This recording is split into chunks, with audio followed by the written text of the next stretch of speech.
Chapter 91. The subsequent story is just as you have seen. A voice suddenly came from behind, and Lokshaw's figure appeared in the sight of Chu Ran and Fiona. We no longer publicize Yoda with great fanfare. On the contrary, when the World Tree relaxed its vigilance, our decision-making style became more cautious and covert, firmly rooting our power in various parts of the capital, and gradually spreading to the territory of Yaij. In the end, as you can see, our Feiyun Chamber of Commerce won and drove away the World Tree spirit. Chu Ran looked at the adult Lokshaw, and was very shocked. Fiona asked directly, "Why are you here?" "I should ask you this question." Lokshaw looked at the two of them. "Since the World Tree spirit disappeared, my consciousness has been dragged here frequently. But this is the first time I have seen other people here in such a long time." "Where is this place?" Fiona asked. "Why should I tell you?" Lokshaw smiled. "You?" Fiona looked at Chu Ran. "Even if you don't say it, Chu Ran knows it." Chu Ran paused for a moment, his eyes swept across the soft soil on the ground and the pink sky, and said seriously, "This is where the tree spirit of the World Tree once lived." Lokshaw sneered. "Or in other words, this is the consciousness space left by the tree spirit of the World Tree, right?" Chu Ran said slowly. "How do you know?" Lokshaw finally changed her face. "I was not sure at first, but your reaction made me sure of it." Chu Ran said, "This place shouldn't be like this, but as a ghost of Yudra, you took the initiative to invade the consciousness space of the World Tree, but you don't know how to disconnect your consciousness from the World Tree, so you can only be summoned here by the tree spirit again and again. Am I right?" Chu Ran said. Lokshaw's panic look calmed down. "It seems that you know more than I thought. This is the tree spirit's confinement of you, but the tree spirit's power is too weak, so it can only pull your consciousness in." Chu Ran said. "Since you already know the existence of Yudra, you should also know that two different plants cannot coexist, and the same is true for humans." Lokshaw suddenly said. Chu Ran looked at Lokshaw, and an ominous premonition rose in his heart. The next second, a thick black fog suddenly spread from the surface of the ground. Fiona sensed the danger and bit her body on the spot. Her hair stood up, and she screamed.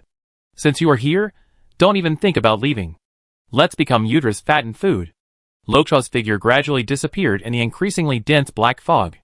Chu Ran immediately summoned his mecha. Fiona used her giant cat form and her powerful limbs to quickly run and jump away from the area where the black fog rose. Several black vines broke out of the ground and chased Chu Ran's mecha, trying to drag Chu Ran to the ground. Chu Ran manipulated the mecha and dodged the opponent's attack. But these vines, which were as thick as a human thigh, suddenly sprayed out a corrosive liquid. The liquid splashed onto the surface of the mecha cockpit, instantly burning several small holes. Chu Ran wrinkled his nose and smelled a fishy smell. Chu Ran swung a cold blade and cut off the vines that were entangled with him. "Chu Ran!" Fiona shouted in the distance. After entering the illusion, Fiona turned into a black giant cat.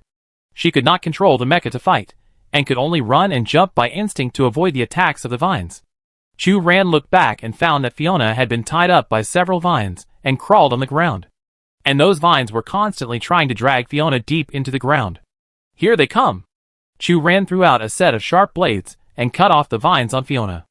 After the two successfully joined together, Fiona was confused and said, "Look, these plants seem to be conscious."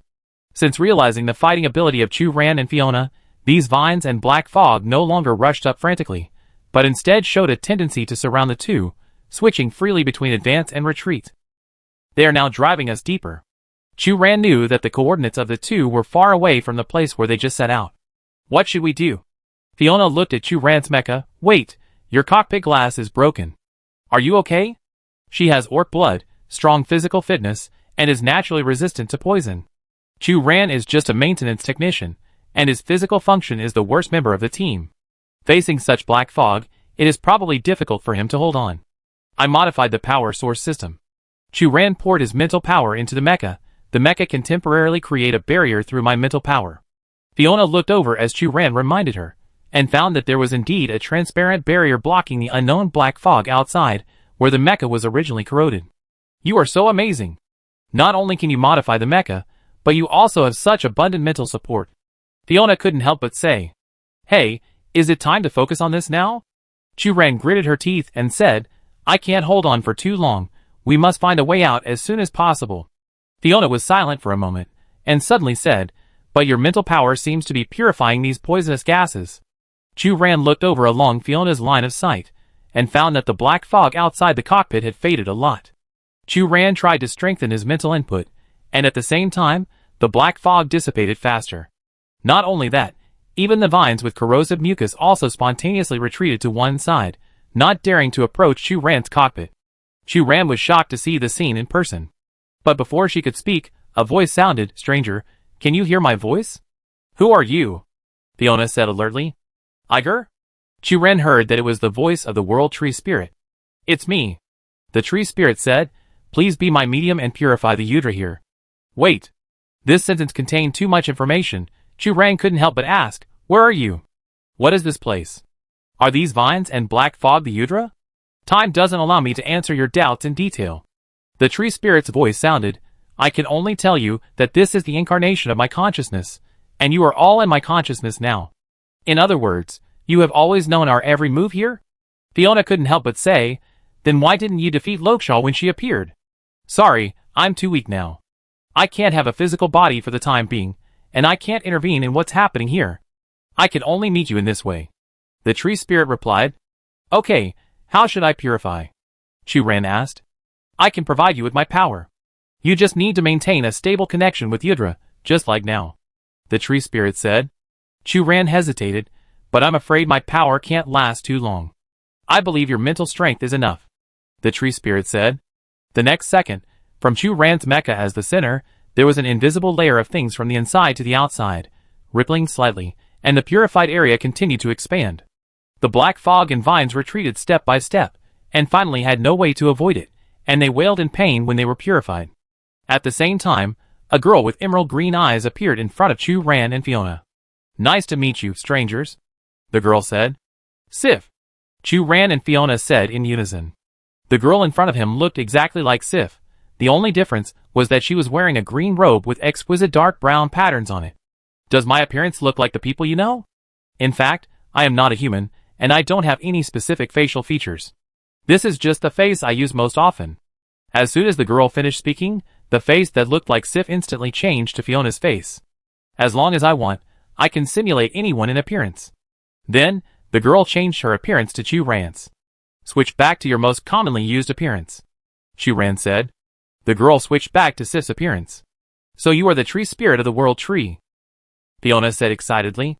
"I am the incarnation of the will of the World Tree, and people call me Yig," the Tree Spirit said gently.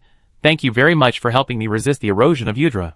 It is your appearance that can awaken my consciousness." Chu Ran was a little confused. "Before us, Lokshaw also came here, right? As long as you are the people of the World Tree Yig, you can connect with my consciousness," the Tree Spirit said. "But only those who are firm in character, and will not be disturbed by Udra can help me drive away the erosion of Udra." Fiona scratched her head a little. She said shyly, "We didn't do anything." "But what exactly is Udra?" "This is an external force from the void, and I don't know its specific source," the Tree Spirit said, "but it can erode my consciousness and corrupt the country I rule. In addition to depriving me of my power, you should have seen many people who have been tortured and troubled by Yoda along the way. This is the consequence of not curbing and letting Yoda run rampant." "What about Lokshaw? She is obviously your people, so why would she help Yoda grow and develop?" Fiona asked. "Even a fruit tree with abundant fruits cannot guarantee that all fruits are perfect," the Tree Spirit said. "Yoda will pick those bad fruits and make them his accomplices, thereby strengthening his own power." "I understand," Fiona suddenly said. "So people like Lokshaw are those who are weak-willed and easily bewitched. They are so stupid to help Udra erode IG's will for the sake of money. It's common for humans to help the enemy deal with their hometown," Chu Ran said with disgust. "I don't have much time left." The Tree Spirit, or Sif, looked at the two and said seriously, "If I want to completely eliminate Udra, I must use my last strength to completely erase people's memories to achieve it." "No," Chu Ran said decisively, "you can't sacrifice yourself. If you are gone, then IG will completely lose its master," Fiona also said. "Don't worry, this is just the mission I should bear. Just as plants wither and flourish, the new will of the World Tree has been born. Judging from your previous reactions, you should have encountered it," the Tree Spirit said. Chu Ran reacted very quickly. "You mean Sif?" "Sif is a branch that fell off the World Tree. It inherited some of my memories. It is still young, but it carries IG's new hope," the Tree Spirit said. "So Sif thought of that poem?" Chu Ran realized it later. The World Tree has a certain ability to predict the future, the tree spirit admitted. In other words, did you deliberately let Sif appear in front of us? Fiona asked. The tree spirit said, in order to fight against the power of Yudra, before you, I kept splitting branches of the World Tree, but they all failed and were corrupted by Yudra. Only Sif survived and brought you here. No wonder Zack mentioned before that he had encountered a girl with similar symptoms to Sif, but the other party's symptoms disappeared quickly, which should be because he failed to fight Yudra. Fiona said. Yes. The constantly split branches also further aggravated the consumption of my power. The tree spirit looked at Chu Ran and gestured. So in order to ensure Sif's success, the bracelet it gave you can block all external signals, and keep your mind from being disturbed by Yoda as much as possible. I see. Chu Ran finally understood why everyone else's Eva had signals when they arrived in the capital, but only his Eva had no response. Sorry, our conversation has been long, and I can't continue to entertain you. The tree spirit took out a branch. This branch is for you, as a reward for your help to me. Oh, we didn't do anything. Fiona declined. Yes. Chu Ran also echoed. No, I took some of your things. The tree spirit looked at Chu Ran. It has a strange power that can resist Yudra. Chu Ran quickly checked his body. What? I can't explain it now. The tree spirit said, but we will meet yesterday after all. Meet yesterday? No, how did we meet yesterday? Before Chu Ran finished speaking, he heard a rumbling sound from afar. Quick, now leave! The tree spirit raised his voice. Wait, what? Chu Ran's voice fell. There was a loud bang, and the ground splashed with mud. A black root system as wide as dozens of people rolled out, spraying smelly mucus and bringing up countless mud. Immediately afterwards, a slightly narrower brown tree root spiraled up and bit the root system of the black vegetation. The two sides were like two giant dragons, one black and one brown, fighting each other, and the ground shook with their fight. Chu Ran and Fiona were staggering and could not stand steadily. With a loud bang, the brown dragon was thrown to the ground, leaving a big hole. The next second, the world was spinning, and Chu Ran only had time to grab a handful of hair on Fiona's head. Both of them fainted. Chapter 92. Chu Ran opened his eyes. Hong Yu's concerned voice sounded, You finally woke up. Chu Ran turned his eyes, and found himself lying flat on the bed in the hotel, with Hong Yu sitting beside him. Where's Fiona? Chu Ran sat up and said, You just woke up. Don't get up and walk around for the time being. Hong Yu stopped him. Fiona is still resting like you. The local herbs in Yaij are said to have the effect of soothing the spirit. Yu Wei walked in with a bowl of dark-colored soup. Chu Ran looked at the bowl of strange-colored liquid and declined. I'm not injured. Thank you for your kindness. In the future, things like that should be done by me. Yu Wei put down the soup bowl and pursed his lips. For some reason, Chu Ran read a hint of displeasure from his tone, as if he was blaming Chu Ran for not telling him. Yu Wei is right. You should at least tell us if something like this happens again next time. Hong Yu agreed. It happened suddenly, and I couldn't do anything. Chu Ran scratched his head and reacted a little late. No, you two were sent away at that time. Only Fiona and I were at Sif's place. Sif? Hong Yu was a little confused. Chu Ran, what are you talking about? Aren't you talking about us and Sif? By the way, how is Sif now? Chu Ran said. Chu Ran, don't you remember? It was Fiona who said she was going to explore the forest this morning, and then you went to find her alone. As a result, it was not until the evening that we found that you both had not returned. When we found you two, you were lying on the ground, unconscious. Hong Yu said. Don't joke. Fiona and I didn't go to the forest at all. Chu Ran was a little excited. At this time, John and his wife pushed the door open. It's normal to come back from the forest, Sarah said. Yes. Maybe they met wild beasts in the forest and forgot everything that happened. That's what happened to me when I was 7 years old. I ran into the forest alone. When my parents found me at night, I had forgotten what happened that day. John also said. Sarah and John? Why are you here? Chu Ran was a little dazed. They clearly separated in the town of Edwin. John and his wife went to other places to continue trafficking Yoda, while Chu Ran and his group went to the capital. Do you know us? Sarah was a little surprised. Chu Ran, these two are the leaders of the Happiness Chamber of Commerce. Hong Yu introduced. It was with their enthusiastic help that we found you and Fiona in time. Of course, I know they are from the Happiness Chamber of Commerce. It was because of their help that we were able to successfully reach Edwin Town from Nordland Town. Chu Ran insisted, but I need to emphasize again that Fiona and I really didn't get lost in any forest. Nordland Town? John's expression was a little subtle. Although this is indeed the hometown of Sarah and me, we moved to the capital 10 years ago and never mentioned this experience to others. How did you know?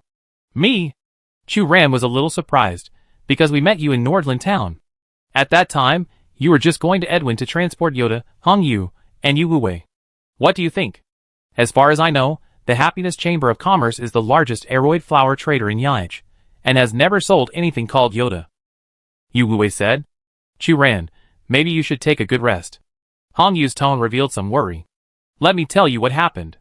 Chu Ran's head was a mess, and she tried to sort out the logic first. When Fiona and I were taking care of Sif, we were suddenly taken into an unknown space by Sif's power. Then, we met Lokshaw, the head of the Feiyun Chamber of Commerce, who summoned the Black Yudra. But with the help of the World Tree, we purified some of Yudra's pollution. By the way, we also met the World Tree's Tree Spirit Yig, who said that Sif was the new World Tree Spirit because Sif was a branch of the World Tree. Yig also said that his power was not much left. When we were thrown out, he was fighting with Yudra. I don't know what the result will be. Of course, judging from your reaction now, Yig completely defeated Yudra. At the end, Chu Ran felt a little depressed. She probably understood what happened, that is, the tree spirit Yig finally defeated Yudra's erosion. Because the most popular flower in Yaich is Aracy, and the memories of others about Yoda seem to have been completely altered. They have never heard of this plant. Perhaps this is the negative effect of the tree spirit eliminating Yodra, but for some reason, only Chu Ran remembers everything that happened. Sif, are you talking about the tree spirit of our Yaich world tree? You have just arrived in Yaich. How do you know its real name? Sure enough, John and Sarah looked at each other and said in surprise. Although it's the first time I see you, I don't know why, I always feel like I've seen you somewhere before.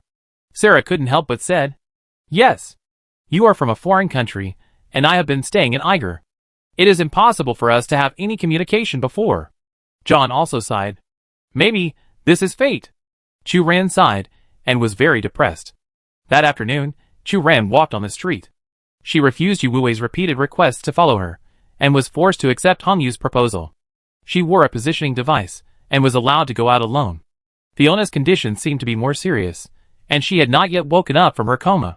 Chu Ran's thoughts were too chaotic, and she urgently needed a space to be alone. According to other people's narration, Chu Ran realized that the extent to which their memories had been tampered with was far more than Chu Ran had imagined. At the beginning of the game, the 4 teams boarded airships and landed in the capital of Ige. There was no airship crash. During the game, the Alliance kept in touch with the 4 teams throughout the game, so there was no experience of the 4 teams losing signal and going to the capital to meet up. As for the competition assessment task, the Alliance announced 2 days ago that due to the organizer's inspection error, the Ige tree spirit was in seclusion and the players could not get the task materials required for the assessment, so this project was terminated. The players unexpectedly got a vacation, so Fiona went to explore the forest alone, and Chu Ran also had an accident on the way to find her. In other words, Chu Ran and his party's experiences in Nordland and Edwin Town were artificially erased. Hong Yu showed her the communication records with the Alliance, on which the time and content of the conversation were clear, and Chu Ran even saw her reply to others. For a moment, Chu Ran was also a little confused, suspecting that her memory was disordered and she had hallucinations. Chu Ran was wandering aimlessly on the street, and suddenly, a child rushed straight into Chu Ran's arms. "Oh, sister, I'm sorry," the little girl hurriedly said. "It's okay." Chu Ran saw the girl's face clearly, and was in a trance again. "Emily? Sister, do you know my name?" Emily blinked. "Don't you live in Edwin Town?" Chu Ran said uncertainly, "Why are you in the capital?" At this time, a young couple hurried over, like Emily's parents. "Miss, I'm sorry. Emily always likes to run around. Did she cause you any trouble?" The tall man grabbed his daughter. Chu Ran shook his head and said, "It's okay." Originally, she was taken care of by her grandfather, but these few days her grandfather went back to his hometown to rest. We didn't keep an eye on her for a while, and she got into such trouble. The woman apologized. Do you live in the capital?" Chu Ran couldn't help asking. "We originally lived in Edwin Town, but for Emily's education, we moved to the capital 5 years ago and opened a coffee shop." The woman had a good impression of Chu Ran. "Miss, do you want to come to our store?" "Yes, my old man has developed a coffee that combines the flavor of Aracima. This is also one of the best-selling ones in our store. You must come and try it." The man also invited her warmly. Before Chu Ran could answer, a truck passing by the city suddenly threw something at Emily. Emily's parents reacted quickly. It turned out to be a bunch of Arasima. Zach, if you dare to bully my Emily again, I will tell your parents and let them punish you. Emily's father waved his fist at the truck. Chu Ran then noticed that there was a black-skinned boy sitting in the bulging package on the truck. After he was discovered, he showed a row of white teeth, let out a strange cry, and ran to the front of the truck. It was Zach. Zach's parents know us. We are all from Edwin Town, so he sometimes deliberately acts like this. The woman explained with a smile. It's okay, it's okay. Chu Ran declined the invitation of Emily's parents and fell into a trance again. Where is Lokshaw now? The memory of Yoda no longer exists, and her power has also collapsed. The once prosperous Feiyun Chamber of Commerce seems to have never existed. That evening, Chu Ran returned to the hotel. Fiona finally woke up. But unfortunately, Fiona's condition is not much better than amnesia. She doesn't remember what happened in the illusion and insists that she is a black giant cat and must live in a tree. The doctor said that Fiona accidentally ate a kind of hallucinogenic mushroom in the forest. It will take 2 to 3 days for Fiona to fully recover. Seeing Fiona crawling all over the ground, Chu Ran felt very subtle. We will set off for the next mission location, Kumbanawa, tomorrow morning. Hong Yu said, go to bed early today. Is Fiona really okay? Chu Ran asked with some doubt. She should be fine. Hong Yu shrugged. Anyway, she has orc blood, and her physical fitness is stronger than you and me. That's true. Chu Ran agreed. That night, Chu Ran was lying alone in bed. A sharp pain suddenly came from between her fingers. Chu Ran turned on the light, and found that the crystallization of her left hand had deepened. Originally, only the index finger area of her 2 palms had turned into a hard crystal, but now, her entire left palm had turned into such a crystal. Chu Ran frowned slightly. She tried to bend her left palm, and found that this hand was already very slow and could only bend to a fixed angle. For a mecha maintenance technician, the importance of both hands is self-evident. Almost at the same time, Chu Ran immediately understood what the tree spirit Yaich had taken away from her. The branch of the world tree in the backpack reminded Chu Ran that all this was not a dream. Chu Ran took out materials from the toolbox and made a simple leather glove for herself. She put the glove on her left hand to cover up the abnormality of her left hand. We will meet yesterday after all. Chu Ran repeatedly savored the words left by the tree spirit Yaich. What exactly is yesterday? We are clearly living in the present. Chapter 93. At the same time, Lokshaw opened her eyes. Almost at the moment of waking up, she realized that she was lying in a soft and wet soil, with her limbs tied tightly by green vines, like a lamb to be slaughtered, unable to move. Lokshaw looked around and found that it was empty here. The light blue sky was vast and boundless, but there was no trace of other people. Is there anyone here? Where is this place? Lokshaw recalled that she had just summoned Yudra and wanted to absorb the power of Chu Ran and Fiona, but accidentally awakened the tree spirit Yig lurking in the dark. Even under the erosion of Yudra, the tree spirit Yig's strength was greatly reduced, but it could still compete with Yudra. In the struggle between the two, Lokshaw wanted to escape in the chaos, but stepped into the air. When she woke up again, Lokshaw found herself in such a completely unfamiliar place. You finally woke up. A somewhat familiar voice sounded. Who are you? Lakisa struggled. No matter who you are, let me go. I want to leave here. I am the former spirit of the world tree. People used to call me Yig. The gentle and loving voice of the spirit sounded. The former spirit? Lakisa was stunned for a moment, then reacted. In other words, Yudra finally won? Then you are destined to be disappointed. The spirit said, my will comes from the people of Yig. As long as people's hearts that yearn for hope remain unchanged, I will never be defeated. Humph! It seems that Yudra has been destroyed by you. Lakisa lay on the ground and quickly accepted this outcome. As Yudra's helper, I can only be arrested by you and have to accept your judgment. But why don't you show up? Fighting against Yudra is not an easy task. I have used up all my strength. The tree spirit said, this is the consciousness space of my remaining power. When the new world tree spirit is fully mature, the power of this space will be completely absorbed by the new tree spirit, and my consciousness will completely dissipate. Wait, what did you do? Lokshaw's face changed drastically. Then why am I here? I don't want to be your burial object. If the new tree spirit of the world tree has been born, then the original tree spirit will inevitably face the fate of annihilation. Lokshaw understood that if she was detained in this space, she would eventually die. Because for me, I am curious about you. The tree spirit said. What's your problem? Lokshaw was about to lose her sanity.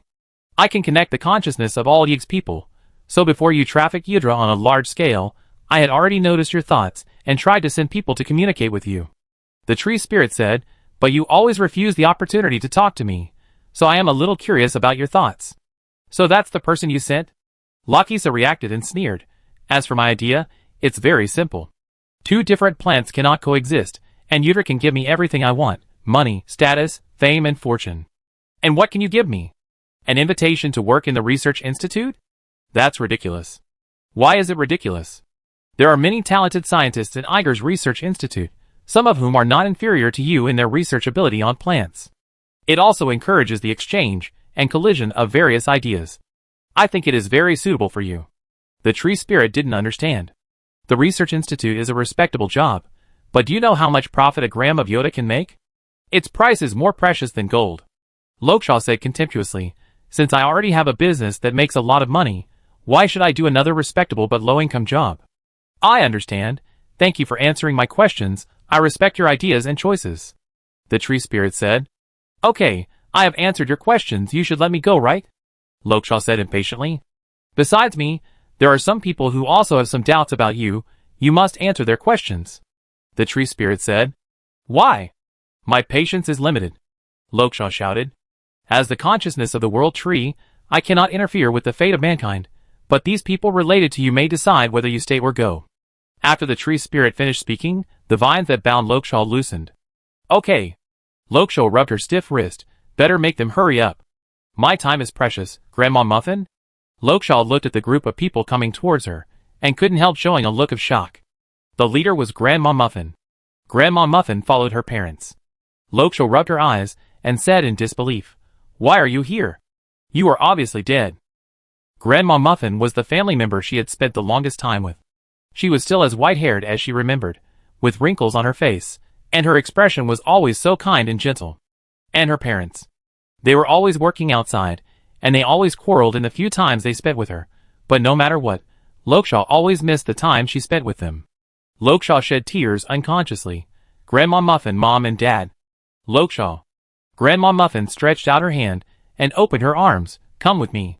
Child, stay here. Mom said. We all miss you. Dad also said. No, I can't stay here. Lokshaw begged, although I miss you very much, you are dead, and I still have a lot of things to do. So please let me go. Really? You still have a lot of things to do? Grandma Muffin was a little unhappy. What are you busy with every day? Mom suddenly raised her voice. What important things can you do? Father looked serious. You? Lokshaw was a little confused, rubbed her eyes, opened her eyes again, but the scene in front of her almost made her scream. Where are Grandma Muffin and parents? There are clearly 3 skeletons in front of her. They are facing her, staring at her with empty eye sockets, motionless, teeth slightly open, as if sneering silently. You are not my relatives at all. Who are you? Lakisa said in horror. We are certainly not your relatives, and you don't need to know the names of each of us. One of the skeletons said. You just need to remember that we are the souls of the dead. Another skeleton said. Where are Grandma Muffin and my parents? Where did they go? Lakisa said uneasily. Of course they are here too. The leading skeleton raised his hand, and Lakisa noticed that there were thousands of white skeletons behind them. Then I want to see them. Lokshaw knew that these monsters in front of her would never agree to let her leave, and only her relatives would send her away. Really? But do you think they, especially your grandmother Muffin, are enjoying the wealth you got from sucking the people of Yig with peace of mind, and have enough courage to see you? A soul said angrily. Don't be delusional. You developed Yoda, and killed so many people through Feiyun Chamber of Commerce. We will not let you go. My family died because of Yoda. I will not let you go. I am immersed in regret every day. If I hadn't sucked Yoda at that time, my family should have been happy. The skeletons approached step by step, and Lokshaw was tripped by the thick roots of a tree and fell to the ground. Don't always blame your mistakes on others. I developed and promoted Yoda, but it was obviously those addicts who had weak willpower that would suck Yoda. How can this be blamed on me? But my sister did something wrong. What happened? She just passed by that street and was hurt by the drug addicts who rushed out. You are the one who allowed more and more parasites in society. If it weren't for you, many of us wouldn't face the unfortunate ending of broken families. Really? But your family is too ashamed to come to see you, which is enough to explain everything. I'm obviously innocent. Lakisa panicked and picked up all the objects she could find and threw them at the skeletons. You idiots, you can't even tell who is the real murderer. The leading skeleton gave an order, and countless skeletons swarmed in and pounced on her, drowning Lokshaw in a blink of an eye. Chapter 94. After Chu Ran took off the bracelet that Sif gave her, Eva finally returned to normal, and was able to receive messages from others. The night before leaving Eiger, Chu Ran used Eva to read the chip and entered the library again. Although she had not been in for only 2 or 3 weeks, Chu Ran felt as if she was in another world. The study room was not very large, and there were still many messy books piled on the floor. The desk on the side was much cleaner, and Chu Ran's personal study tools were placed on it. A row of portraits hung on the wall. In the center was the young and high-spirited Duke Fuya, and on the left and right were the 4 sages of the upper city. As Chu Ran came in, these portraits all looked at her. Chu Ran, long time no see. Lena Bragg on the far right greeted.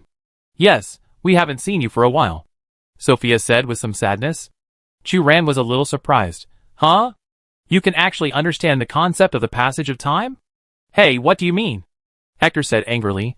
What do you mean by can actually understand? Do you look down on our wisdom?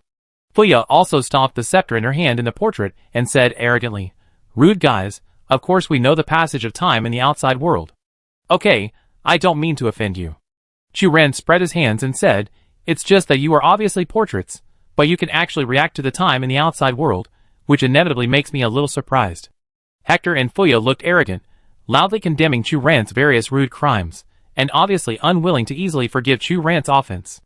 Lena Bragg kindly explained, Although we are all portraits, we have injected a certain amount of spiritual power into our own portraits after the painting is completed. As time goes by, these spiritual powers will gradually dissipate in space, and eventually we will become real portraits of people. Chu Ran suddenly realized, so in fact, you still don't know the passage of time in the outside world, but only judge it by the standard of your own weakening power. Suddenly, Hector and Fuya were like chickens being strangled by the neck, and their complaints stopped abruptly. Chu Ran didn't care about the portrait, she had more important things to ask. She took off the glove on her left hand, and exposed her left hand. In just a few days, Chu Ran's entire left hand had been completely crystallized, and its hardness was comparable to some high-hardness mecha materials. Chu Ran was still able to manipulate her left hand, but it was obvious that whenever she used the power of her left hand, she would always realize that she was gradually losing control of her body. The most worrying thing happened. The degree of crystallization of her body continued to deepen. This was also the question Chu Ran wanted to ask the 4 sages. Lena looked at Chu Ran's completely crystallized left hand and pondered, how long has this symptom lasted? It looks more like a research topic related to neurology. Chu Ran recounted her experience with the World Tree Spirit Eiger. Oh, what a thrilling encounter. Fortunately, you finally defeated that evil guy, right? Sophia said emotionally. If it is a symptom that only occurs when you come into contact with a tree spirit, Hector, do you have any good suggestions? Lena asked.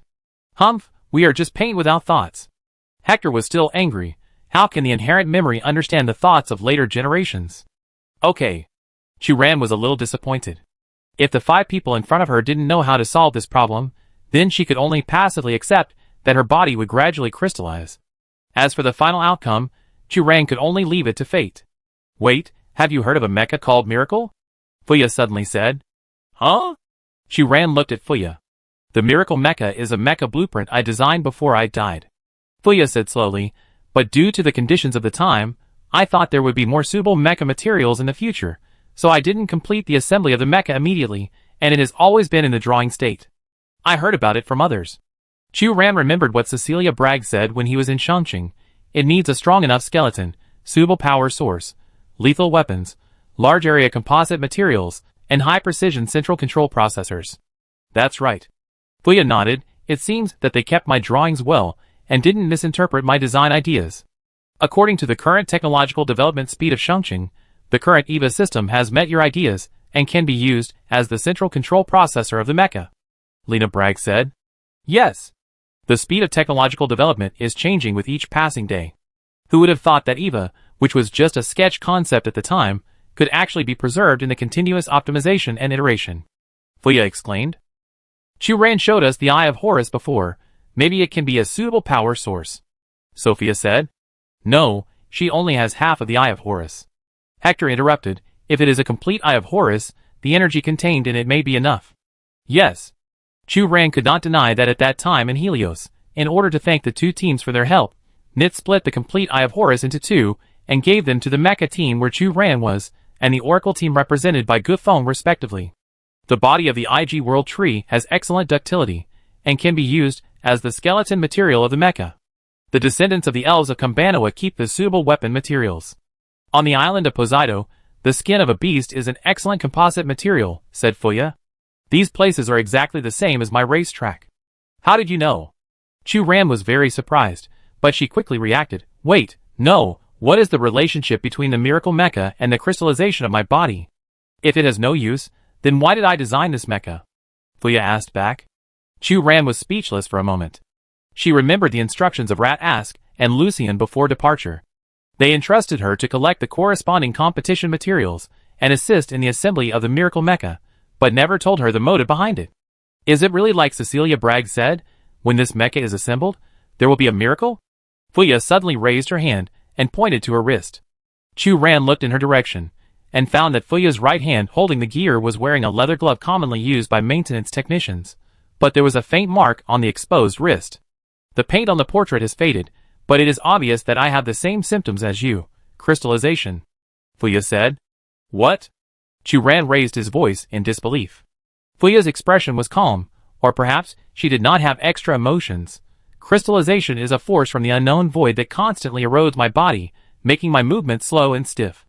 In order to delay the progress of crystallization, I organized an expeditionary force in Shangqing to explore one country after another, but ultimately did not find a way to overcome it. It's the void again. Chu Ran's heart sank. Even the World Tree IG could not completely resist its erosion, let alone an ordinary human like her. At that time, the Alliance conquered one country after another, with the support of the expeditionary force of Upper City. Helios, IG, Kambanawa, and Poseido. These remote regimes all have traces of the existence of Mecha civilization.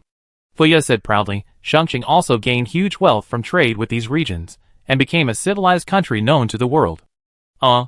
Chu Ran suddenly fell silent, but as far as I know, the economic development of these regions you mentioned is far inferior to that of Upper City.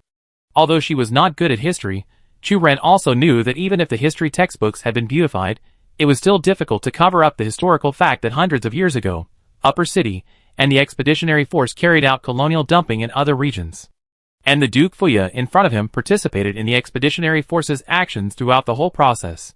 To be precise, Fuya personally organized and led one exploration activity after another hundreds of years ago. Are you kidding? Without the existence of the expeditionary force, how could our Mecha civilization develop rapidly relying on the fixed needs of the residents of the Upper City? EVA was tested in practice, and its technology matured rapidly. Fuya condemned. Fuya, I have to admit that even in the era we live in, the various activities of the expeditionary army have always been controversial because of their dehumanizing characteristics. Sophia said. Miss Sophia, Lady Fuya's actions have more benefits than disadvantages for the development of the Upper City. This is an indisputable fact. Adrian, who had been silent all this time, suddenly spoke. Chu Ran looked at Adrian and found that he only paid attention to Fuya's every move. Finally, he realized it belatedly. What a dog licker, you are really amazing. In short, I have never given up my determination to fight against crystallization. Fuya said firmly. Yes, you are dead anyway. Chu Ran sighed. Maybe you should have tried to assemble the miracle at that time, since you have been to so many places anyway.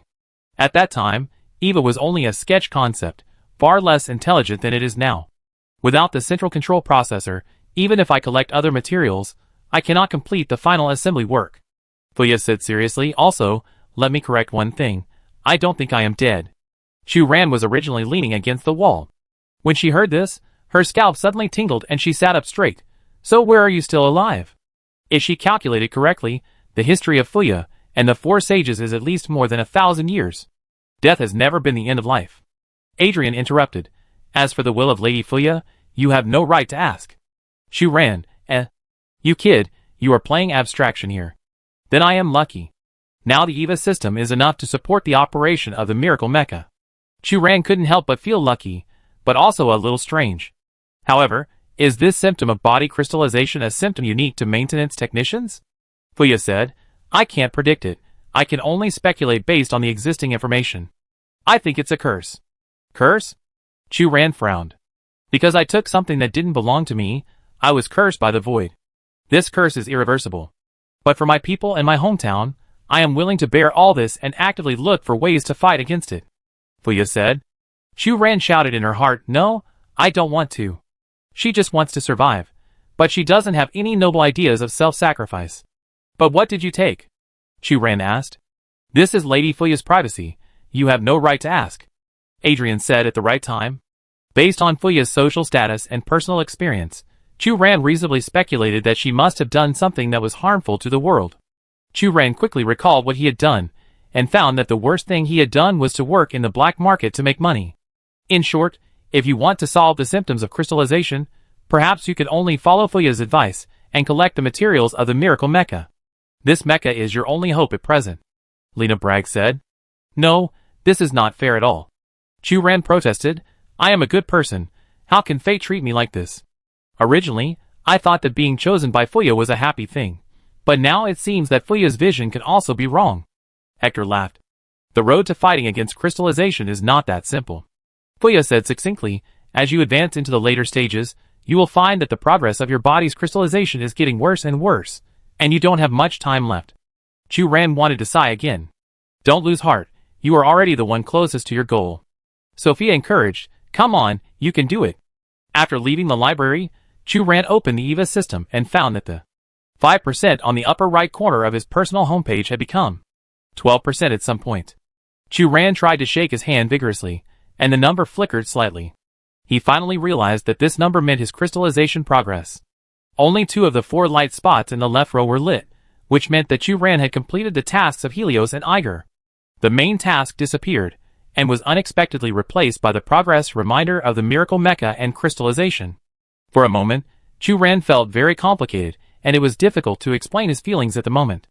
The next morning, the 4 teams prepared to leave Yaij, and head to the next mission assessment location, Kambanawa. Fiona finally returned to normal, and woke up from the illusion of turning into a black giant cat. She forgot what happened in the illusion before, and just said thankfully, finally, I'm leaving this place. I haven't told you that here I always have an urge to release my nature, regardless of anything, and run into the forest to roll around. Maybe you have already done this, but you don't know it yourself. Yu Wei said mercilessly. Thank you for your honesty and restraint. Hong Yu also said. You? Fiona was furious, and her cat tail was banging. This is a slander against me. I'm not a barbarian. It doesn't matter, being cute is enough. Chu Ran said with a loving face. The former tree spirit sacrificed himself, and revised the memories of everyone except Chu Ran, bringing the Order of Yaij back on track. The new tree spirit Sif's power is still recovering, and she is in seclusion. Chu Ran and others can only say goodbye to the local staff. Just before boarding the airship, Chu Ran saw a familiar blonde figure in the crowd. Yig? No, should I call you Sif? Chu Ran said. After not seeing each other for many days, Sif's face was obviously much rosier. She pursed her lips and said gently, I inherited some of Yig's memories, but obviously I am Sif. Aren't you in seclusion? Why did you come out? Chu Ran asked curiously. You are my friends, so of course I have to say goodbye to you. In addition, I am also curious about many things in the outside world, so I sneaked out. Sif said. But they can't seem to see you. Chu Ran looked at Fiona and others not far away. They were busy packing their bags for departure, and ignored Sif next to them. Because I don't exist in their memories, they naturally can't see my existence. Sif said shyly. Speaking of which, has Yaij really completely disappeared and will never come back? Chu Ran said with some heaviness.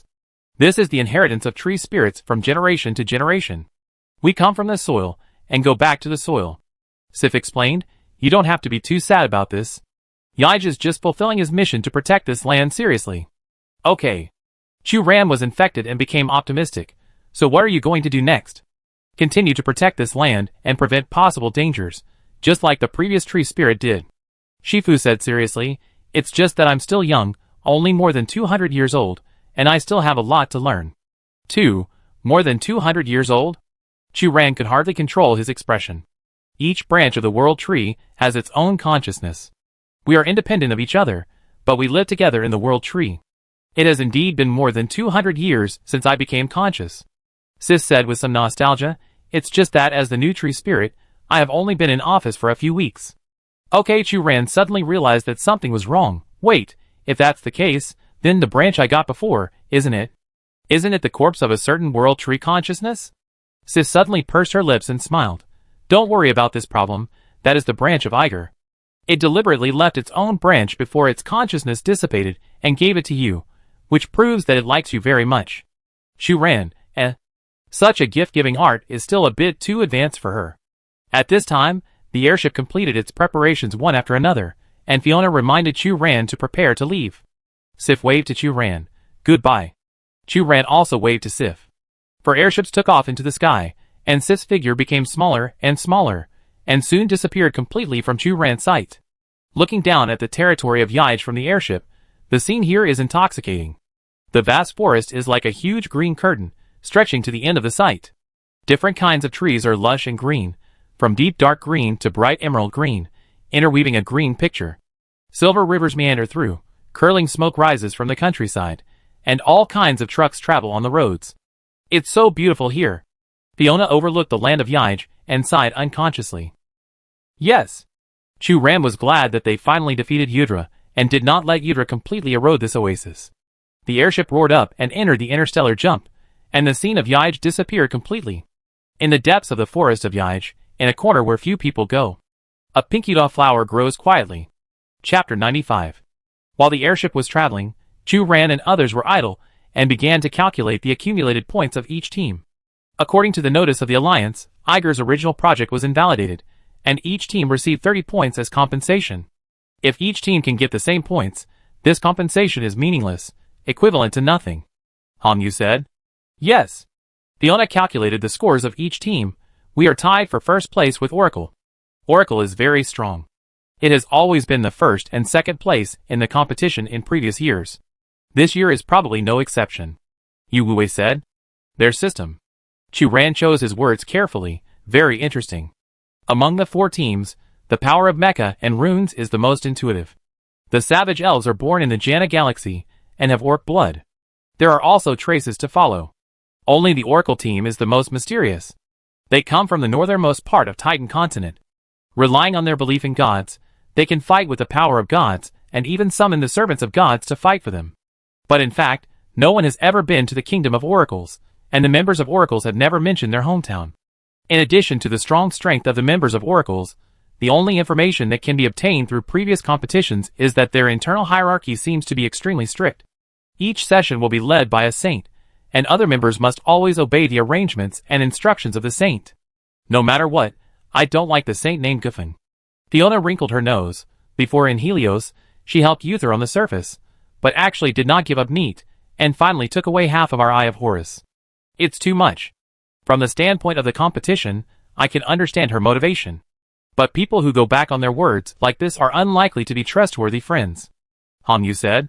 But it is undeniable that not all Oracle Saints can complete the ritual of summoning heroes alone like Gu Feng did at that time. This may also be the reason why she can negotiate with Uther's brother and sister. Yu Wei reminded. Chu Ran agreed, indeed. To be fair, Gu Feng's personal strength can probably rank among the top 3 among all the contestants. Fiona was a little dissatisfied. Yu Wei, which side are you on? Are you speaking for Gu Feng? We are the same team.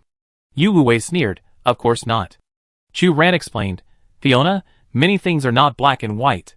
Fiona looked at Yu Wei, then at Chu Ran, and finally puffed up her cheeks. Great. It turns out that you two like to do things that boost the morale of others and destroy the prestige of your own team. Chu Ran, It's not that she doesn't have it.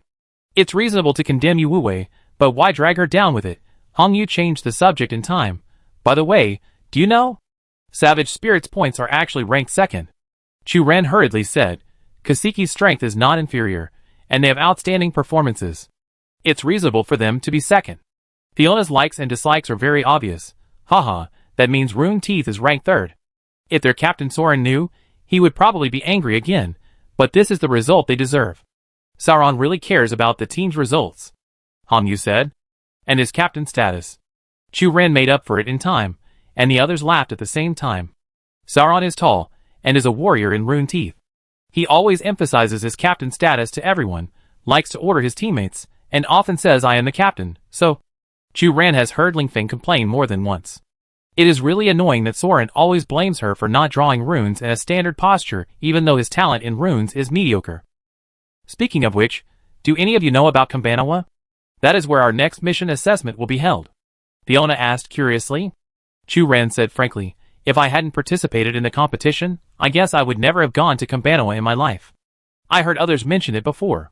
It is a country of mountains. Yu Wei said. A country of mountains? It is somewhat similar to the hint in the lottery ceremony. Fiona fell into deep thought. My parents once went there to discuss the mineral business and dealt with the locals. But that was a long time ago, and now they no longer travel such a long distance. Hong Yu said. The others looked at Hong Yu and motioned her to continue. Hong Yu had to try hard to recall the memories in her mind. I heard that Kambanawa is a tribal culture, with many tribes of different sizes, and each tribe has different beliefs. If you want to deal with them, you must always pay attention to your words and not offend them. Just like the wild spirits, right? Fiona asked curiously. Yes, but the Jana Galaxy where the wild spirits are located has only one tribe, while Kambanawa is full of many different tribes, and the local people's beliefs are also different. Hong Yu said, but according to my parents, the people there are very hospitable and friendly. I see, Chu-Ran said. By the way, there is one more thing. There are not only humans living in Kambanawa, but also elves and some dangerous mutant monsters. No matter what, it is better to be cautious. Hong Yu said. The others understood. At this time, the airship landed at the transfer station, ready for the last interstellar jump. But due to the limited number of airships to Kambanawa, there are only 2 airships available, and the 4 teams have to share the same airship in pairs. According to the result of the lottery, Chu-Ran's team is in a group with the Savage Wild Spirit, and Rune Teeth and Oracle are in a group. But just before departure, Chu-Ran suddenly saw that the members of the Oracle did not board the airship and left. Where are they going? Fiona said a little confused. Kaseki said, maybe they have their own way to get to Kambanawa. As soon as she finished speaking, the Alliance immediately updated the dynamics. It turned out that the members of the Oracle thought that the arrangement of 2 teams sharing an airship was very unreasonable, so they decided to leave on their own and go to the mission assessment site of Kambanawa. Wait, can they actually complete the interstellar jump by themselves? Chu-Ran was very surprised. The invention of the airship originated from the Shuangqing area, and it is currently the only mode of transportation that can carry multiple people to complete interstellar jump. They have been unsociable for a long time. Aram, a member of the Savage Spirit, shrugged. Since they choose to do this, they must be fully confident. Yes. It's too abominable. Fiona's tone revealed obvious envy. Kaseki sat next to Chu-Ran. Because of the previous experience in Helios, Chu-Ran had a good impression of her. The competition has reached the 3rd event, and the schedule is coming to an end. It seems that we just set out from the upper city yesterday, and now we have arrived at the 3rd mission location in a blink of an eye. Kaseki nodded and said, yes. Time flies. Our current results are still good, but our goal is to get the 1st place. Aram next to him said, our Jana Galaxy has lagged behind for too long, and we have given everything for the Alliance. Of course, we should get the 1st place. The brothers Machu and Hamasai, who have always been taciturn, also said, yes. It's time to end the original unfairness. We should have won the 1st place. Chu-Ran looked at Aram, a little surprised. Miss Chu-Ran, you don't have to be so surprised. What is the Alliance? Aram noticed Chu-Ran's surprise and asked back. The Alliance is the organizer of every joint college exercise competition, and it is also a union of various galaxies and regimes. Isn't that right? Chu-Ran asked. Humph. To be honest, the so-called Alliance is nothing more than a group of bandits in my eyes, Aram said with disdain. Why do you say that? As far as I know, your Jana Galaxy is also under the rule of the Alliance. Hong Yu frowned. I know you are from the Twin Cities area, so you naturally have a good impression of the Alliance.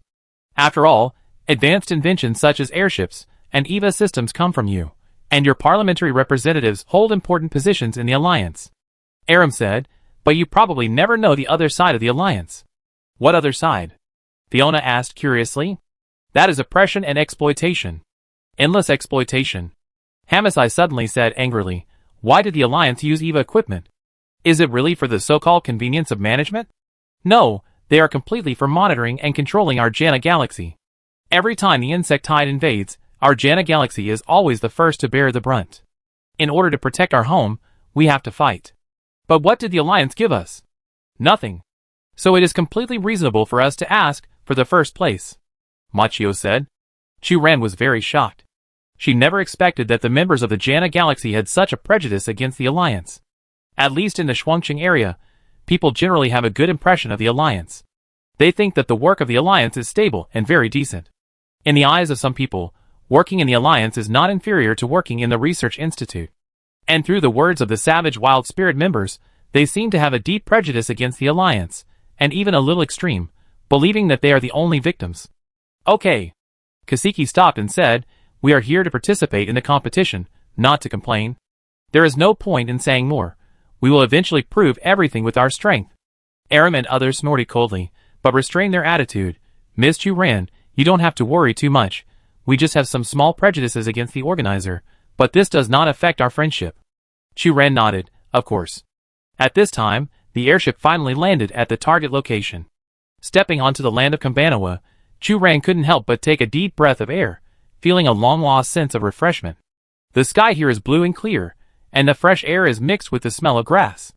In the distance, the mountains are tall and majestic, like the spine of a giant, towering into the clouds. The golden sunlight shines through the white clouds on the top of the mountains, majestic and spectacular. It is worthy of being a country of mountains. Fiona stretched her body, feeling very comfortable. Chu-Ran felt the same way. It was late autumn now, and the mountains and canyons here formed the unique landform of Kambanawa, which made people feel refreshed. Speaking of which, where is the person who picked us up? Hongyu looked around. The airship stopped on a small peak, but there was no other human figure here except the contestants. Will it be like Yaij again, making us run in vain? Fiona also became worried. It shouldn't be so unlucky, Chu-Ran said uncertainly. At this time, a small figure appeared from the foot of the mountain and rushed towards the crowd. She looked only as tall as a child of about 10 years old, but it was obvious that she was not a real child. In other words, she didn't look like a human at all. Her skin was brown, she had a pair of big purple eyes, and a pair of pointed ears. Her facial features showed a hint of childishness, but it did not affect her sharp temperament at all.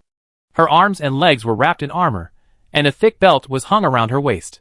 Chu-Ran recognized at a glance that some small combat tools were hung on it, such as daggers and knives. But the most eye-catching thing was the rectangular box wrapped with cloth strips on her back. "Is this an elf?" Fiona said in surprise. "Yes," Yu Wei said affirmatively. The other party's pace was very fast. In almost the blink of an eye, he climbed up the small mountain and rushed to the front of everyone. Her voice was very low, and her breath was not stable because of the rush. Chu-Ran had to get close to hear her voice. "I am Joey, welcome to Kambanawa." But it was obvious that many people did not hear Joey's words clearly. "Are you the staff member arranged by the Alliance to be responsible for the response? Why are you the only one here? Are there no other staff members?" Joey's face turned red at a speed visible to the naked eye. She looked around at everyone, and finally lowered her head, her voice as thin as a mosquito. "Yes, only I am responsible for the response. There are no other staff members." "Okay, what is the mission you brought? Can you speak louder? I can't hear what you are saying at all."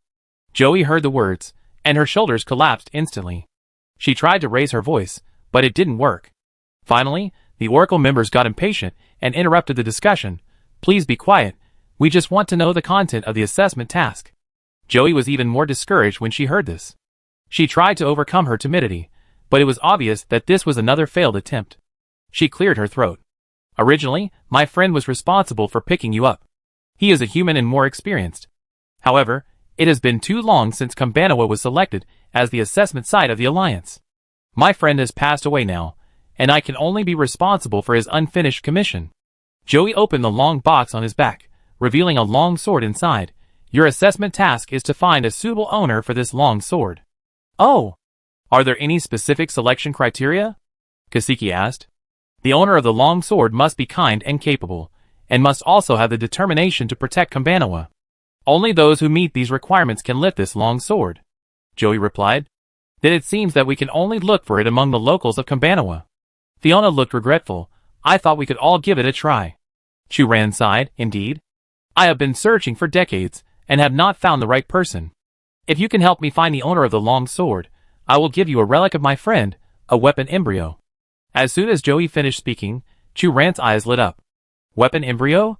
Could it be the embryo she thought it was? Chapter 96. But before Chu-Ran could ask, an arrogant voice sounded beside him.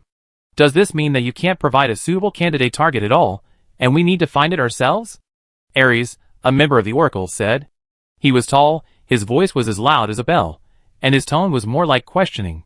Joey, who was originally short, looked even shorter in an instant. She stammered, "If you don't mind, I have some candidate lists." "Forget it. Didn't you listen to what she said before? She has been looking for decades without any results. I think these so-called lists are not reliable, and are just a waste of time," Thorfinn said. "Ares, the saint obviously has the ability to predict, so why should we believe this elf we met for the first time?" Hermes also said. Gufone nodded slightly, indicating that he could complete the task of finding candidates. Ares bowed to Gufone and looked at Joey. "In that case, can we find the right person on our own?" Of course, Joey said hurriedly. "What the Oracle said makes sense. If the list provided by the person in charge is useful, we wouldn't have failed to find the right candidate for so many years."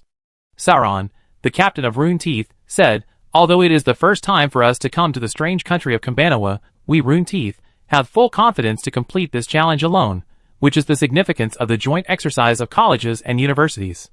Joey was a little at a loss when she heard this. She didn't expect that the contestants in the competition would question her ability, and decided to act alone. From an objective and rational point of view, she could understand their thoughts, but from an emotional point of view, the guests who came from afar decided to leave one after another, and Joey felt a little lost. "What should we do if we find the right person?" At this time, Aram, a member of the Savage Spirit, asked. "You can contact me through this thing." Joey distributed a hat-shaped origami to each team. "Just crush this thing, and I will rush to you in time, just like now." "Thank you." Kasiki put away the origami mark and looked at Chu Ran. "Are you also going to act freely?" "We are not sure yet." "What about you?" Chu Ran asked. "The climate here is very suitable for us, and there is a long-lost taste of freedom in the air, so we plan to act freely," Kasiki said. Oh, okay." Joey's expression showed obvious disappointment. Joey can do it himself. Do you want to come with us?" Fiona said kindly. "Really?" Joey's big purple eyes suddenly lit up. "Well, that should be okay." Fiona looked at the others. "We didn't have any clear plans, so we wouldn't mind adding one more person, right?" "Of course." Yu Wei said affirmatively. "Welcome." Han Yu smiled at Joey. "Fiona is right." Chu Ren gave Joey a thumbs up. "So Joey, who are your candidates?" "I have no intention of copying your homework. I just think this is a more efficient method. And the affirmation and trust in your ability," Fiona added. Really? Joey was flattered, and obviously did not see through the two people's routine. "Of course," Chu Ran and Fiona said in unison. Joey took out a yellowed parchment with many crossed-out names on it. She turned to the bottom and said, "The coordinates of the next candidate are a bit far from our current location, and it will take half a day." Chu Ran and his group expressed their willingness to cooperate. Chu Ran said directly, "My Mecha is dedicated to maintenance technicians. It has a very large capacity. It is not a problem to carry 2 people. You can sit with me when we are on the road later." Joey was even happier. Through the conversation with Joey, Chu Ran and others learned the reason why Joey appeared here. "My friend is a craftsman, and a well-known weapon forger in the local area. He can always make a variety of handy weapons. Even the pickiest warriors in Kambanawa can always find a suitable weapon in his shop." At that time, a serious tribal war broke out in Kambanawa, and many tribes here participated in it. My friend was not recruited because of his identity as a craftsman, but he still decided to return to his tribe to defend his homeland. At that time, I had just become an adult and left the canyon where I grew up. I traveled around the land of Kambanawa and happened to meet him. His strong and upright temperament immediately attracted me, who was young at the time. After the tribal war ended, we traveled to many places together. We were both teachers and friends. He told me many truths about life, and I was his best listener. However, the lifespan of humans and elves is different. Gradually, his tribe declined, and he became older and older. Until the end of his life, he no longer had the strength to lift the most commonly used tools. He entrusted his most proud weapon, the long sword behind me, to me, and asked me to find a suitable owner for this long sword. For so many years, I have traveled to every corner of Kambanawa where humans live. But unfortunately, I have never found someone who can lift this long sword." Joey said at the end. Her tone was obviously a little depressed, but she encouraged herself. "But it doesn't matter.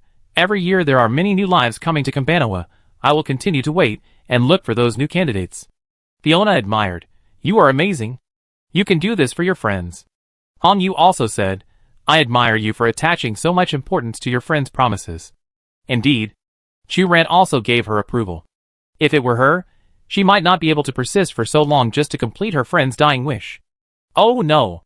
Joey waved his hand, a little shy. The lifespan of elves is very long, so I am very happy to be able to help others do something meaningful. What is your friend's name? Yu Wei suddenly asked. His name? Joey tried to recall. No one has mentioned it for a long time. I remember people always called him Badit. Badit? Others showed shocked expressions, and even Chu Ran couldn't help but open his mouth wide. After a moment, Fiona murmured, Okay, I understand why the Alliance chose your friend as the mission commissioner. Yes. It's hard to imagine that it was Badit. Chu Ran also said in a dreamy tone. Badit is one of the most famous weapon masters in the past 100 years. He became famous at a young age and joined the Alliance research department. The various weapons he designed were circulated throughout the Alliance and achieved good combat results. Even in the Shuangqing area, which is famous for its mecha technology, people have heard of Badit's name and want to buy the weapons he forged. But one day later, Badit suddenly disappeared from people's sight, and there was no new work of Badit on the market. It turned out that according to Joey's words, a war broke out in Badit's hometown at that time, and he chose to return to his hometown of Kambanawa and never left there again. I really didn't expect that Badit was actually a Kambanawa. Hong Yu was a little surprised. Yes. Chu Ran felt the same way. I have also looked up the drawings of Badit's weapons on display in the Diqing Museum. The design of that cold blade is very good. To be honest, I always thought he was from Shuangqing. Although Kambanawa is located in a remote area and it takes several interstellar jumps to get to the Alliance, it is still within the Alliance, so it is not strange. Yu Wei said. Joey nodded beside him and said, Yes, in fact, our area is rich in resources, and there are many foreign caravans coming to trade every year. It seems that you and Badit love your hometown very much. Chu Ran sighed. Of course. Joey said proudly, This weapon left by my friend is his most proud work. He only hopes that the people of Kambanawa can inherit it, not anyone else. I see. Chu Ran understood instantly that the long sword Joey mentioned was completely a self-deprecating statement. Badit's last weapon before his death condensed his life's efforts. It is not an exaggeration to say that it is a holy sword. It is naturally worth finding a suitable owner for the holy sword. Speaking of which, Joey, are we almost there? Fiona pointed to a tall white tent in front. Joey narrowed his eyes, and after a moment, he said happily, Yes, that's right, we are finally here. This place looks like a temporary tent camp, surrounded by colorful tents. The largest tent in the center of the camp is decorated with complex patterns. The soft light leaks through the tent cloth, reflecting the moving figures in it. From a distance, it looks like a palace in a fairy tale. The melody of music is faintly heard in the wind, sometimes melodious and sometimes cheerful. It was almost evening when Chu Ran and others arrived here. Many people gathered outside the tent to watch the performance. Joey said happily, The person we are looking for is here. She is the mainstay of the well-known touring troupe Voice of Life in Kambanawa, Miss Elena, very famous. Touring troupe? Fiona was a little confused, that is to say, their performance venue is not fixed, and now these tents will be dismantled after a while, and then they will go to the next place to continue the performance? Yes. Joey affirmed, originally, as a well-known figure in Kambanawa, I should have found her long ago. Unfortunately, the performance of Voice of Life is too popular, and is always touring around. Fortunately, we are lucky and finally waited for them. Okay. Chu Ran and others went to line up to buy tickets, and prepared to enter the venue to find Miss Elena. Hong Yu said, If this Miss Elena is really the person we are looking for, it is worth the trip. The audience, who also came to watch the performance, heard Hong Yu's words, and asked curiously, Are you also here to see Elena's performance? Yes. Is she famous? Fiona asked curiously. This sentence ignited the enthusiasm of the audience, of course. Miss Elena's dancing skills are excellent. I have never seen such an excellent dancer like her. It is said that she went through very hard training when she was a child to achieve what she has today. If it was just her professional ability, Elena wouldn't be so famous.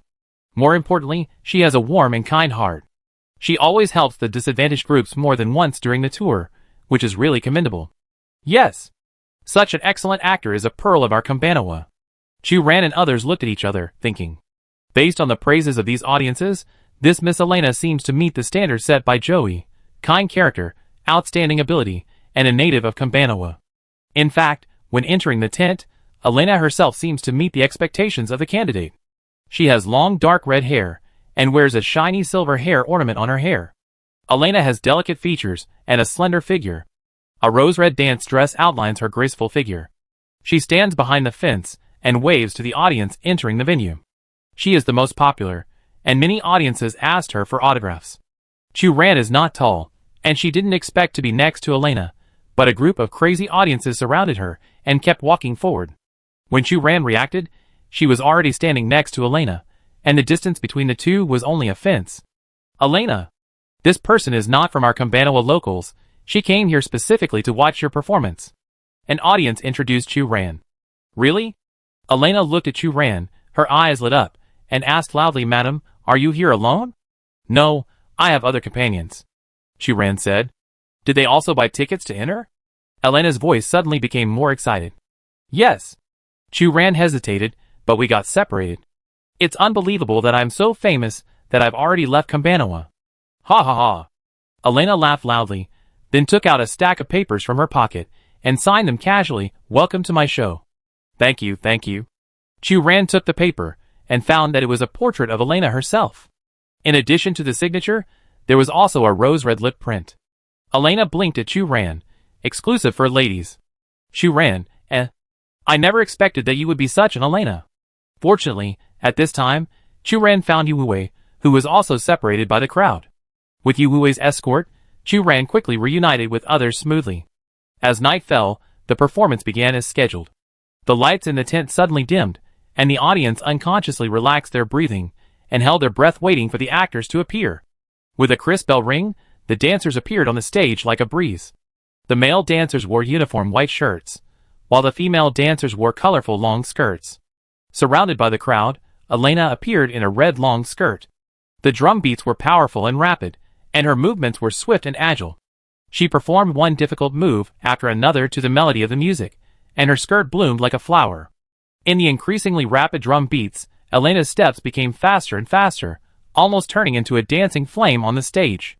Until the last note of the first act ended, Elena stopped, and the audience burst into thunderous applause. Chu Ran also applauded, watching the dancers leave the stage and prepare for the next performance. According to the program, the dance drama performed by the troupe is called Gisette, adapted from a local fairy tale in Kambanawa, telling the story of a girl named Gisette who strayed into a fairyland on her 16th birthday and embarked on an adventure. The performance has a total of 5 acts, and what was just performed was only the first act of the character's debut. The real climax is in the 5th act, where Gisette helps her companions in the fairyland defeat the evil forces, and finally obtains a crown full of jewels. During the intermission, Chu Ran heard the audience around her discussing the origin of the crown.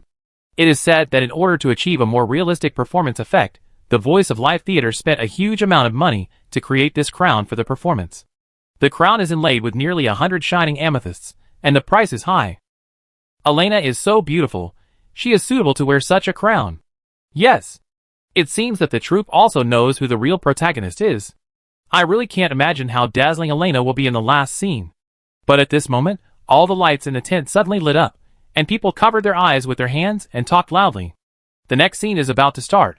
What are they doing? I have adapted to the dim environment. Why is it suddenly bright again? Whose prank is this? At this time, a staff member wearing an armband jumped onto the stage. He was holding a big loudspeaker, and the sound came from the center of the stage. Dear audience, I'm very sorry. Today's performance has some unexpected situations, and has to be temporarily suspended. The jewels on the star crown, an important performance prop of our troupe, were stolen 10 minutes ago during the performance. Please do not move around and cooperate with our investigation. I repeat again, please stay in your seats, do not move around, and cooperate with our investigation. I repeat again, please stay in your seats, do not move around, and cooperate with our investigation. The crowd instantly burst into a buzzing discussion. Chu Ran's first reaction was to look at the actors in the audience, but found that the dancers had come out of the dressing room at some point, and they were all wearing their own clothes. Elena, with red hair, crossed her arms, and was communicating with the staff of the troupe, with a very serious look. Chapter 97. Soon, the staff of the troupe walked to both sides of the auditorium, and began to check the pockets and personal belongings of the audience one by one. Chu Ran and his group lined up obediently to wait for the inspection. During the inspection and body search, Chu Ran heard the audience in the back row discussing this matter. Such a valuable crown can be stolen. The management of the troupe is really careless. Yes. We can't watch the performance now, and we are detained here for no reason. Who will bear such losses? But according to the troupe, the thief stole the crown jewels during the performance. There are always staff guarding the entrance and exit. It is very likely that the thief did not have time to leave and mingled with the audience now. Humph. I really hope to catch that blind thief quickly so that we can vent our anger. Although there were some dissatisfied and complaining audiences at the scene, most of the audience cooperated with the staff's inspection, and some actors also spontaneously joined the ranks of assisting in the body search. The troupe quickly completed the inspection. Chu Ran noticed that Elena also joined the body search. Hey, can we go now? An impatient audience shouted. Yes. We asked you to search us, but we didn't find any suspicious items. Why don't you let us go? If you ask me, you might as well go find a professional police officer. The troupe staff did not make a statement, and the audience's voices were getting louder and louder. People's impatience seemed to be pushed to a peak. At this moment, all the lights suddenly went out. A beam of light hit the stage, and Elena's figure appeared in the center of the stage. She was still wearing the gorgeous long dress she used for the performance. She bowed slightly to the crowd and said in a clear voice, "Please be patient, everyone.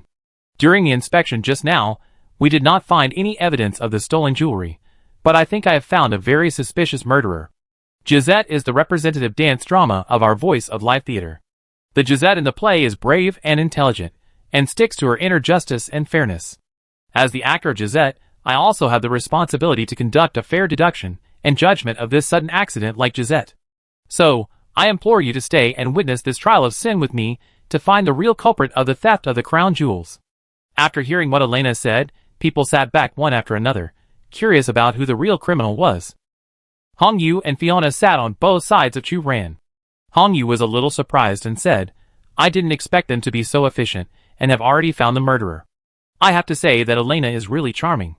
Her body movements and words are very contagious. She is worthy of being a popular star in Campanoa," Fiona exclaimed. "Yes." Chu Ran agreed. Just now, she was speaking on the stage, and I was in a trance thinking that I was watching another performance. "So, who is the murderer?" Fiona asked curiously. At this moment, a beam of light suddenly hit the seat in front of Chu Ran, accurately hitting Joey in the seat. Elena's infectious voice sounded, "Dear audience, this elf lady in front of you is the real criminal of the jewelry theft." For a moment, the audience was in an uproar. Joey looked flustered, his pointed ears moved twice, and he stretched out his hand to block the light. "No, it's not me. I didn't steal the jewelry. Ms. Elena, your doubts need evidence, otherwise it is slander." Yu Wei frowned. "Of course, I have sufficient evidence," Elena said loudly. "First of all, I personally searched this elf lady. She did not have any direct evidence related to jewelry.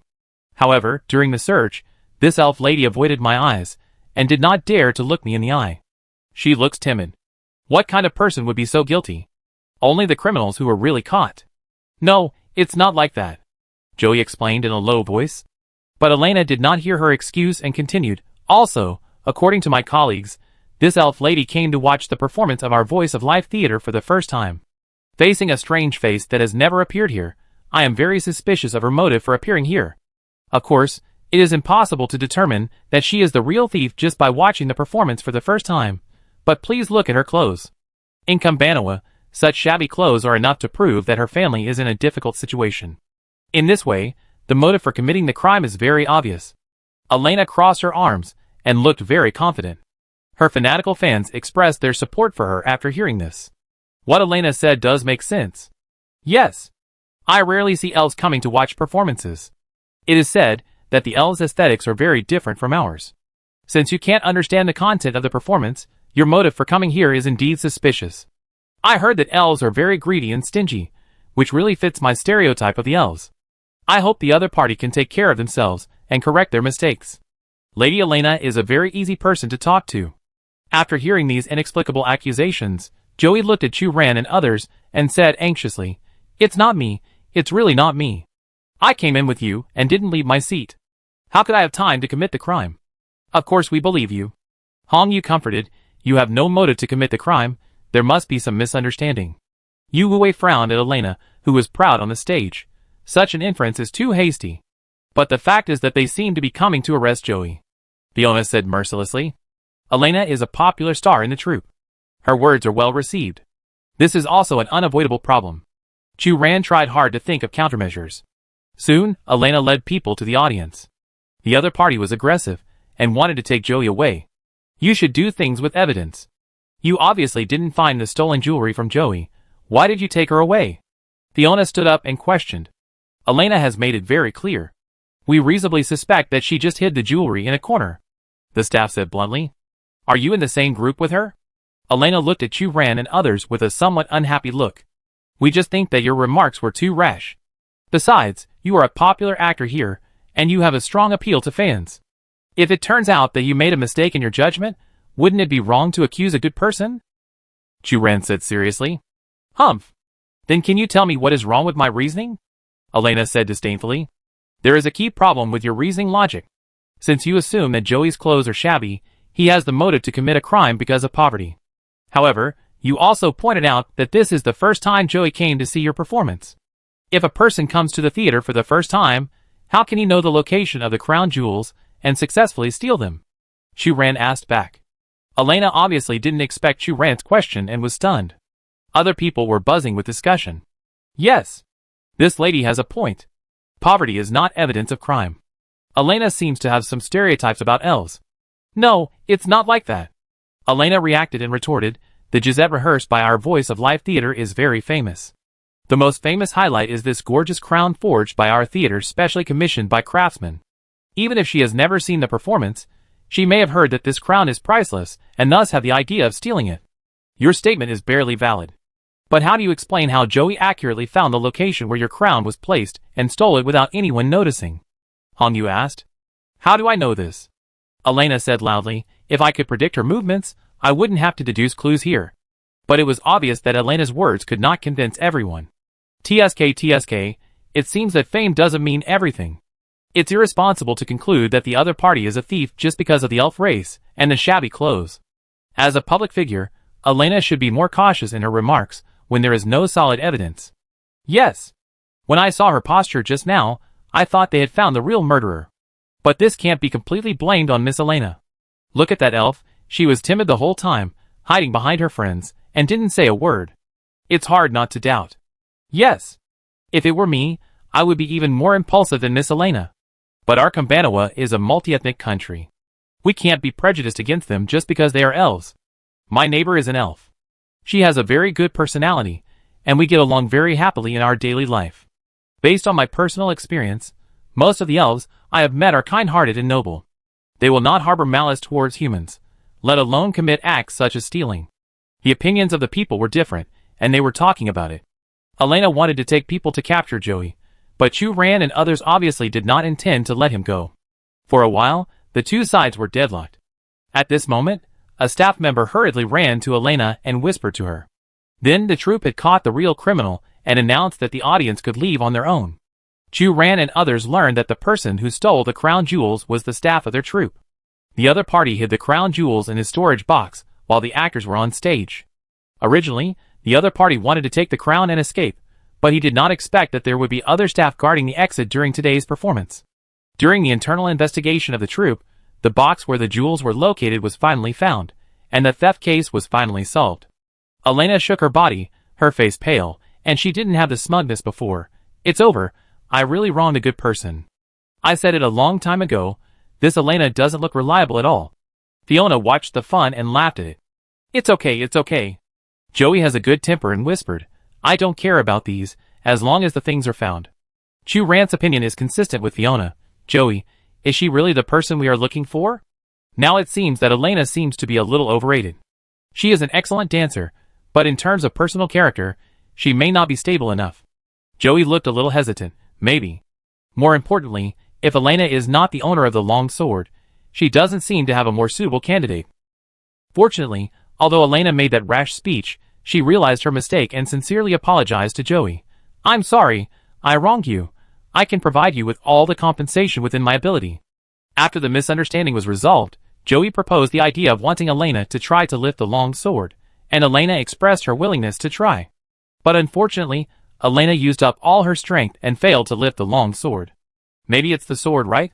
Elena rubbed her sore wrist. I've touched some weapons during training, but none as heavy as this one. It seems you're not the owner of this sword. Joey looked a little lonely, and put the sword back into the box. So, are you looking for its owner? Elena asked curiously. Of course. Fiona answered quickly. It's because we suspected you were the owner of this sword that we came to see your performance, but we didn't expect something like that to happen later. Well, that's how it is. Elena's face quickly turned the same red as her hair. I didn't expect it. I thought you were my fans. At this point, Chu-Ran decided to say goodbye to Elena. Wait, maybe I know someone who is strong enough. Elena wanted to make up for her previous mistakes. She tore off a piece of paper and wrote a string of addresses. Maybe you can go find her and try. Sean? Who is this? Hong Yu asked in confusion. She is a monster hunter, always appearing in the mountains and valleys of Kambanawa, easily hunting those terrible mutant monsters. With her strong physique, she may have the strength to lift this long sword. Elena said seriously. Is this your friend? Chu-Ran asked. I guess so. Elena messed up her red hair and hesitated. In fact, since she realized that she had made a mistake, the domineering aura on her body completely disappeared. Our troupe always tours in various cities in Kambanawa. I helped her once by chance before. She owes me a favor. You can go to her and try. Tell her my name. She won't refuse you. Thank you, Joey said gratefully. It doesn't matter. After all, I was wrong first. Elena waved her hand. According to the address provided by Elena, Chu-Ran and his group left the troop and continued to set off to find the hunter named Sean. The address is in a mountain stream in Kambanawa. Chu-Ran and others drove the Mecha for nearly 3 hours until the night deepened, and finally arrived at the foot of the mountain near the target location. Isn't this place too desolate? Fiona jumped off the Mecha and said with some disdain. I didn't see any traces of humans on the way here. Hong Yu looked around. There are many traces of wild animals here. It doesn't matter. It's natural and original. Chu-Ran said optimistically. Yu Wei held up the lighting fixture and cleared the way in front. After getting off the Mecha, the group climbed a hillside again before they really arrived at the address provided by Elena. There are traces of human life here. It should be the home of Sean, Fiona said excitedly. It's a bit too simple to say that this is a human home.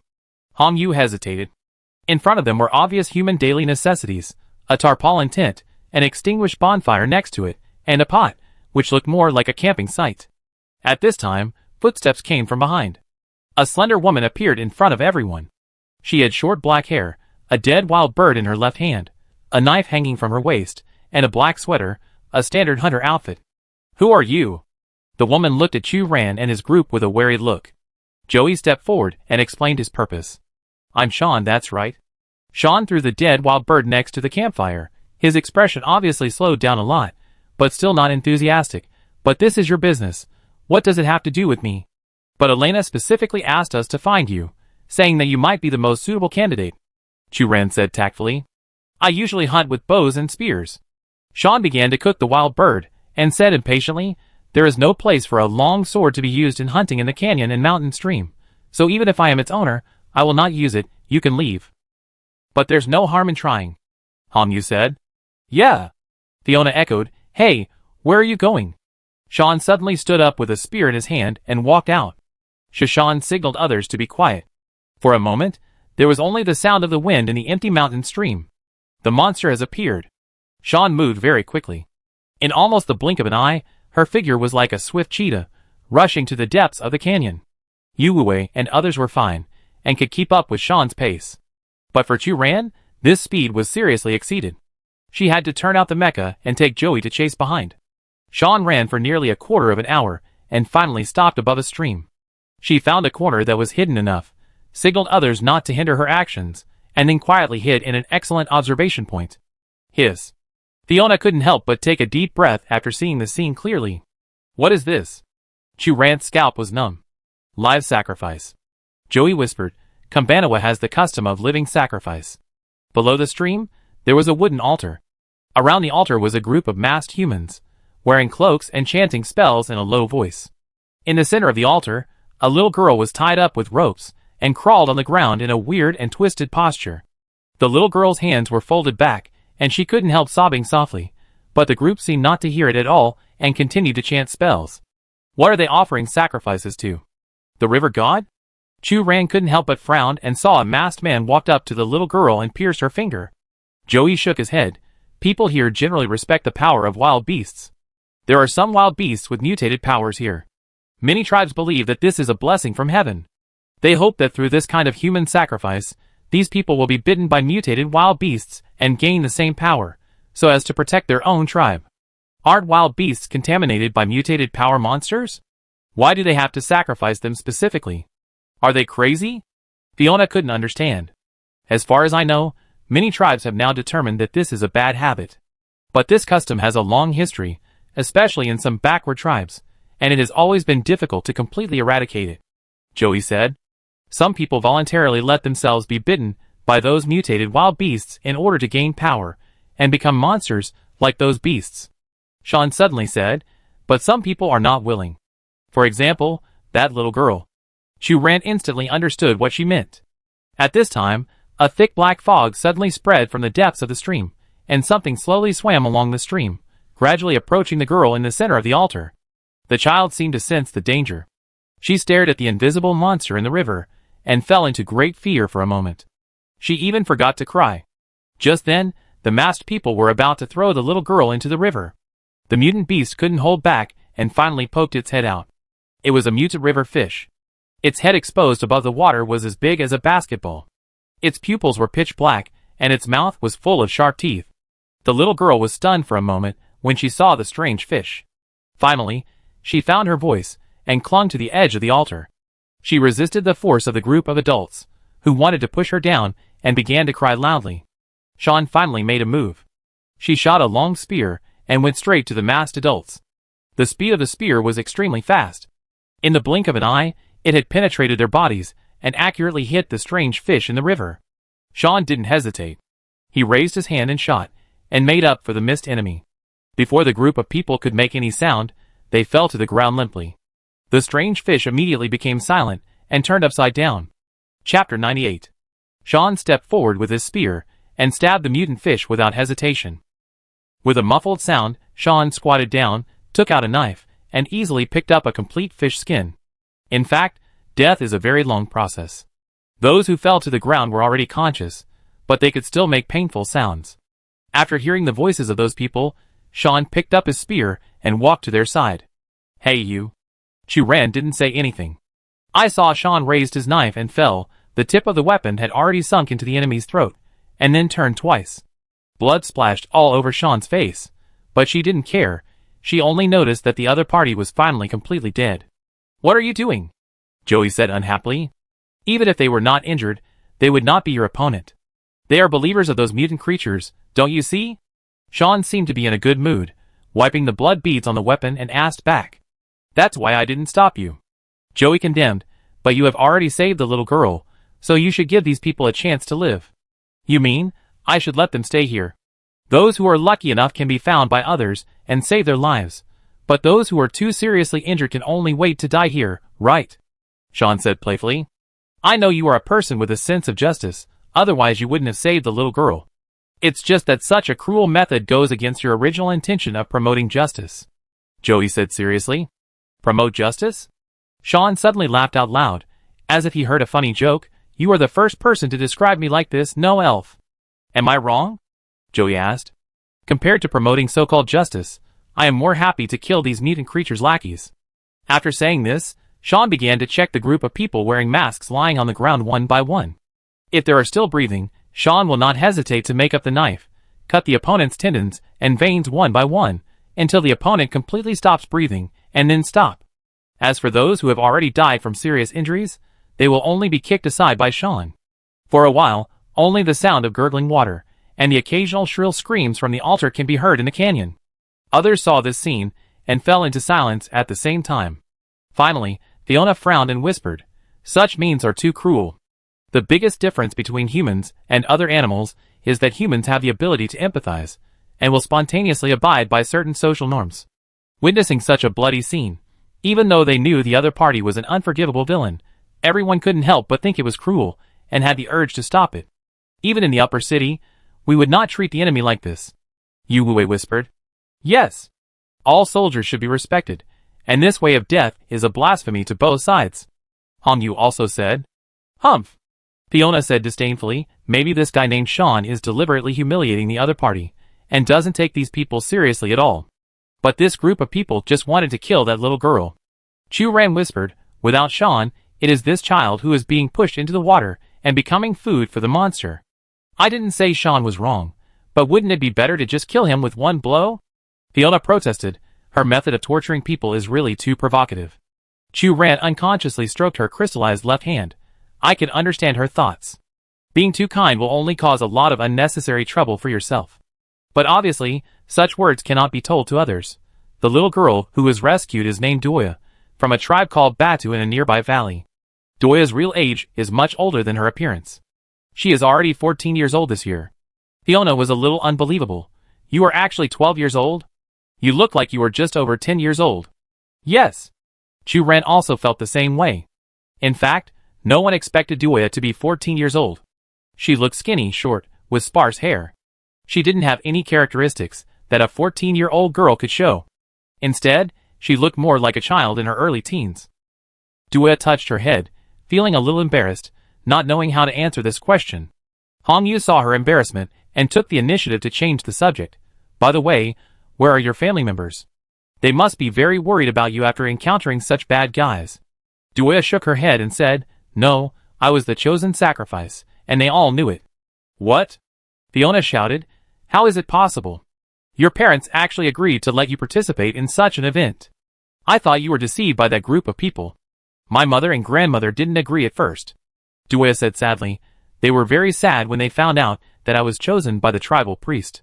They cried for a while, and said they would use money to replace me from the list, but it was useless. Why didn't it work? Chu Ran frowned. Because my father was very happy, and said that it was the honor of the family for me to be chosen by the priest. Doya sighed. My mother and grandmother didn't have jobs, so they had to listen to him. No job. These 4 words are like a hammer, hitting everyone's heart hard, leaving people speechless. Compared with men, it is difficult for women to find a decent and well-paid job. Most of the jobs left for women are those left by men, such as some low-level clerical and nursing jobs. Then, under the banner of the so-called feminine qualities, they are careful, gentle, and considerate, and offer a cheap hourly wage, so that many women who want to become professional women break their heads to compete. And some important management positions are always exclusive to men. The most frightening thing is that under the subtle persuasion of society, many women also think that they should choose a stable clerical job instead of bravely going out to the world. Because such a job meets the expectations of men, that is, it is stable enough. Even if the salary is not high, it is enough for women. Because women don't need the courage to go out and fight for their own careers, these are all men's things. But even so, women should have a job. Even if the salary of this job is not high, it can still help women gain a certain voice in the family, and give women the courage to say no when arguing. Many times, the root of family conflicts comes from the right to speak, and the only thing that can determine the right to speak is economic income. Finally, Hong Yu asked, why do you say that such a thing is the honor of the family? Because the family selected by the priest, the tribe will give a certain subsidy. Doya said, when my sister was selected, the tribe gave her a bag of food and 1,000 sols. 1,000 sols? This is not a lot of money. Fiona shouted. The local currency unit of Kambanawa is the sol, and the exchange rate with the star coins used by the alliance is 9-1. 1,000 sols can be converted into star coins, which is more than 100 star coins. And 100 star coins can only buy 2 of the cheapest basic nutrient solutions on the black market in the bottom city. Even in Kambanawa, watching Elena's performance before, 1,000 sols is the price of 2 tickets, which is not enough to buy. Even if it is because of faith and the so-called subsidies, won't your father be sad?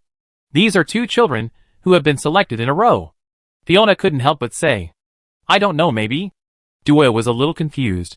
My father said that we have enough children in our family, and the cost of raising them is too high. It doesn't matter if we lose 1 or 2. Only the subsidies given by the tribe are real and valuable. So you have other children? Chu Ran asked. Doya nodded and counted on her fingers. I have 2 younger sisters and a younger brother. The youngest brother was born this spring and has not been weaned yet. Dad likes his younger brother very much and said that when he grows up, he will leave all the family property to him. Fiona laughed sharply. It can be seen that he is the real glory of your family. There is nothing we can do about it.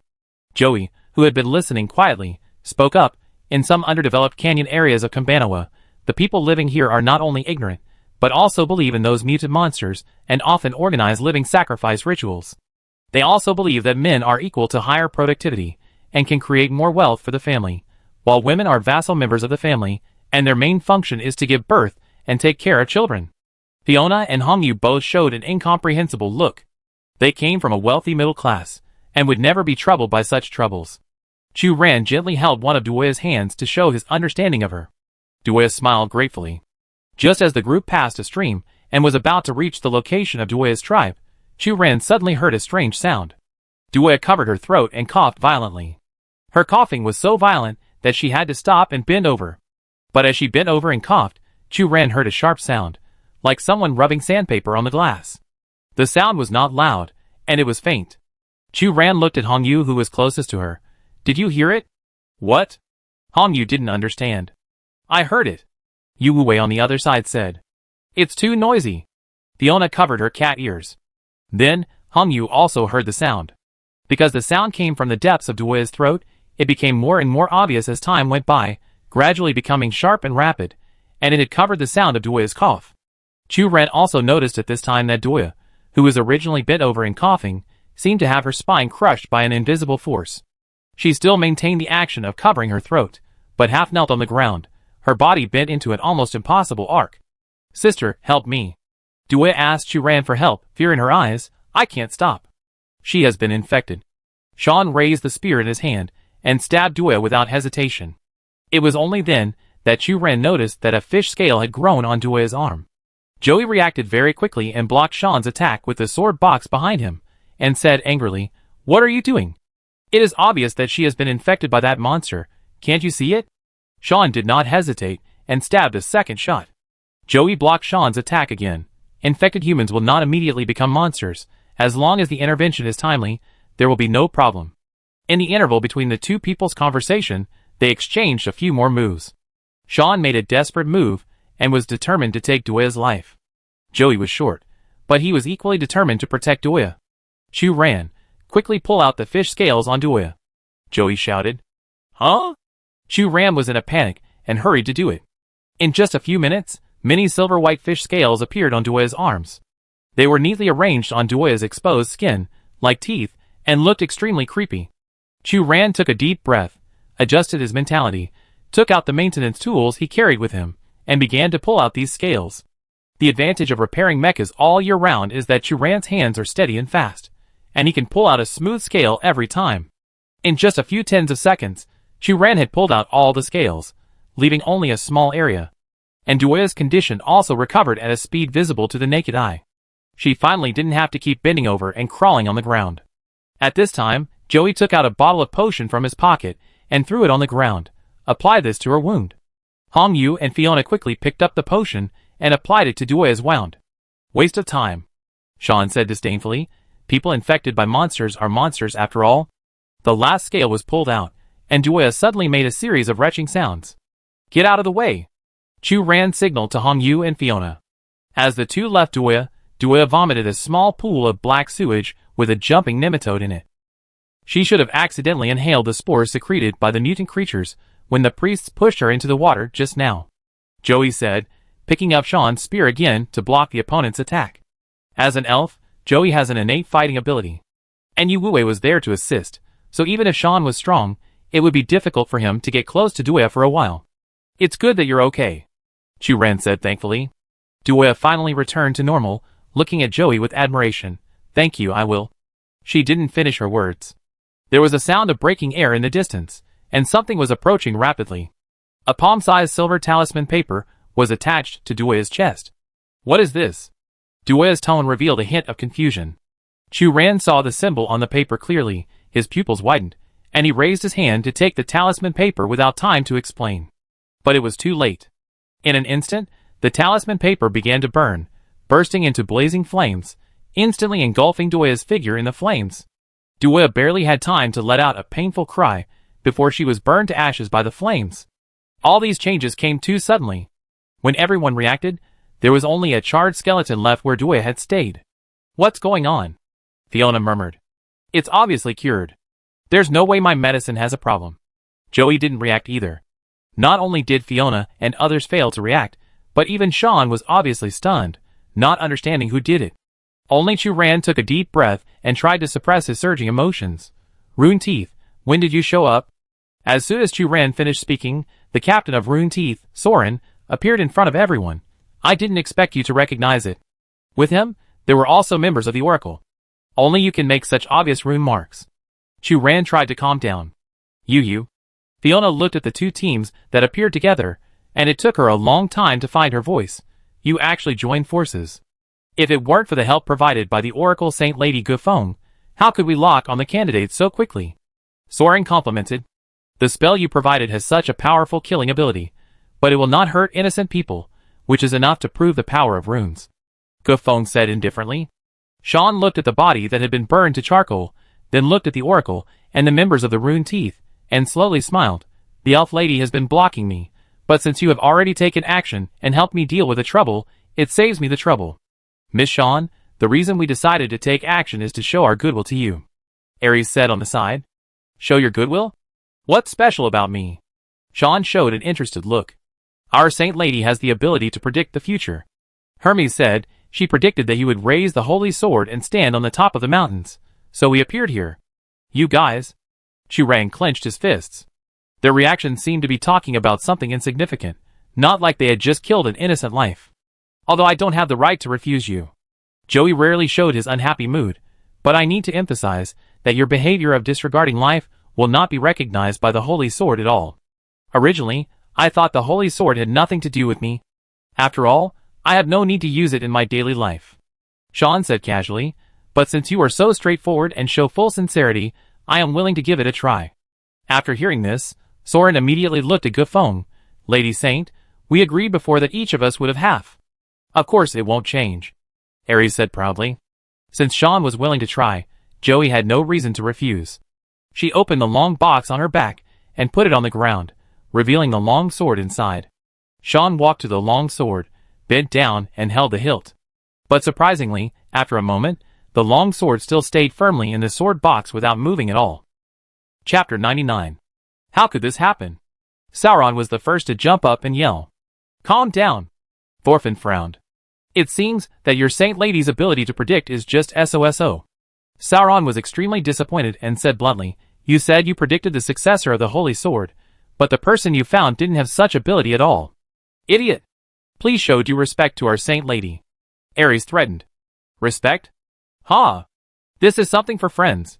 Sauron said desperately, didn't our Rune Teeth cooperate with your actions? On the contrary, I have good reason to suspect that you are here to cheat us of the spell method. You, Ares, and others were furious. Gufeng interrupted the argument. Since Captain Soren has made his position clear, it is meaningless to blame each other, so our cooperation ends here. Humph! We don't care about such shallow rune power at all. Thorfinn crossed his arms. But no matter what, the cooperation between the two teams has been temporarily declared broken, and the previous relationship of helping each other can no longer be restored. On the other side, after repeated attempts, Sean finally realized that he could not lift the holy sword. Her expression was as calm as usual, and she did not seem to be disappointed that she could not get the recognition of the holy sword. In fact, except for the anger and disappointment of the Oracle and the Rune Tooth, the reactions of others were not surprising.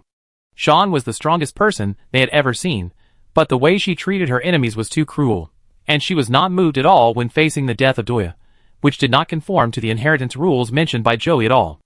After seeing Sean's failed attempt, everyone was relieved. Seeing the Oracle and Rune Tooth arguing, Sean thought for a moment and said, although I am not the right person, there may be someone more suitable than me. Who? Sauron asked immediately. Others also cast curious glances at Sean. My master, Crow? Sean said. Wait, you mean the former Archon of Cabanua codenamed Black Crow? Joey asked in confusion. Archon? That was a long time ago. Sean recalled, she is now living in seclusion deep in the mountains of Cabanua. She taught me the skills to survive in the valley. There should be no one more suitable than her. I once had a brief encounter with Crow, when my friend was still alive. Joey also fell into memories, but later Crow resigned from the position of Archon, and completely lost contact after returning to the valley.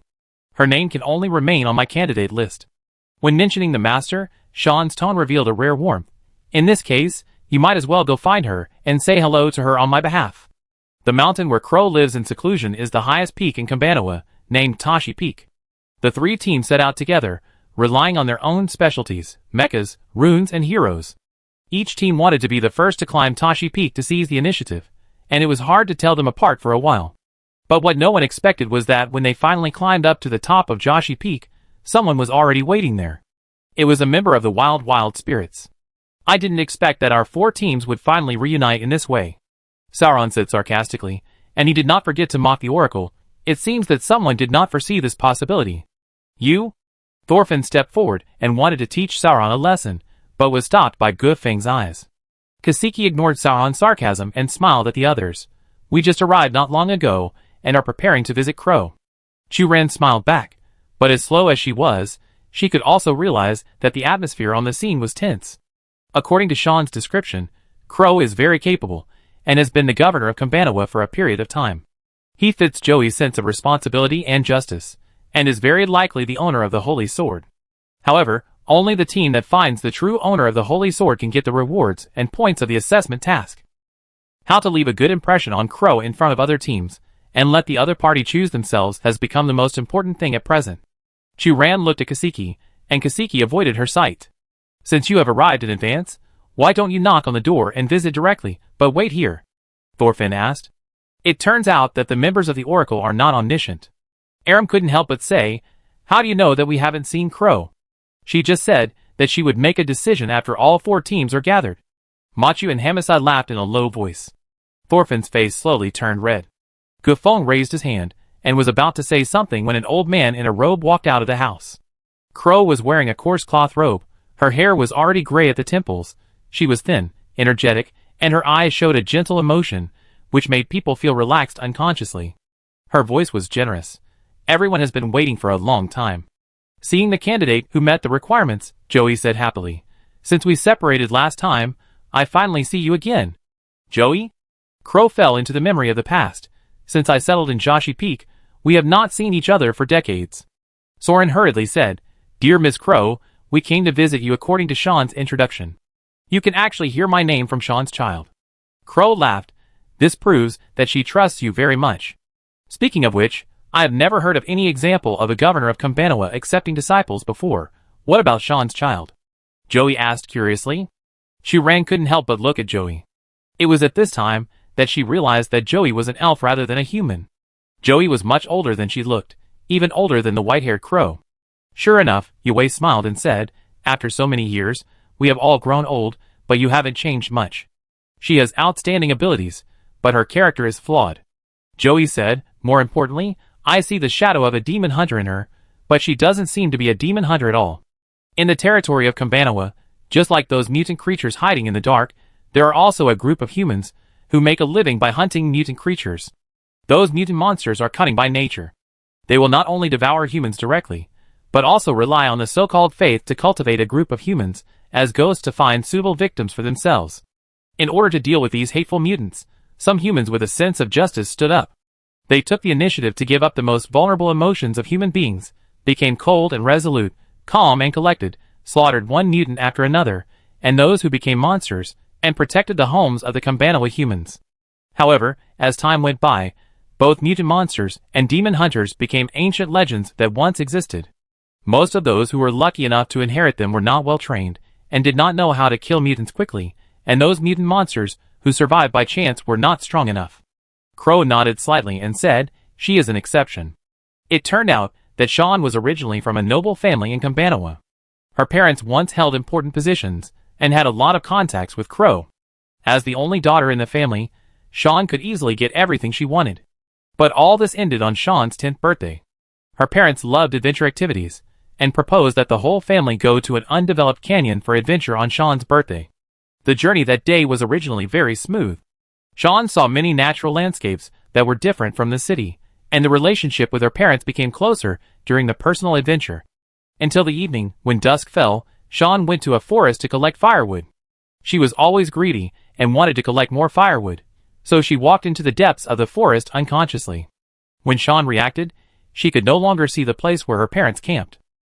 The first time she went out for an adventure, she encountered such a difficult challenge. If it were other people of the same age, they would probably be scared and cry. But Sean tried to suppress the fear deep in her heart. With the knowledge she learned from the textbooks, she finally found the right path in the dense forest with the help of the dim moonlight.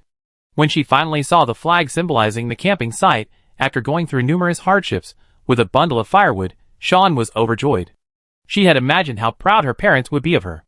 But when Sean really walked to the camping site, she found it dead silent. The next scene she saw made her eyes burst. The nearby stream had been dyed bright red. Her father was lying on the ground, with most of his head missing. The remaining half of his face, his eyes were still open, and he looked terrified, as if he had seen some terrible monster.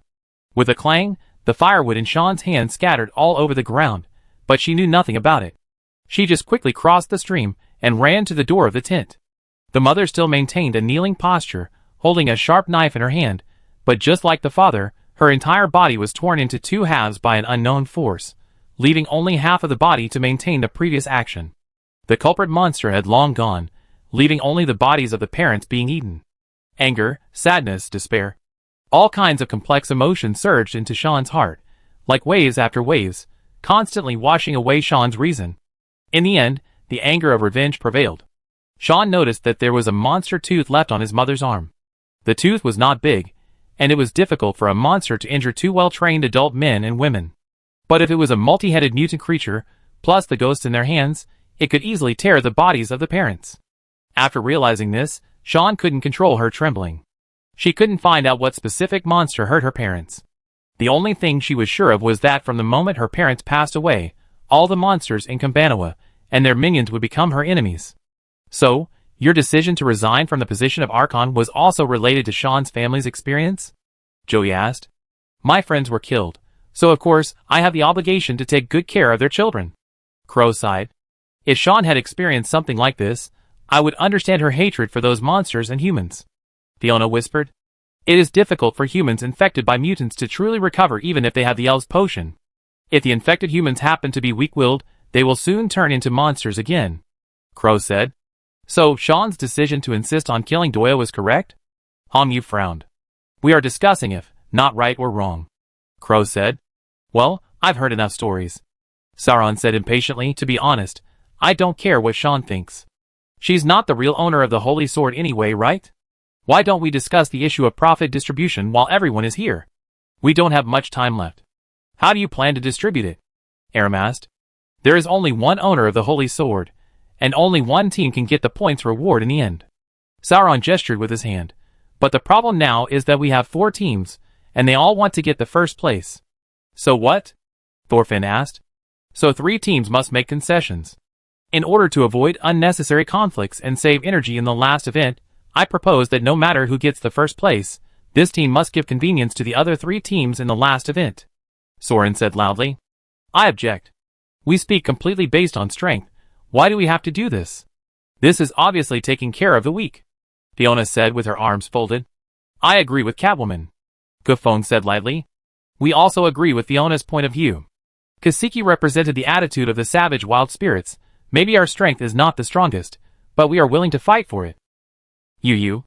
Sauron was questioned for a while, and it took a long time to find his voice. A bunch of idiots. Do you know there is a 4th project? Of course. But so what? The competition has come to this point today, so it doesn't matter how many levels are left. Yes. For the last project, we should do our best. Spirit Wind pulled the Captain Soren's sleeve, signaling him to stop such remarks, but Soren was dominated by emotions, and completely ignored the opinions and ideas of the team members. Just when the dispute between the 4 teams was about to enter the next stage, Crow suddenly said, How do you know that I must be the master of the Holy Sword? It's obvious that you meet every requirement that Joey said, outstanding strength, kind character, and determination to protect Campanoa. If you are not the master of the Holy Sword, then who else will meet these requirements better? Kasiki couldn't help but say, Children, I need to clarify one thing. Maybe I can take the first 2 points as your compliments to me, but in fact, I don't meet Joey's requirements. Raven corrected. How is this possible? Fiona said loudly. I know Batted, Joey's friend. Raven said, in fact, when Batted had just finished forging this long sword, I had tried to lift this weapon, but obviously, I didn't get its approval. Why? Chirang couldn't help but ask. Because I don't have the determination to enter the world. The Crow said slowly, when Batted forged this long sword, both he and I had gray hair, If it was me in my youth, I might still be recognized by it. But as I get older, I have long lost the determination and courage to protect Kambanawa. How could this be? This is simply impossible. Joey's expression was instantly lost. He was shocked that Crow had tried to raise the holy sword a long time ago, and he couldn't believe that Crow actually admitted his shortcomings so frankly. Nothing is impossible. The Crow pointed at himself. The biggest difference between humans and elves is that our thoughts are changing all the time. We can never predict what we will look like in the future, and what kind of environment we will be in. Joey became even more discouraged. Her shoulders immediately collapsed, her pointed ears drooped, and she returned to her cautious and timid appearance. Even if you have explained it this way, in order to completely dispel our doubts, can you please try it again in front of us? Some contestants still did not give up, and made requests to Crow. I am very happy to do so. Crow looked at Joey. Clang. Joey threw the long box to the ground and squatted aside to wait. She knew that Crow would not lie, and the owner of the holy sword would not be Crow. Crow walked forward slowly, and grasped the hilt. But just like Elena and Sean's performance, the holy sword lay in the sword box motionless. The other contestants finally gave up completely. Soren said bluntly, I didn't expect to waste another day. Forget it, we can still look for other candidates. Kasikue comforted his teammates. Let's go, Ares said with a gloomy face. Regret and disappointment filled the hearts of everyone in Zaxi Peak, even Churan was no exception. After confirming the way to contact her with Joey, the other three teams decided to find other possible candidates on their own, and said goodbye one after another. Churan and his group decided to continue traveling with Joey, so they waited for Joey on the side. Just as Churan and the others were about to leave Zaxi Peak, Ye suddenly called Joey. Joey, have you ever thought of a possibility? What? Joey didn't understand. Perhaps you are the owner of the holy sword. Ye said. Churan's eyes lit up. Yes, why had she never considered this possibility? No, of course not me. Joey pulled his elf ears and hurriedly declined. Joey is just an elf, not even a human. How could he have human weapons? Badit has never been a prejudiced person. In his eyes, there is no superiority or inferiority between humans and other races. Crow said patiently, you are shining like the sun, so why let prejudice constrain you? Yes. Fiona also clapped her hands and said, Joey, you will know if you try it. Joey's expression became more and more flustered. She waved her hands repeatedly, and even spoke incoherently. No, this is impossible. Joey will not be such a person. Joey is just a tiny star. Of course it is possible. Churan opened his mind, and began to list Joey's advantages. First, your ability is outstanding, not inferior to Sean and others, and you can even tie with Sean. Second, you are kind-hearted. Whether you treat us or others, you always communicate with a tolerant and kind attitude and try to solve problems. Yes. You can keep your friend's promise, and carry this sword box for decades. This has fully proved that you have the determination to protect Kambanawa. Hongyu also said. If it's not Crow, and you're not either, then this holy sword deserves to not find its master. Fiona said, counting on her fingers. Joey's face flushed at a visible speed. She looked around at everyone and finally lowered her head, just like when they first met. No, you must have made a mistake. I'm definitely not as good as you described me to be. It's useless to talk more. Why not try it, and you know the result? Yu Wei said. Others agreed. But Joey waved his hands repeatedly, saying that he was unwilling to try anything. Now is the time. Joey took out the brown paper from her pocket, on which was a long list of candidates. She said vaguely, we should set off as soon as possible and visit the next candidate before dark. Churan and others were helpless, and could not force Joey to try to raise the long sword. The prerequisite for becoming the master of the long sword is that the person who raises the sword has the determination to try it actively. He also sighed, it is so sad to lose confidence and not see your own advantages all day long. In the following period of time, Churan and others accompanied Joey and visited many candidates one after another. But as you hinted, once Joey was determined to be the master of the long sword, other candidates naturally did not meet the various requirements. During this period, Churan never gave up the idea of encouraging Joey to try to raise the sword. The closest time to success was when Joey had opened the long box and held the hilt with both hands. But in the end, she still didn't use any force timidly and didn't dare to lift it. Fiona, who had been cheering beside her, couldn't help but say, it's really annoying. What's there to be afraid of? She stepped forward quickly, grasped the hilt, and wanted to lift it with force. The long sword naturally lay in the sword box motionless.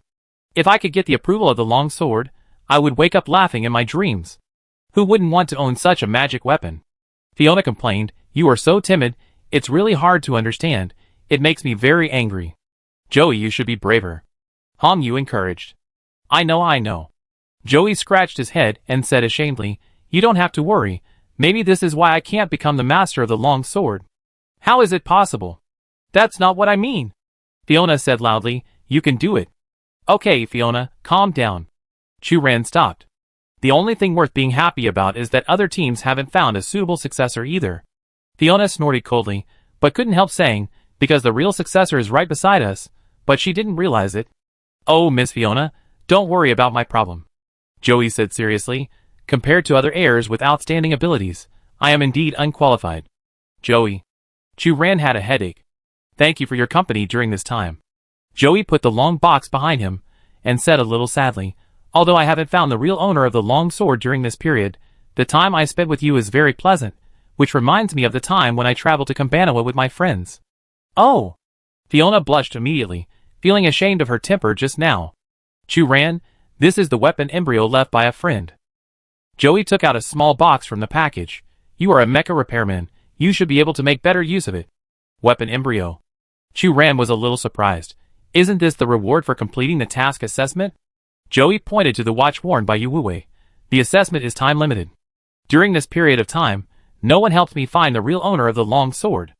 All teams can only get the same basic points. As for the prize itself, it is naturally up to me to decide how to distribute it. Thank you. Chu Ran said sincerely. Thank you for your encouragement. Joey touched the long box behind him. Maybe one day, I will try to lift this long sword myself, but before that, I will still insist on finding its owner. Are you leaving? Fiona asked. Yes. Joey said, I still have a long list of candidates waiting for me to visit one by one. The time limit for the assessment has passed. The Alliance's airship will land tomorrow evening and lead the contestants to the next assessment location. Watching Joey leave, Hong Yu sighed. Joey has been looking for a possible successor in Kambanawa, but he didn't know that he was the most suitable person. In fact, in the second half of the journey, everyone realized that Joey was the one who could raise the long sword. However, Joey never dared to raise the long sword that belonged to her. I hope that one day she will have the courage to believe in herself. Chu Ran said seriously.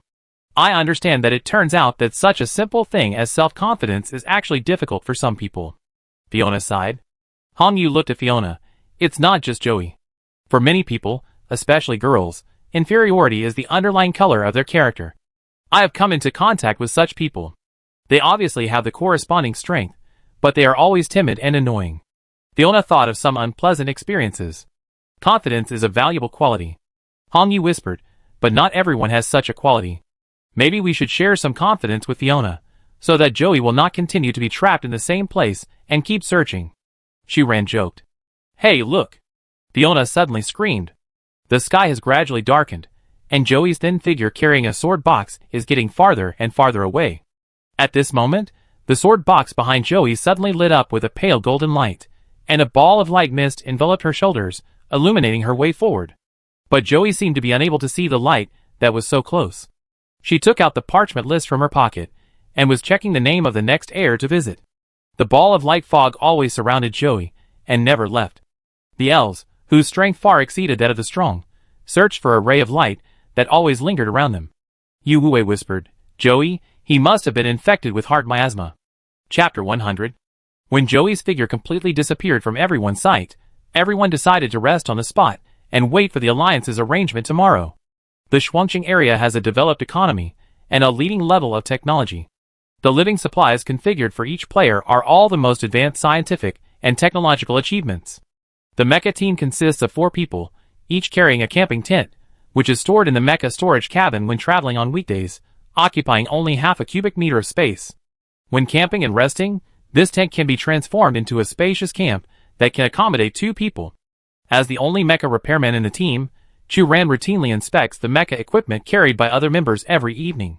During the time he stayed in Kambanawa, there was no large-scale conflict and fighting here. More importantly, everyone drove the Mecha to travel in order to find the heir of the long sword. After removing the small stones in the gaps of Fiona's Mecha, and applying oil to Hong Yu and Yu Wuwei's mechas respectively, Chu Ran finally finished his day's work. Yu Wuwei, Hong Yu and Fiona are allocating the shifts tonight. Chu Ran took off the goggles used by maintenance technicians, subconsciously clenched her fists, and tried to stretch her stiff arms, but at this moment, she suddenly felt a sharp pain in her palms. With a ding-dong sound, the tools in Chu Ran's hands fell to the ground. The familiar stinging sensation came, and Chu Ran looked at her left arm. The entire forearm had turned into a transparent crystal, with a hard texture and high transparency. Chu Ran tried to clench her fists, but the slow nerve reflexes, stiff movements, and loss of perception of body parts all reminded her of the changes in her body, and the crystallization deepened further. The third light spot appeared on Eva's light screen interface, and the crystallization progress in the upper right corner also changed from 12% to 23%. Chu Ran pursed her lips unconsciously. According to the prompt on Eva's panel, each light spot represents a mission location. Now that the assessment of Campanoa is over, only the fourth light spot is not lit. No one knows why her body has crystallization symptoms, but Chu Ran speculates that this may be related to the progress of the joint exercise of colleges and universities, and she must go to the next assessment location as soon as possible. Hong Yu first noticed Chu Ran's abnormality, and looked at Chu Ran's crystallized left arm. Chu Ran, your arm. Fiona followed her line of sight, and saw Chu Ran's almost transparent arm. She subconsciously raised her voice. What is going on? Fiona ran to Chu Ran's side, and tried to touch Chu Ran's arm, but she couldn't help screaming as soon as she touched Chu Ran's arm. Yu Wei signaled with his eyes. You should rest. Chu Ran pushed Fiona away. It's nothing serious. Really? Fiona looked suspicious. What disease do you have? Why hasn't it improved? As early as when Chu Ran's fingers began to crystallize, they knew about the abnormality of Chu Ran's body, but everyone thought it was just a lesion in the finger part, and never thought that this crystallization symptom would get worse. Chu Ran shook his head. It was difficult to describe his current mood. According to Duke Fuya, the body crystallized because of a curse from the unknown void. But Fuya spent her entire life organizing one expedition after another, but she failed to defeat the crystallization curse. Chu Ran doesn't think that the symptoms of body crystallization will seriously affect her daily activities, but she must find a way to fight this symptom. Driven by the instinct of survival, Chu Ran just wants to live. Hong Yu took out a pair of long gloves and handed them to Chu Ran. This pair of gloves is made of smooth satin material. The main color is gray and black. The edge is embedded with expensive gold silk thread, and an agate gem is inlaid in the center, which looks extremely precious. Chu Ran glanced and found that the outer skin of this pair of gloves is fused with swimming gold material, which has the characteristics of high temperature resistance and corrosion resistance, and is very valuable. Fiona asked curiously, why are you still carrying this thing? Hong Yu said seriously, this is a new product developed by our family. We originally planned to give it as a gift to players from other teams. But obviously, Chu Ran needs it more now. Chu Ran looked at his left arm, hesitated for a moment, and accepted Hong Yu's kindness. I will transfer the star coin to you. Since the symptoms of crystallization appeared in his body, in order to avoid unnecessary trouble, Chu Ran has been using various props to cover it up. At first, it was waterproof tape, then the wrist guard for maintenance technicians, and now it has changed to long gloves. Chu Ran put on the gloves and tried to grasp the 5 fingers. Fiona witnessed this scene and commented, no matter what the actual effect is, Chu Ran looks very imposing now. All he needs is a scepter. Hong Yu said. Yu Wei looked at Chu Ran. Are you okay? Chu Ran shook his head and denied. Crystallization has only limited the flexibility of the fingers, and has not affected other aspects. Fiona and Hong Yu breathed a sigh of relief. The competition is about to end, and we can return to Xuanqing area for treatment in time. No matter what the disease is, the Institute will come up with a suitable treatment plan. Chu Ran deliberately led the topic to other directions, and the atmosphere instantly became relaxed. Yu Wei looked at Chu Ran, and his eyebrows twisted unconsciously. But this worry was well concealed by him. Late at night, Chu Ran took out the chip left by the 4 sages, and imported its data into Eva's program system. During this period, she has been studying the relevant information of chip iteration technology on the dark web, but due to the inconvenience of the schedule and venue, Chu Ran did not receive the materials sent by the dark web until the day before yesterday. The chip carrying Fuya and the 4 sages data stream is nearly 1,000 years old. The chip technology that was amazing at the time has become an outdated antique after several technological revolutions, and even the export port has become history. Chu Ran had to refer to similar styles in the museum, and order materials to make corresponding connection equipment. The import program ended, and Eva had no reaction. Chu Ran stared at Eva's light screen and pressed his brow. For her, failure is not new. Just as Chu Ran was about to remove the chip and remove the rubber ring connecting the device, Eva's light screen suddenly lit up. With the help of the alien space built by Eva, the four sages and Fuya went from two-dimensional flat portraits to three-dimensional models in three-dimensional space. Eva's drawing technology is very mature. With supercomputing power, she made up for the missing parts in the portrait, breaking away from the limitations of the original picture frame, and everyone's appearance looks more real. Hector is short, but has a flowing white beard. Sophia has a pair of purple eyes with water. Lena Bragg has the iconic golden hair of the Bragg family, and Adrian wears a set of silver white armor and holds a long sword in his hand. As for Fuya herself, her portrait was originally more exquisite than that of the four sages, so Eva naturally allocated more computing power to construct her image. Whether it was Fuya's short black hair, her rosy cheeks, or the precise gears and scepter in her hands, under the operation of high computing power, the three-dimensional effect of Fuya looked vigorous and energetic, as if she had really come to life. Hector noticed the difference between Fuya and them, glanced at Fuya's facial features, then looked at his palms, and muttered, "My fingers are not so thick." Sophia held up the emerald green skirt and spun in place, saying excitedly, "My favorite green." Fuya was picky. Eva's computing model still needs to be optimized, and the accuracy of the three-dimensional character is just barely enough. Adrian agreed. "Your Excellency the Duke has a point." Lena Bragg smiled and said, "Everyone, we can access Eva's data panel and have a virtual three-dimensional body thanks to Chu Ran." Others looked at Chu Ran.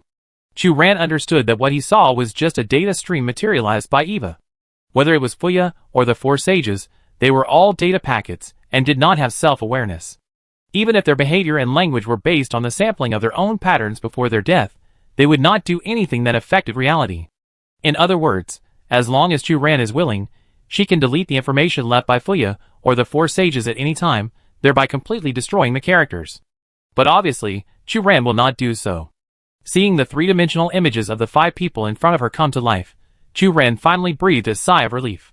Chu Ran opened the database of his terminal device, which not only contained Eva's host system, but also Chu Ran's various conjectures and assumptions about mainline mission, crystallization, miracle mecha.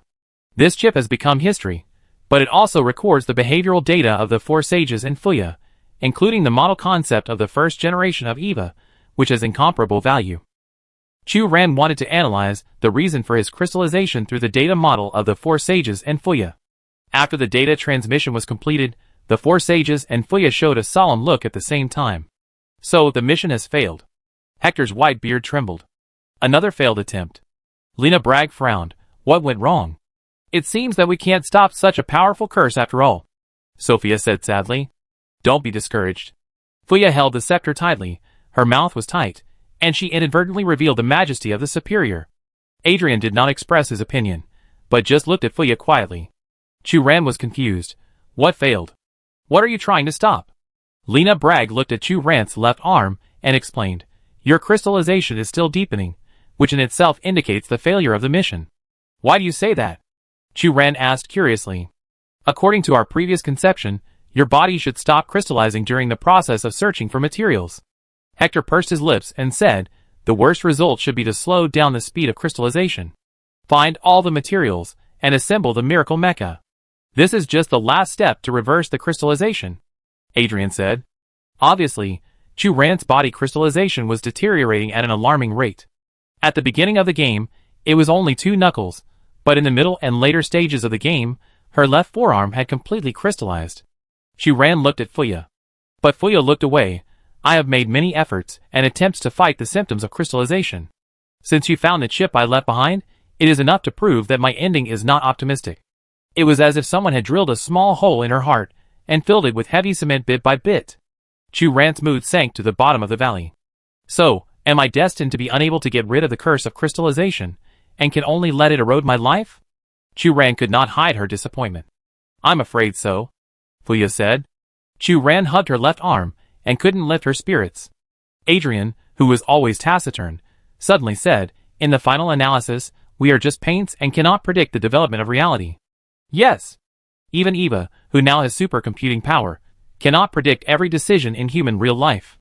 Lena Bragg said optimistically, maybe there will be a turnaround in this matter. Lena, you. Hector hesitated to speak.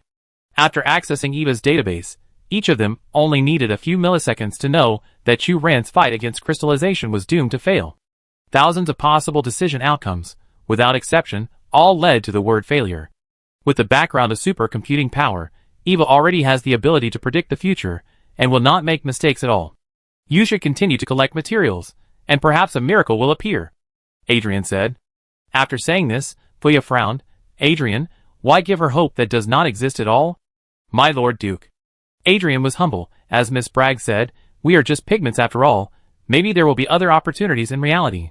But Eva is not pigment. Hector couldn't help but stare. Can super artificial intelligence make mistakes? Then human society will be doomed. My Lord Hector, that's not what I mean. What do you mean?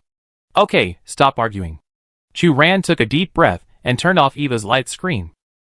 Chapter 101. That evening, the ranking of the points of the joint exercise of colleges and universities was updated. Based on the exploration and contribution of the 4 teams, the ranking of the points was updated.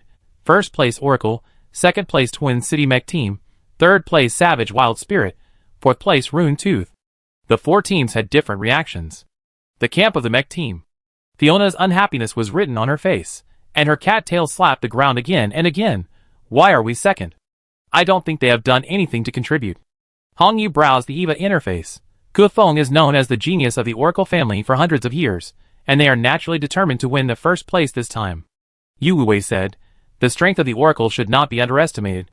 In the joint exercises over the years, the Oracle has always been the biggest opponent of the Twin City division.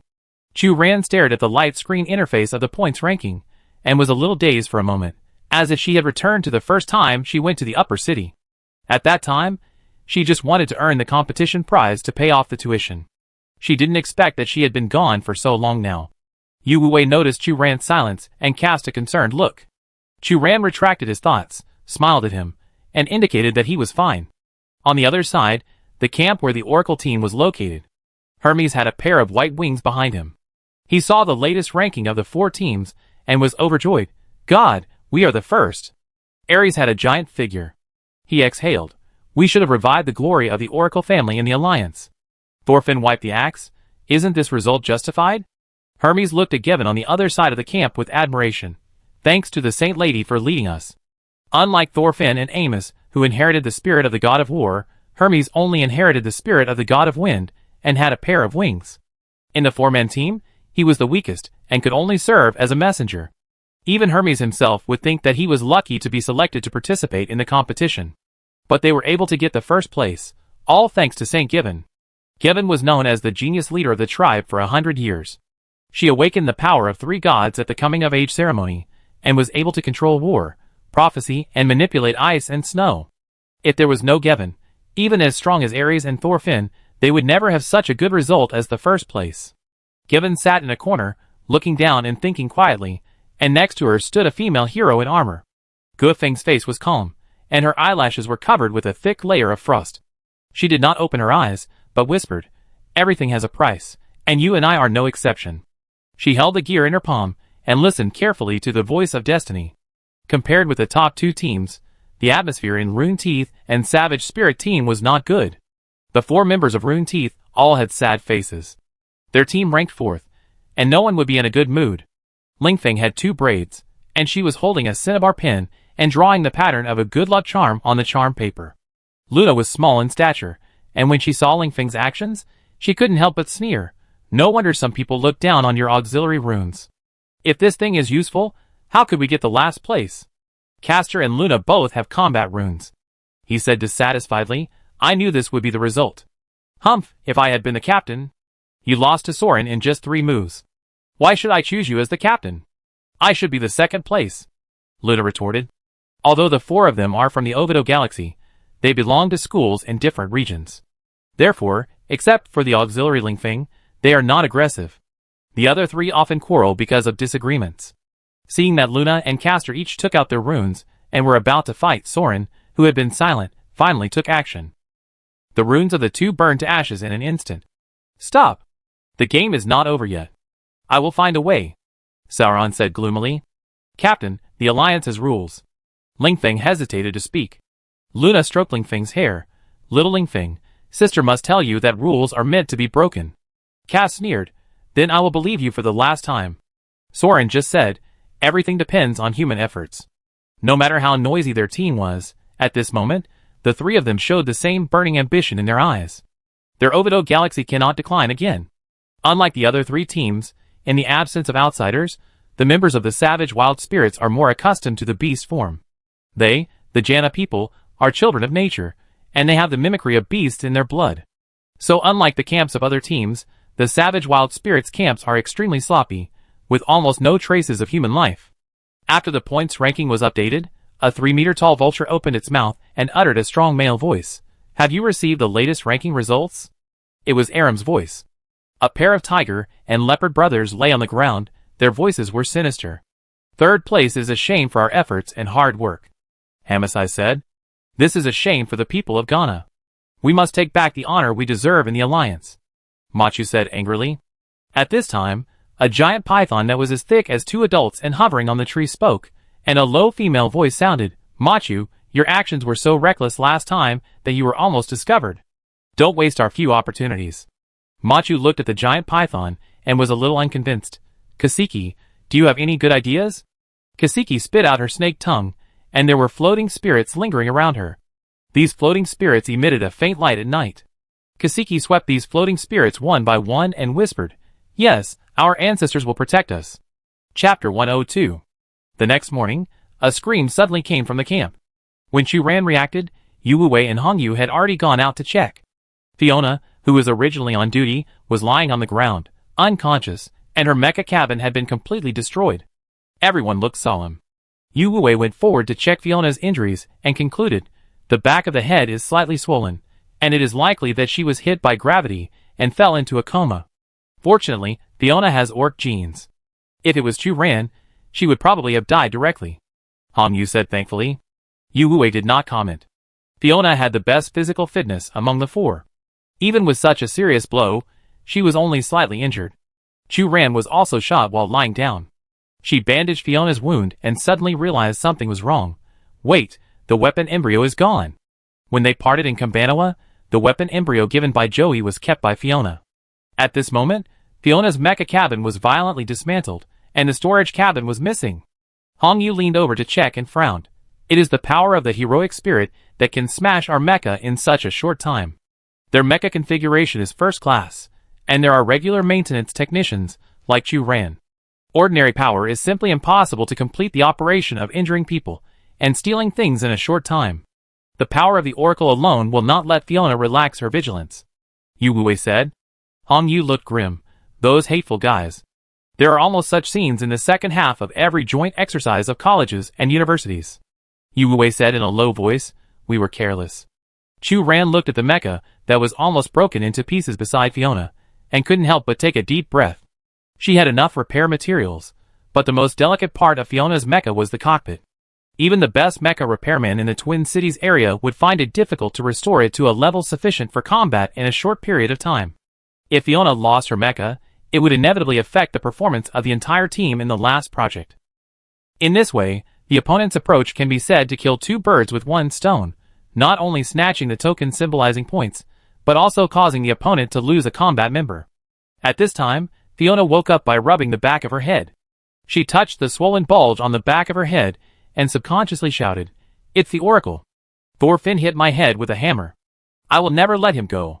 For a moment, Churan didn't know whether to be happy for Fiona's awakening or to marvel at her strong recovery ability. How did you get sneaked up on by him?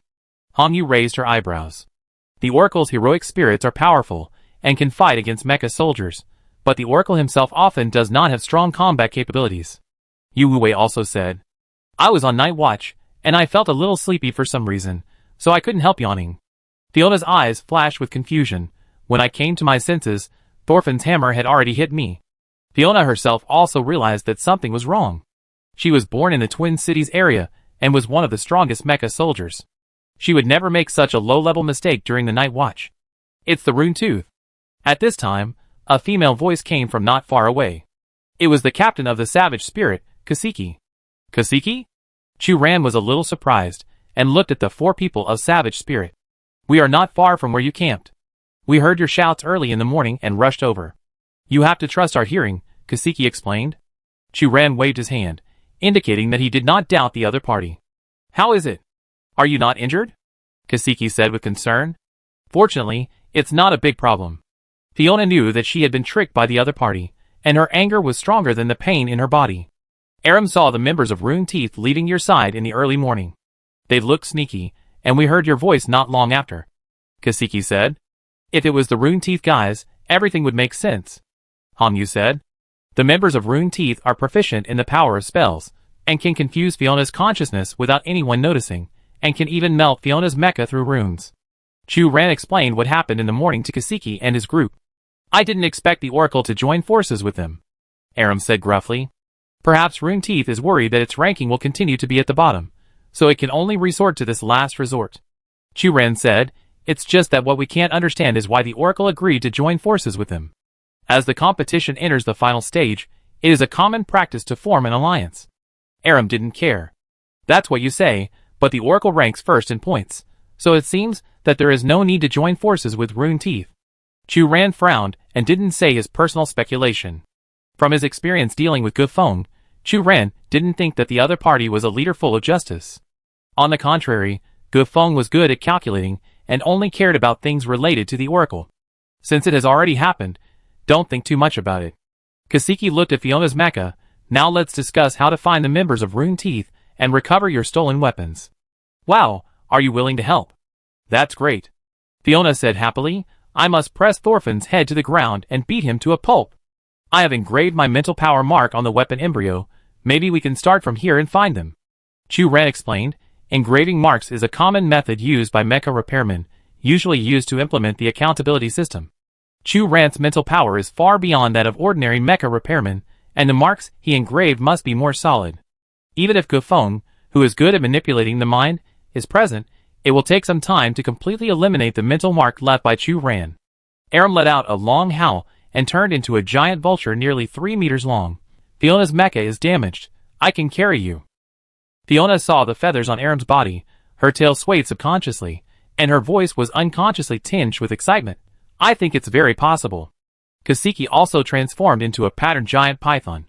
She spit out her snake tongue at Chu Ran and hissed, "Chu Ran, come with me." Chu Ran looked at Hongyu and Yu Wuwei. Hongyu shook her head slightly and summoned her own mecha.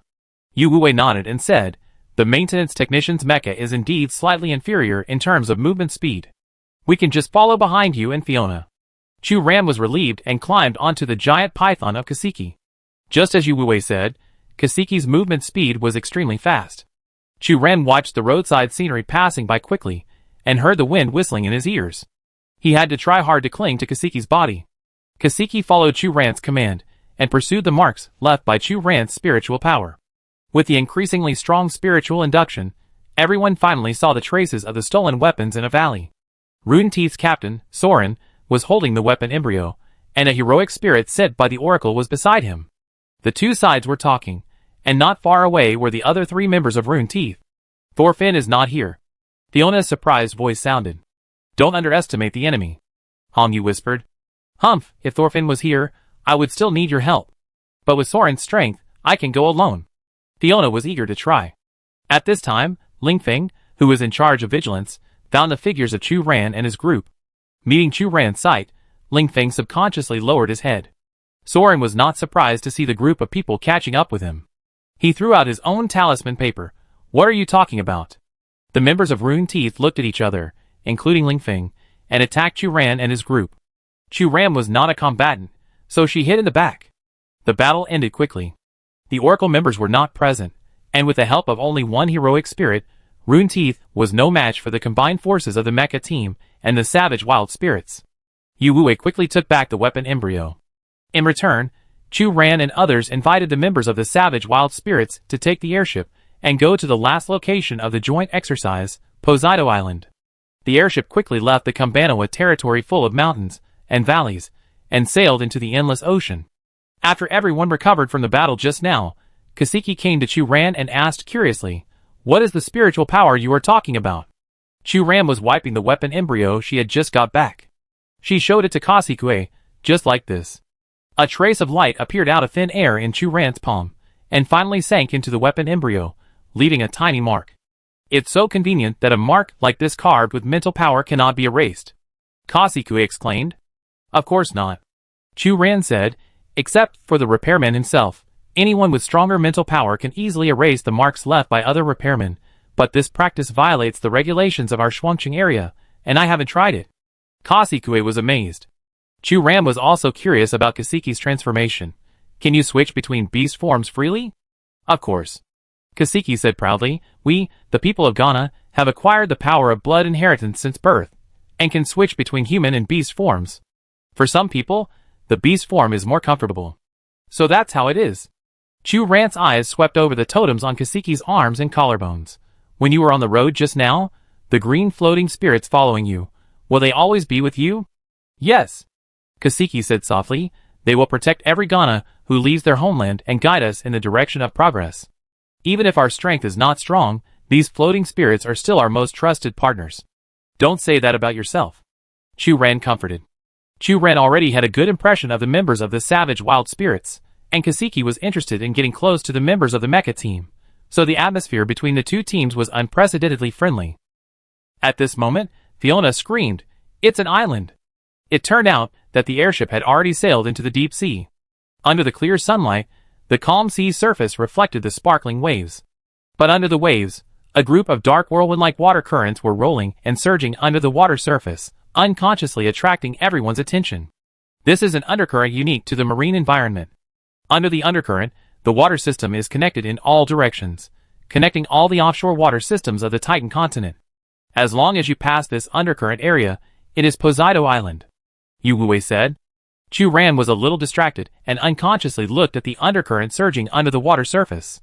At this moment, something unexpected happened. Kasiki suddenly grabbed Chu Ran's hand, forcibly erased Chu Ran's mental power mark, and reached out to take Chu Ran's mecha necklace. Aram, who was not far away, was well prepared and transformed into a huge vulture in time to stop Hong Yu and Yu Wuwei, who subconsciously jumped up to defend. Machu and Hamasai on the other side smashed the weak point of the airship's viewing window, and a strong force came, pushing Chu Ran off the airship. Fiona and Hong Yu were blocked and had no time to help. A second before falling into the seabed, Chu Ran saw a silver-white mecha rising into the sky and rushing straight towards her. This was Yu Wuwei's mecha. Chu Ran thought Yu Wuwei's behavior was very stupid. They were calculated by Kasiki and others, and it was more important to reduce losses and take back the weapon embryo, rather than jumping down with her. Such impulsive behavior is simply not in line with the basic qualities of an excellent mecha soldier. Just like before. Such thoughts flashed through Chu Ran's mind unconsciously. Like before, Chu Ran realized the inconvenience. But she didn't have time to think. The cold and salty sea water poured into her mouth and nose. A huge wave hit, and Chu Ran lost consciousness instantly. After an unknown period of time, Chu Ran finally regained consciousness. She could feel herself lying flat on the ground. Cool water drops dripped on her lips, as if someone was constantly touching her body, and finally stopped on her cheek. Chu Ran wanted to open her eyes, but her eyelids were like heavy lead blocks, and it was difficult to open them. Her limbs also became uncontrollable, heavy, as if filled with sea water. After a while, the man seemed to think that this was too inefficient, and took the initiative to pick up Chu Ran and force water into her mouth. The cool and sweet water flowed into her throat, and Chu Ran felt that her heavy limbs seemed to be gradually regaining consciousness. Her cheek accidentally touched the man's waist and abdomen, and seemed to touch a piece of cold metal material. Chu Ran finally opened her eyes, and met a pair of inorganic glass eyes close at hand. Realizing that Chu Ran had woken up, the owner of the eyes not only did not dodge at all, but continued to stare at Chu Ran. Chu Ran's eyes moved down, and a pair of palms with a metallic luster appeared in front of her. It was these hands that had just touched her cheek. The other party's whole body was highly metallized, and almost all exposed organs, including skin, were replaced with free gold material. Free gold, a rare and expensive metal material, is usually used as a material for forging key parts of mechas, and is also one of the raw materials that Chu Ran is most familiar with. The other party was dressed like the most common mecha repairman in the bottom city, with a piece of soft leather cloth hanging around his waist, and a wrench for mecha repair, and a small bottle of engine oil hanging on the cloth. But the most eye-catching thing is the scarf tied on the head of this person, or the cyborg, with a crooked U embroidered with golden silk thread. Chu Ran felt dazed and suspected that she was hallucinating. She asked tentatively, "Xiaoxua?" Yu Shui stared at Chu Ran and slowly blinked her eyelashes made of metal wire. "Chu Ran, we meet again." Chapter 103. Chu Ran looked around and found herself in a cave by the sea. She could hear the sound of waves hitting the beach in the distance. Yu Shui is Sister Lian's daughter.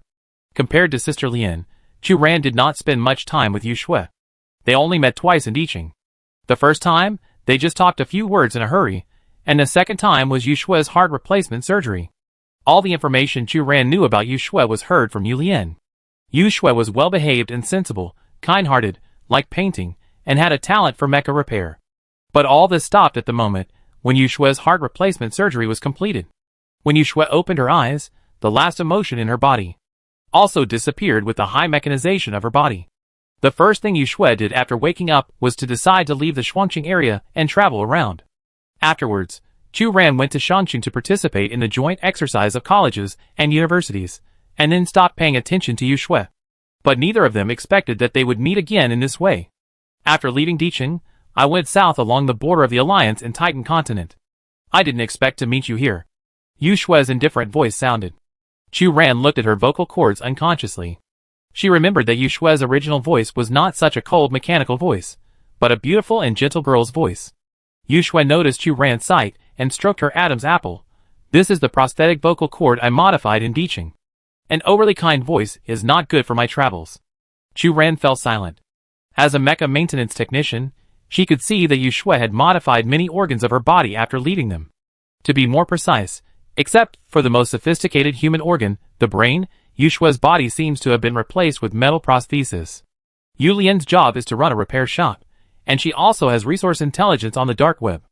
As long as Yu Shui wants, she can replace the most advanced prosthetic equipment on the market. But Yu Shui didn't do that. Chu Ran even saw the cheapest ion gold in Yu Shui's joints. This material is very familiar to her. It was the only material she could afford when she was saving money to pay for tuition. Even the most advanced gold material on the market will face the risk of being eliminated by the times. The cheap material used by Yu Shui has very poor durability in mechas. Modifying it into a more sophisticated prosthesis will only accelerate the wear of the artificial prosthesis. Cheap mechanical materials will only mean lower performance and shorter life. Chu Ran disagreed with Yu Shui's approach and could only say tactfully, "Why don't you go find Sister Lian? She's worried about you. Mom is mom, I am me." Yu Shui slowly turned her glass eyes. After having a second life, I don't want to rely on others anymore. Chu Ran sighed, and after all, he couldn't comment more, so he could only change the subject very stiffly. Okay, where is this place? It should be near Poseidon Island, right? According to Chu Ran's speculation, the airship had completed the interstellar jump when she fell into the sea, and the landing site should not be far from Poseidon Island. Perhaps it was an island in the nearby sea. There is no Poseidon Island here. Yu Shui's voice was indifferent. This is located in the south of Titan continent. It is the site of the Alliance hundreds of years ago. Now there should be only some remaining ruins. The old site of the Alliance? Chu Ran was shocked. Chu Ran turned on Eva. Fortunately, Eva did not go on strike because of being soaked in seawater.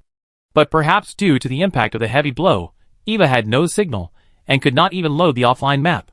Chu Ran took out the repair tools and tried to repair it, but after a quarter of an hour, he had to admit that Eva was indeed broken like a prototype.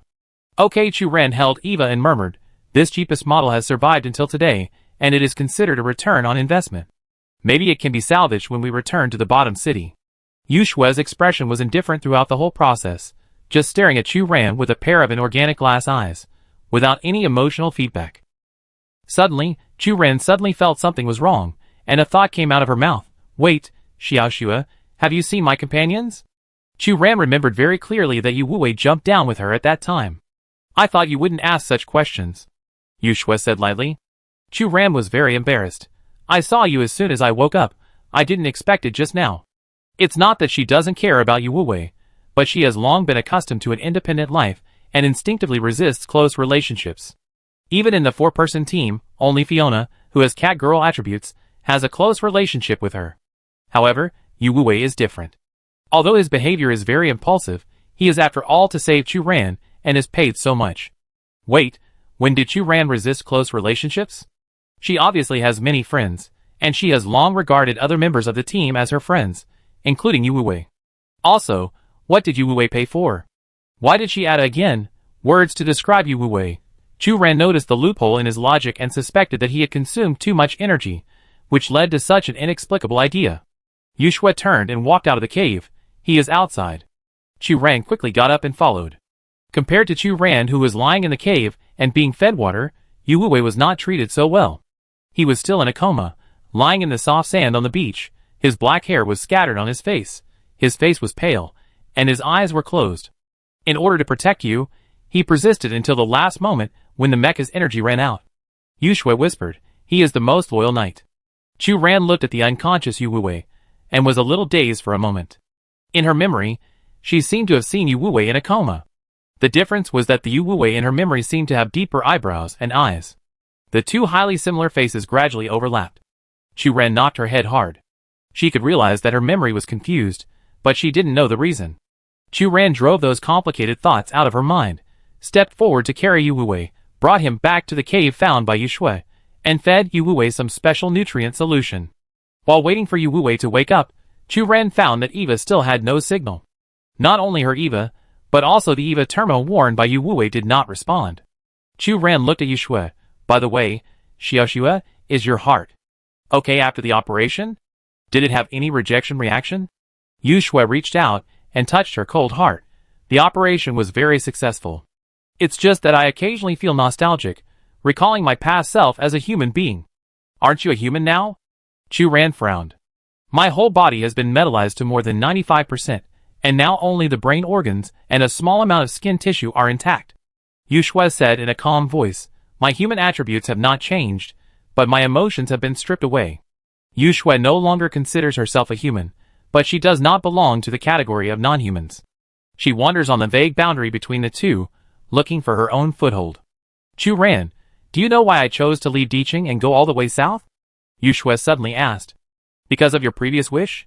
Chu Ran said uncertainly. Yu Lian had told her that Yu Shui had been weak since birth and rarely had the opportunity to go out. So after the body transformation surgery was successful, Yu Shui decided to travel around. This is one reason. Yu Shui gently placed one palm on the heart, feeling the strong beating under the thin metal skin. Again and again, more importantly, I heard its call. "Its call," Chu Ran said in comprehension. As far as she knows, the core energy of Yu Shui's prosthetic heart is a hydrocarbon crystal that Yu Lian exchanged from the black market, and Yu Lian even paid the price of an arm for it. "Yes. It is because of its call that I came here to find the answer," Yu Shui said. Chu Ran felt a strange feeling in his heart, but he couldn't tell where this feeling came from. In fact, Yu Shui's whole body was full of inhuman feeling, and Chu Ran often couldn't keep up with the other party's conversation ideas. Although Yu Shui had strong goodwill towards Chu Ran thought that it was only because she participated in Yu Shui's surgical transformation process that Yu Shui judged her to be a trustworthy person. "Where is Sister Lian? Are you still in touch with her now?" Chu Ran suppressed the strange feeling in her heart and asked. "After leaving the Shuangqing area, I threw away the Eva terminal," Yu Shui said lightly. "For me, it no longer has any practical use." The implication is that Yu Shui had cut off contact with Yu Lian a long time ago. Okay. Chu Ran's last glimmer of hope was shattered. She looked around the surrounding environment, but where is this place? Although Chu Ran's history elective course has always been a weak point, Chu Ran has no impression of places like the former site of the Alliance. It turned out that Yu Shui came here alone by boat. Just as she was about to leave the coast, she accidentally discovered Chu Ran. This place has been abandoned for hundreds of years. Even the location of the Alliance headquarters has been relocated many times. This is just one of the former locations of the Alliance, Yu Shui said. Why was this place abandoned? Chu Ran asked. There are many reasons, including the rapid development of science and technology, the transfer of economic centers. One of the most important reasons should be the harsh natural environment here, Yu Shui said in a calm voice. Since the Alliance moved, this place is no longer under the jurisdiction of the Alliance. Chu Ran moved uncomfortably. The air here is sticky and humid, and has the unique chill of the seaside, which makes people very uncomfortable. Chapter 104. After a short rest, Yu Shui decided to move on. Chu Ran hesitated for a moment, looking at the unconscious Yu Wuwei. The humid environment of the cave was not suitable for human habitation for a long time, and finally decided to follow Yu Shui. I can carry him on my back. Yu Shui looked at Yu Wuwei and said to Chu Ran. Yu Shui's body is made of extremely hard gold material, which can carry hundreds of kilograms of cargo. Even if she is a strong mecha soldier, she can easily carry 2 or 3 people. Really? Thank you. Chu Ran was moved, but in just a second, She declined Yu Shue's kindness, but I do it. It's not that Chu Ran wants to carry Yu Wuwei. As a mecha repairman, Chu Ran knows that his physical fitness is far inferior to that of a mecha soldier, let alone Yu Shue, who has undergone prosthetic transformation. But Chu Ran has an inexplicable intuition that Yu Wuwei will not accept Yu Shue's help. Usually, Yu Wuwei doesn't talk much in the team, has a good temper, and behaves quite gentlemanly. But through some details of life, Chu Ran can realize that Yu Wuwei comes from a noble family, and is used to a life of luxury, which is completely different from a worker like her who comes from the bottom city. Even though Yu Wuwei's attitude towards Chu Ran is quite friendly, Chu Ran is an excellent mecha repairman and always has an observation ability beyond ordinary people. She has to admit that Yu Wuwei has a kind of arrogance hidden under the appearance of a gentleman. This arrogance is not a deliberate devaluation or ridicule of others, but a kind of superiority from the depths of the soul. Chu Ran often feels this invisible arrogance when dealing with some old nobles in the upper city, so it is not unfamiliar. For people like Yu Wuwei, who come from an extraordinary family, this is a trait given by their identity and surname. They are born noble, and are destined to deal with only a few people who recognize them. Chu Ran touched Yu Wuwei's cheek, and made sure that he had no signs of fever. He carried him on his back, and followed Yu Shue slowly forward. The climate conditions inside the island are very bad. In the damp and cold air, dark brown moss is spread all over the land. Swamps of all sizes can be seen everywhere. White mist floats over each swamp. If you are not careful, you will step on the mud. Chu Ran and Yu Shue had to slow down and move slowly. After stepping into a mud pit again, Chu Ran couldn't help but sigh. Now she only has enough food to support 1 or 2 days, and most of the resources she carries are in the storage cabin of the mecha. Her mecha necklace was taken away by Kasika. In the absence of food and energy supplies, Yu Wuwei fell into a coma again.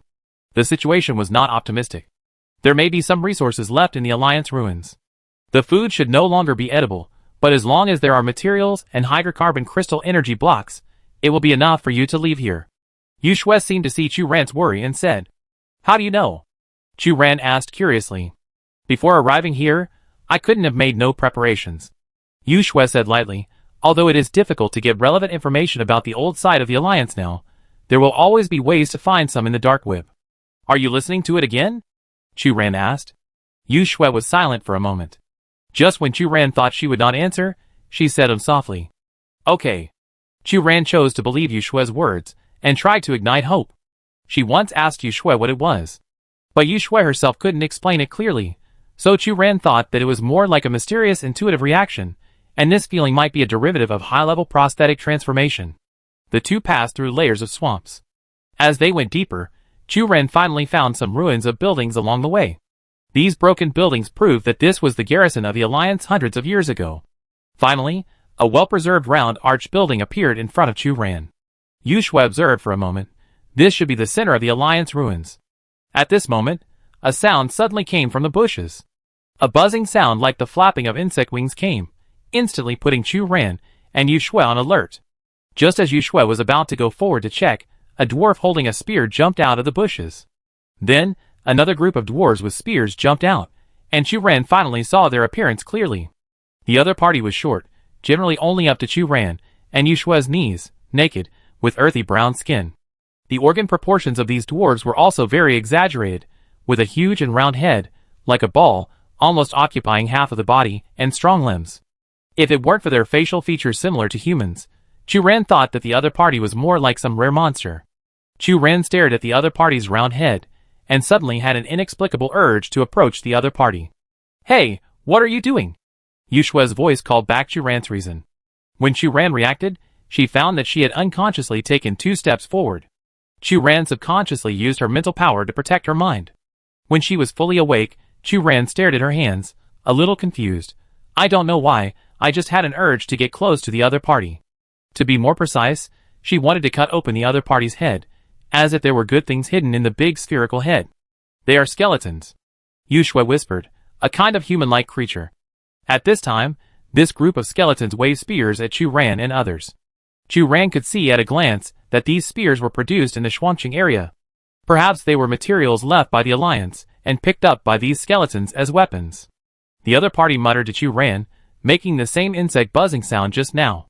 Chu Ran wore the EVA terminal, which theoretically could automatically translate different languages within the Alliance, but it was obvious that the language data of the skeletons was not recorded. However, Yu Shui was able to translate what they said. They don't let us go forward, saying this is their territory. Why? Chu Ran subconsciously said, this is the old site of the Alliance, not their hometown. This place has been abandoned by the Alliance for hundreds of years, and it is no longer under the jurisdiction of the Alliance, so it is naturally not protected by the laws of the Alliance. Yu Shui said. At this time, one of the skeletons stepped forward, pointed at Chu Ran, and gestured for a long time. Yu Shui translated. They said it's okay to go inside, but we have to leave one person behind. At this time, Yu Shui's tone fluctuated slightly. They specifically wanted Yu Wei among us, saying that he is the strongest and is the best. Rations. Chu Ran frowned and looked at the other party. Forget it, let's find another way. Yu Shui nodded, and just as Chu Ran was about to leave, the skeleton stopped Chu Ran and others again, gesturing excitedly. Yu Shui's voice was cold. They said that even if we don't go in, we must leave one person behind. Why? Chu Ran was a little annoyed. Because they said that we have invaded their territory and must pay a certain price. Yu Shui said. Chu Ran looked at the covetous look of these skeletons and realized that the conflict between the two sides was unavoidable. Chu Ran put Yu Wei down, took off the Mecha necklace from his neck, and then stood up and surrounded Yu Wei with Yu Shui. You protect him well. Chu Ran warned. If Yu Wei was awake, he would be the strongest among the three of them. But Yu Wei was unconscious now, and Chu Ran could only be forced to take over. As a maintenance technician, her combat skills are not as good as those of a mecha soldier, but she is also able to deal with this group of skeletons with her control over the mecha. You can use other people's mecha? Yu Shui was very surprised. In addition to public mechas, each private mecha has a spiritual imprint bound to its owner, and only the mecha owner can use all the functions of the mecha. The original intention of developing this anti-theft function was to protect the property rights of the mecha owner and curb the serious mecha theft incidents at that time. If you forcibly occupy someone else's mecha without the owner's permission, your mental power will often be severely damaged. Chu Ran held the necklace, tried to sense the mecha's spiritual hub, and whispered, there is no better way now. Yu Shui's whole body is highly prosthetic. Without sufficient resources, participating in the battle will only bring disastrous consequences. Chu Ran has rich maintenance experience, is familiar with the structure of every component of the mecha, and has a great mental power. Perhaps she can find a shortcut to bypass the mental power authentication hub. Chu Ran closed her eyes. Yu Wei's mecha is expensive, several times the cost of her mecha, and the anti-theft system equipped is naturally more sophisticated. In order to find a shortcut to bypass the layers of checkpoints, Chu Ran's mental power was quickly consumed, and beads of sweat soon appeared on her face. On the other side, these skeletons noticed that Chu Ran and Yu Shui did not attack further, and they became more courageous. They held spears and attacked with strange cries. They moved very fast, and their mouths were full of sharp teeth. They also had the advantage of numbers, while Chu Ran and Yu Shui only had branches picked up from the beach as self-defense weapons. Soon, Chu Ran felt a bite on her right hand from a skeleton. Chu Ran felt the pain, and whipped the other person's head with a branch, and threw him away with force. The pain came in small and dense lines, and Chu Ran found that the skin on her right hand that was bitten quickly turned blue-black. But time did not allow her to think, and another skeleton pounced on her again, and Chu Ran had to use her crystallized left arm to resist. The other party bit Chu Ran's left forearm firmly, and the expected pain did not come. Chu Ran couldn't help but breathe a sigh of relief. It seems that crystallization is not without disadvantages. But the next second, Chu Ran found that a small piece of debris fell off her crystallized left arm. Yu Shui's situation was not much better. With her highly artificial body, she would not be poisoned or feel pain. But the surface of her valuable artificial body had been gnawed by the swarming skeletons. After Chu Ran slapped another skeleton away, he held Yu Wei's mecha necklace tightly and decided to give up the idea of avoiding the anti-theft system and unlock it violently. The powerful mental power hit the mecha's solid defense line, and most of the mental power was instantly rebounded back into Chu Ran's mind. Chu Ran gritted his teeth to endure this backlash while resisting the skeletons from all directions. Finally, a small crack appeared. Chu Ran noticed the collapse of the defense system, and once again gathered all his mental power to launch a final all-out attack. A familiar silver-white mecha soared into the sky. At the same time, a trace of blood flowed from the corner of Chu Ran's mouth. This is the price of forcibly destroying someone else's mecha. Yu Wei, who had been unconscious, also coughed up blood under such mental impact. Chu Ran entered the mecha cabin and found that he could only mobilize about 2/3 of the functions of this mecha, but this was enough to reverse the current situation. Chu Ran pulled out the cold blade in the weapons slot and attacked the group of skeletons in front of him. These skeletons were very cunning. The moment Chu Ran summoned the mecha, they fled in all directions and avoided the range of close combat. But they did not leave completely, but were distributed in groups of 3 or 2 around Chu Ran, staring at Yu Shui and Yu Wuwei on the side with ill intentions, and it seemed that they still had not given up the plan of leaving one person behind. Chu Ran subconsciously mobilized the thermal weapons with large-scale lethality, ready to completely disperse the opponent, but found that he did not have the authority to attack. There was a needle-like pain in her mind, and another stream of blood flowed from the corner of her mouth. Chu Ran covered her head, knowing that this was the backlash caused by her forced invasion of other people's mechas. She didn't have much time left. Chu Ran had to draw out the cold blade, wave the mechanical arm, and drove away these skeletons as much as possible, taking Yu Shui and Yu Wuwei to move towards the direction of the Alliance ruins. After injuring several skeletons, Chu Ran's mind reappeared that inexplicable impulse. Those huge spherical heads seemed to be full of fatal attraction. She wanted to smash them completely, and take out the things inside. But the few rational and intuition reminded Chu Ran that the consequences of doing so were very serious. But what kind of serious consequences would such weak and evil creatures have? They obviously wanted to eat their teammates. For a moment, Chu Ran was a little dazed.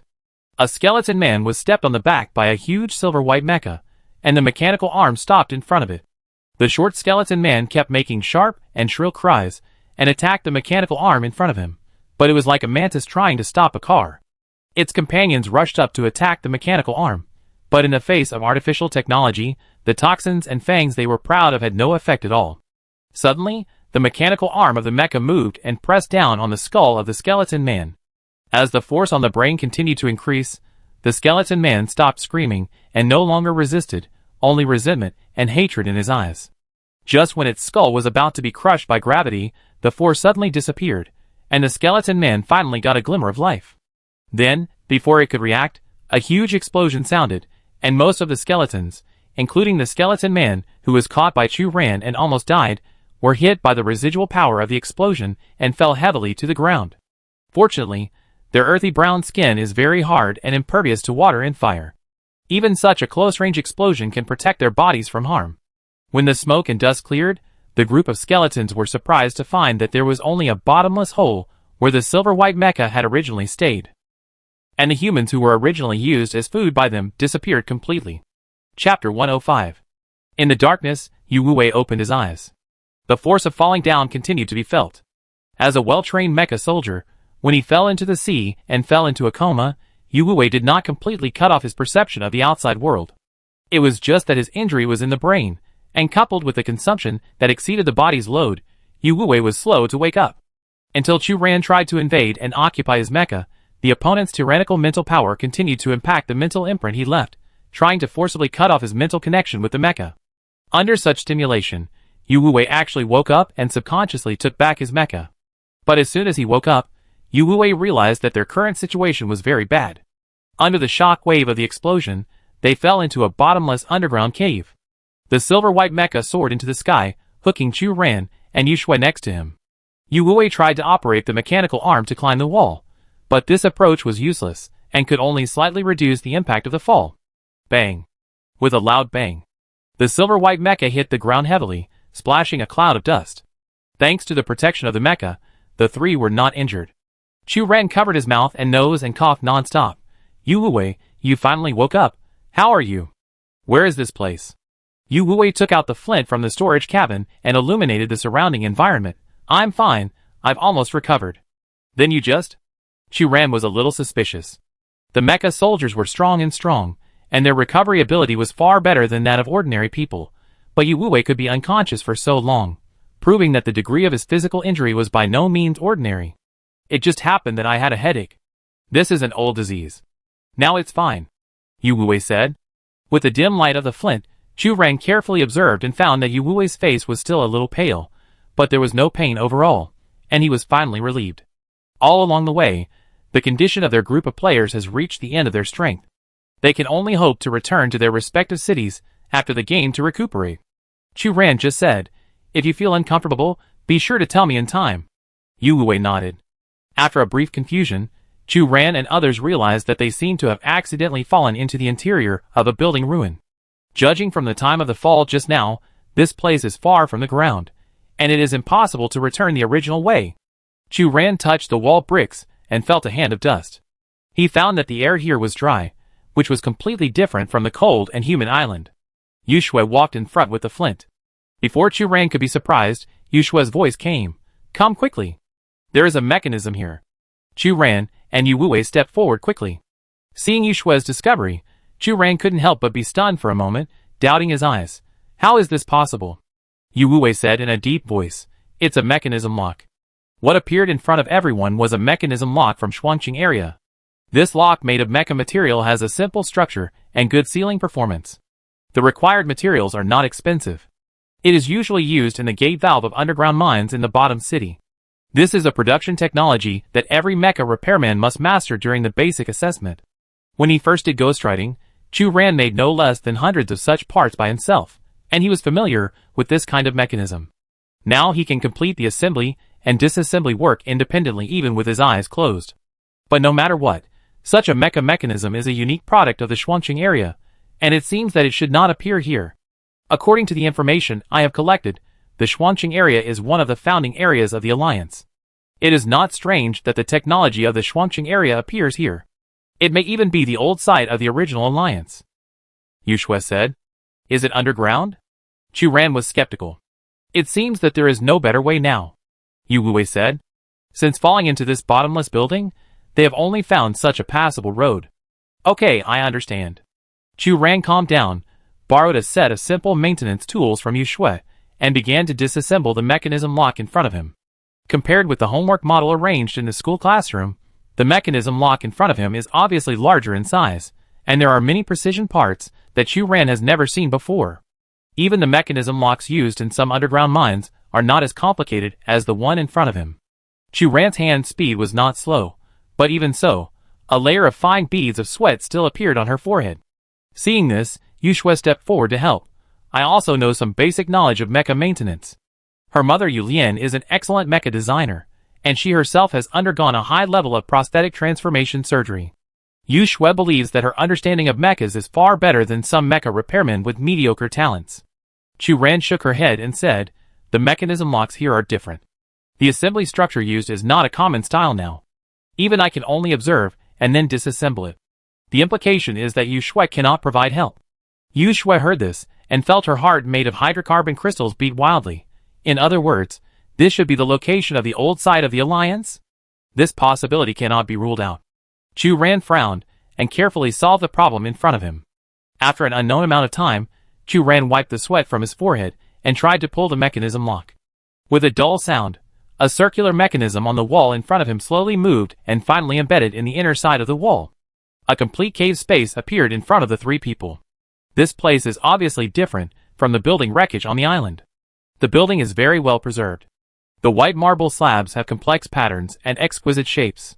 You can see the ingenuity and hard work of the designer at that time. If it weren't for the dust and thick spider webs on the ground, it would be like a building that is still in use. The space here is larger than I thought. Yu Wei heard the echo of his own words. "Yes." Chu Ran nodded. "This should be the old site of the Alliance." Yu Shui kept adjusting her breathing, trying to suppress the trembling from deep in her heart. After really stepping into this place that haunted her soul, Yu Shui could feel that every part of her blood seemed to be boiling and burning. She had to try hard to adjust her state in order to maintain her thinking ability. "Xiaoxue, are you okay?" Chu Ran frowned, noticing that something was wrong with Yu Shui. Unlike Yu Shui, since stepping into this cave space, the voice that had been bothering Chu Ran in her mind seemed to have completely disappeared, and Chu Ran's consciousness returned to an unprecedented clarity. Chu Ran realized how abnormal his condition was when he faced those skeletons before falling into the ruins. The skeletons are not human, but they have similar facial features to humans, but they can work together as a team and have their own language. They are obviously advanced creatures with intelligence. But in Chu Ran's eyes just now, those skeletons are like an excellent biological material. Their skin, their brains, seem to be rare materials for making mechas.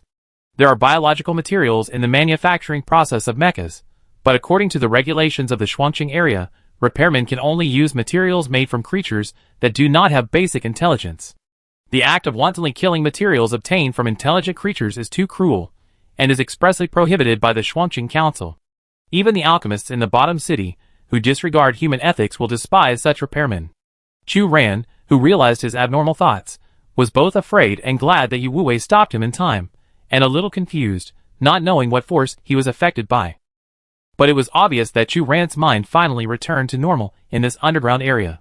This relic belonged to an alliance hundreds of years ago. As he went deeper, in addition to the unique mecha technology in the Shuangqing area, Chu Ran also saw traces left in other areas, including but not limited to exquisite spell patterns on the walls, weapons and tools made of beast fur, and complex summoning altars. Until he turned a corner, Chu Ran noticed that on both sides of a mechanism lock, there stood a tall mecha guard. Before Eva came out, people in the Shuangqing area had already mastered a variety of advanced mecha technologies. They were able to make robots that followed instructions and helped all aspects of human life. Among them, the most popular among factory owners is the mecha guard that can be used on a large scale in underground mines. This robot is equipped with a visual camera. It only needs workers to input simple instructions to go deep into the mine full of toxic gases, and independently complete mining and transportation under the operation of workers.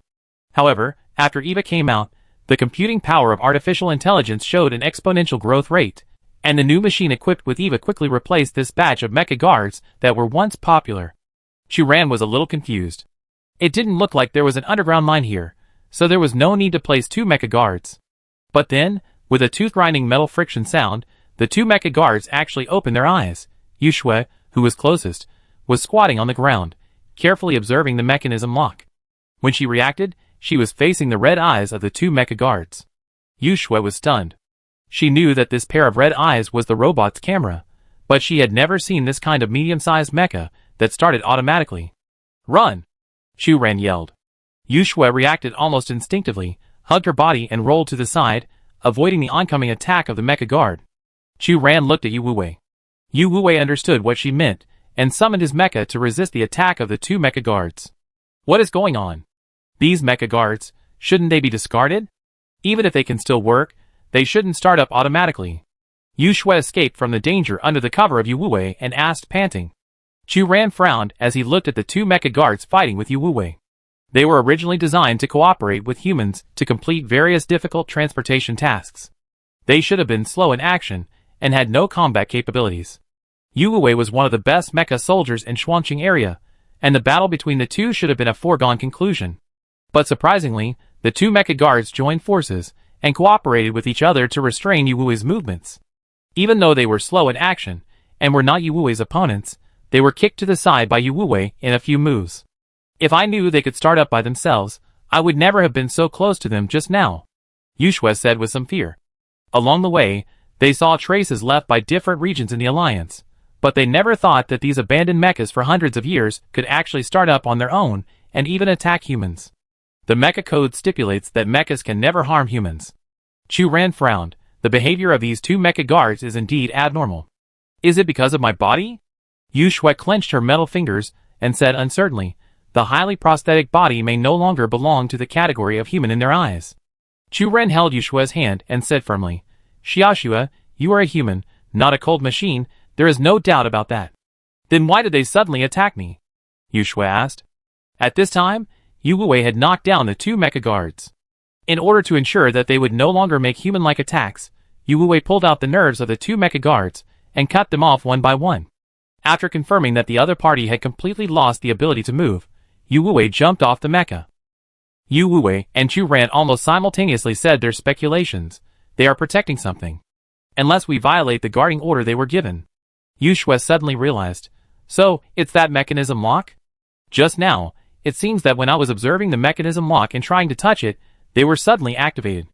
Chu Ran looked at the paralyzed mecha guard. It should be like this. With the experience of the last time, Chu Ran dismantled the second mechanism lock much faster.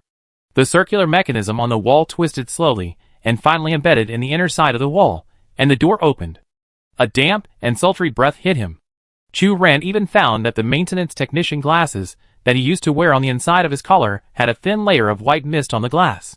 When Chu Ran completely stepped into this new area and saw the structure inside, he couldn't help but exclaimed. Compared to the neat and orderly outside, the area here is not small, but it is more like a reserve warehouse, filled with rows of transparent display cabinets. These display cabinets are not blocked by glass, and are filled with all kinds of sundries. Outside the display cabinets, various paper rolls are scattered on the ground, and dismantled wall brick murals are piled up in the corners. The instinct of a maintenance worker reminds Chu Ran that even if she does not understand the art of murals, she can tell from the vivid patterns on these murals that these wall tiles are absolutely priceless. In such a humid and hot environment, these collections have no signs of decay. Yu Wei pointed out something wrong. Chu Ran also realized that something was wrong, and fanned the sweat on her face with her palm. She stretched her hand out of an exhaust vent on the wall. In such a hot and humid environment, the constant temperature and humidity system is still working. Then the question is, this Alliance relic has been abandoned for hundreds of years. Where does the energy come from to maintain its operation for so long? Yu Shui had no time to care about so much. She lay near a display case, staring at the items placed in it, like crazy. Chu Ran followed her line of sight, and found that it was a black stone tablet engraved with words, as tall as an adult. Is this the history of the Jana people? Chu Ran tried to identify the blurred words on the stone tablet. Jana is the hometown of the members of the savage wild spirits, and according to the information obtained from the previous conversation, Kasiki is the pride of the young generation of Jana people. Through the records on the stone tablet, Chu Ran seemed to see the history of the Jana people. It turns out that the Jana galaxy is located in a remote alien galaxy. The people here live in a tribal system. In order to adapt to the regular invasion of alien insectoids, everyone is born with a strong physique and the ability to communicate with nature. Every Jana can awaken the power of a beast totem from birth to adulthood, thus transforming into a beast with extremely strong combat capabilities, able to fight 10 to 1 and resist the invasion of the Zerg. Each beast totem is unique.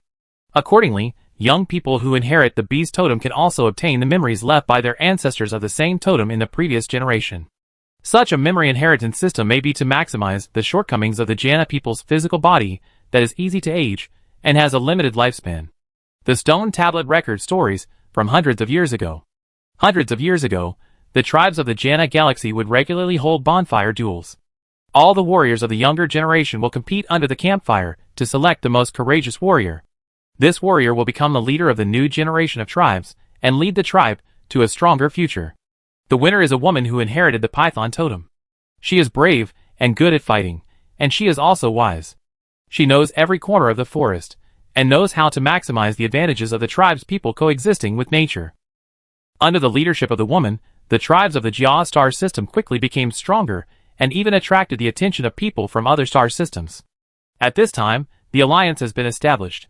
The alliance sent representatives to negotiate and communicate with the Jana people. Although the coordinates of the Jana star system are remote, the natural resources are very rich, and it is very suitable for trade with various regions of the Titan continent. The woman was very happy, and led the tribal people to warmly receive the representatives of the alliance and express their willingness to be one of the mutually beneficial members of the alliance. The two sides signed a cooperation agreement. Since then, the Jana star system has become one of the jurisdictions ruled by the alliance. But then, the first airship from the alliance landed on the land of the Jana star system, and the woman realized that something was wrong.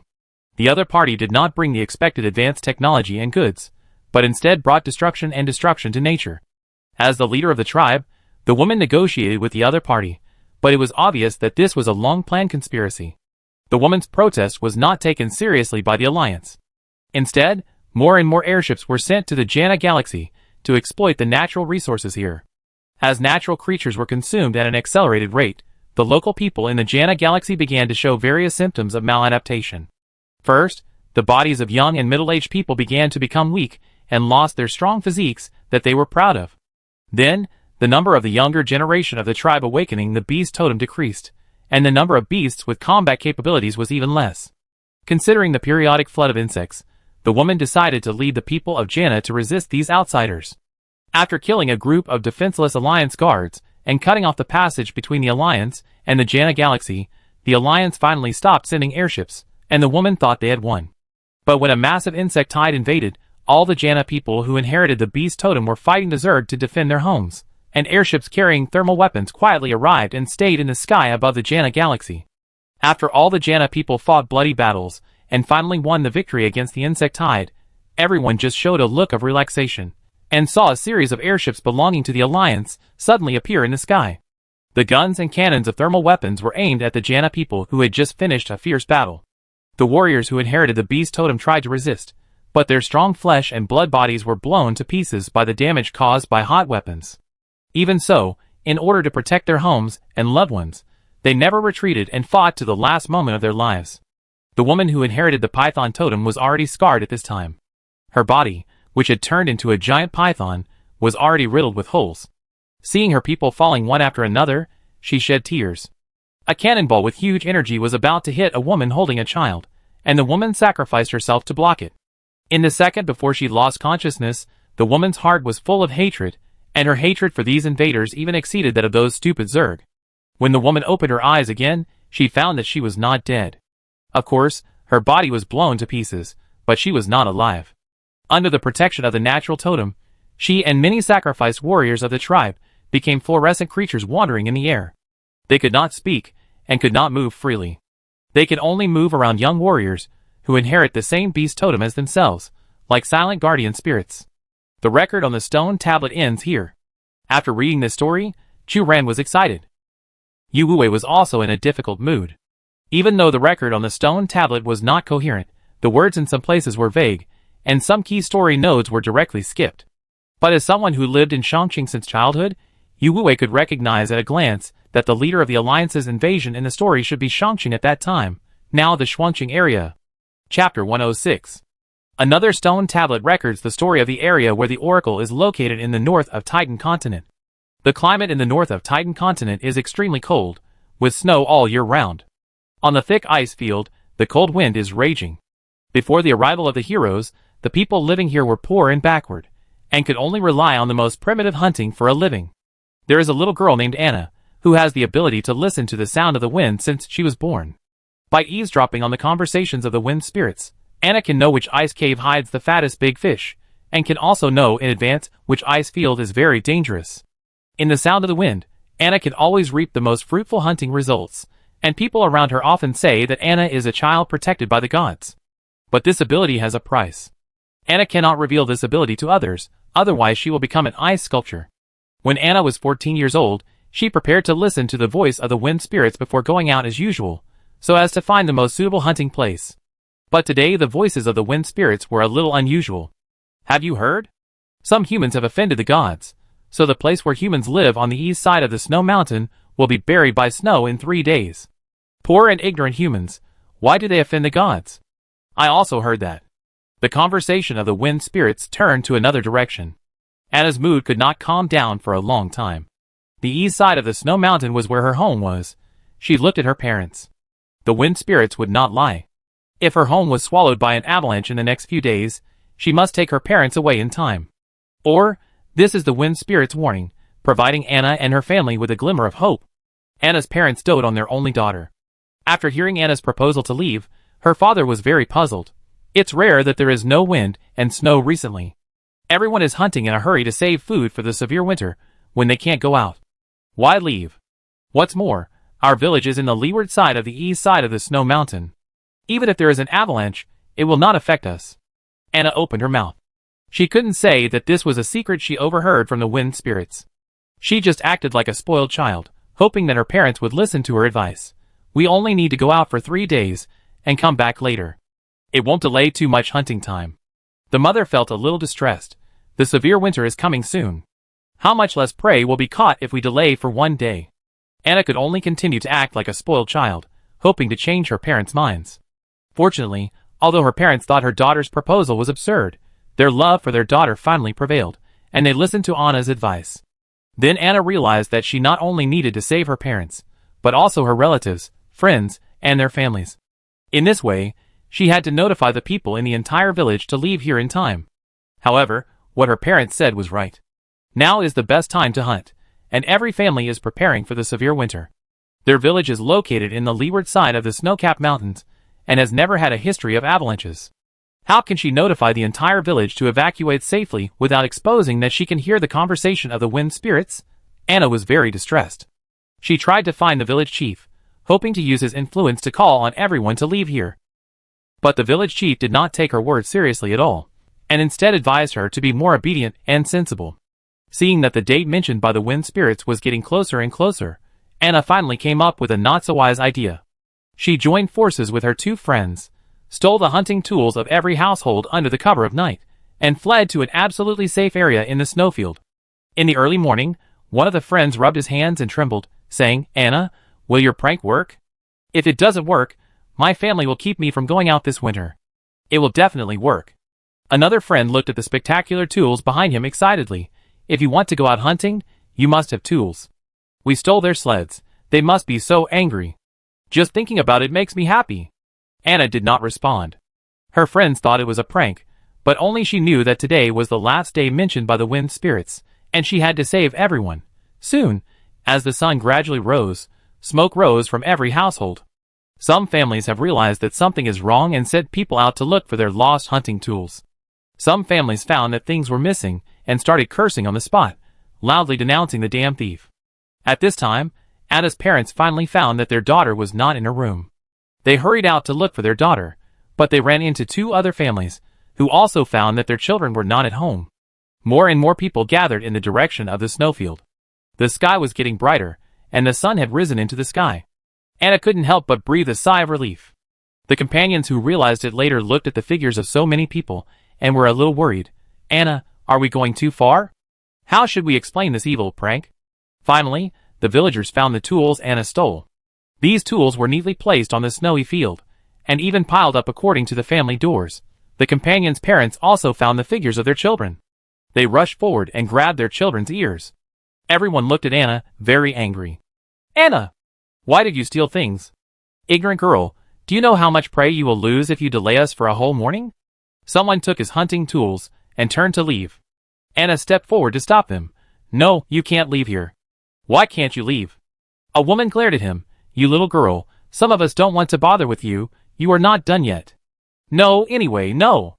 Anna looked at the snow-capped mountains on the other side, and her voice was so anxious that she cried a little. "Forget it.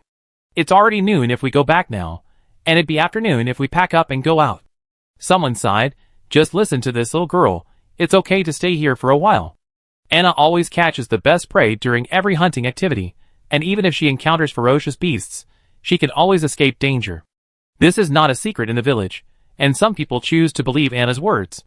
But there are still some people who sneer at this and insist on going home.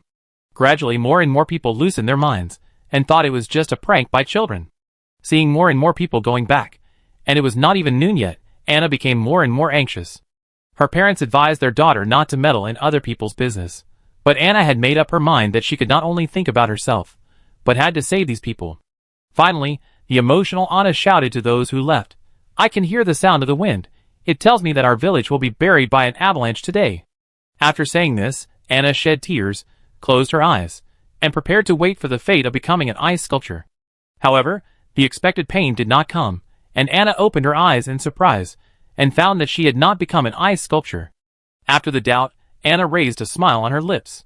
Some people stopped and were shocked by Anna's words. So, Anna's good luck is due to this ability?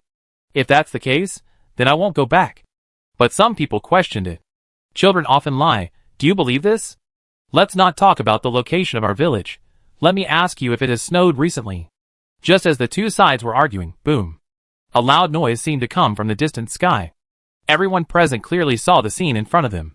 On the east side of the snow-capped mountain, a large piece of snow collapsed, and the ice and snow showed the force of thunder, rolling towards their village, destroying this village that had been thriving for 100 years in an instant. Some people were so scared that they collapsed on the ground, and some people murmured prayers. When someone finally remembered Anna, they hurried to find Anna, wanting to get more information about the snowstorm. However, at some point, Anna turned into a thick ice sculpture. Surprisingly, Anna opened her eyes under the transparent ice layer. She did not look painful or struggling, but had a happy smile on her lips. Some people realized that it was Anna who saved them, and they could not help but shed tears of regret for Anna. Anna's story was remembered by people, and her courage and selflessness were spread to every village in the north of Titan continent. As long as there are snowy mountains and wind, there is Anna's name. Gradually, Anna became the patron saint of the local people, and it is said that she was also the first heroic spirit born after the oracle came. She guarded her home and this land. However, for hundreds of years, no oracle has ever been able to summon Anna's soul. The record of the story ends here. Chu Ran was a little confused. So, this is Gufeng's story? She suddenly remembered that Gufeng's ability is to manipulate ice and snow and predict the future, and Gufeng's eyelashes are often covered with frost. After realizing this, Chu Ran's scalp tingled for a moment, and he was afraid to look at the stone tablet records here. The deeds recorded here have never been related to the Alliance, and no one has mentioned it. Yu Wei frowned. He has entered the Alliance since he became an adult, and regularly follows the Alliance army to various regions to perform dangerous and urgent tasks, and is proud of his status as an upper city.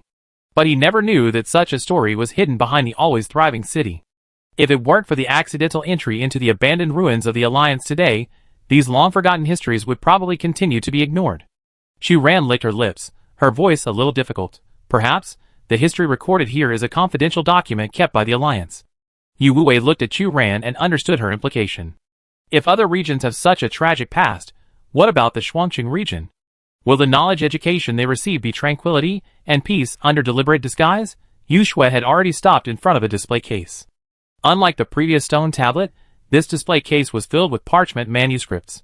The handwriting of these manuscripts was different, but without exception, they were full of notes. Chu Ran suddenly pressed her temples, and an inexplicable panic swept through all her perceptions. But a roll of parchment signed Fuya attracted all her attention, and Chu Ran picked up the roll of parchment. Hundreds of years ago, the Shuangqing region had not yet experienced the huge explosion that shook the Earth's crust, and was still collectively called the Upper City.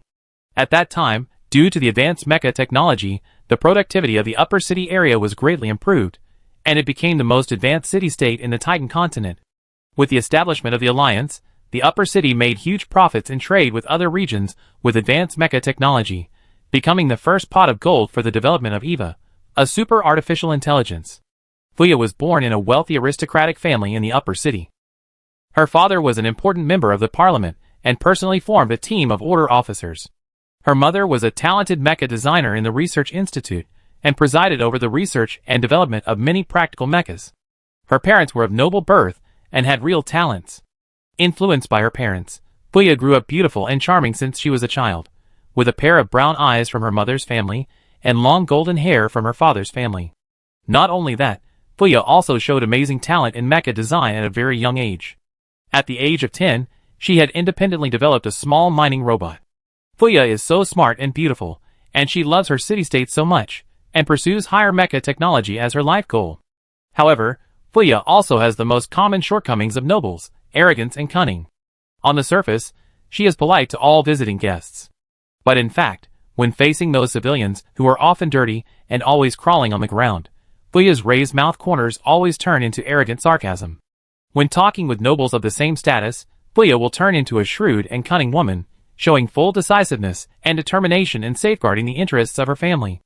Fuya is not without friends. The 4 noble sages, who are widely circulated in later generations, are her close friends in her life because of various coincidences. After Fuya gradually grew up, her ambitions also expanded with her age. She was no longer satisfied with being a mecha designer or a respected member of the parliament. She set her sights on places beyond the Upper City area, even beyond the Alliance, and into unknown areas.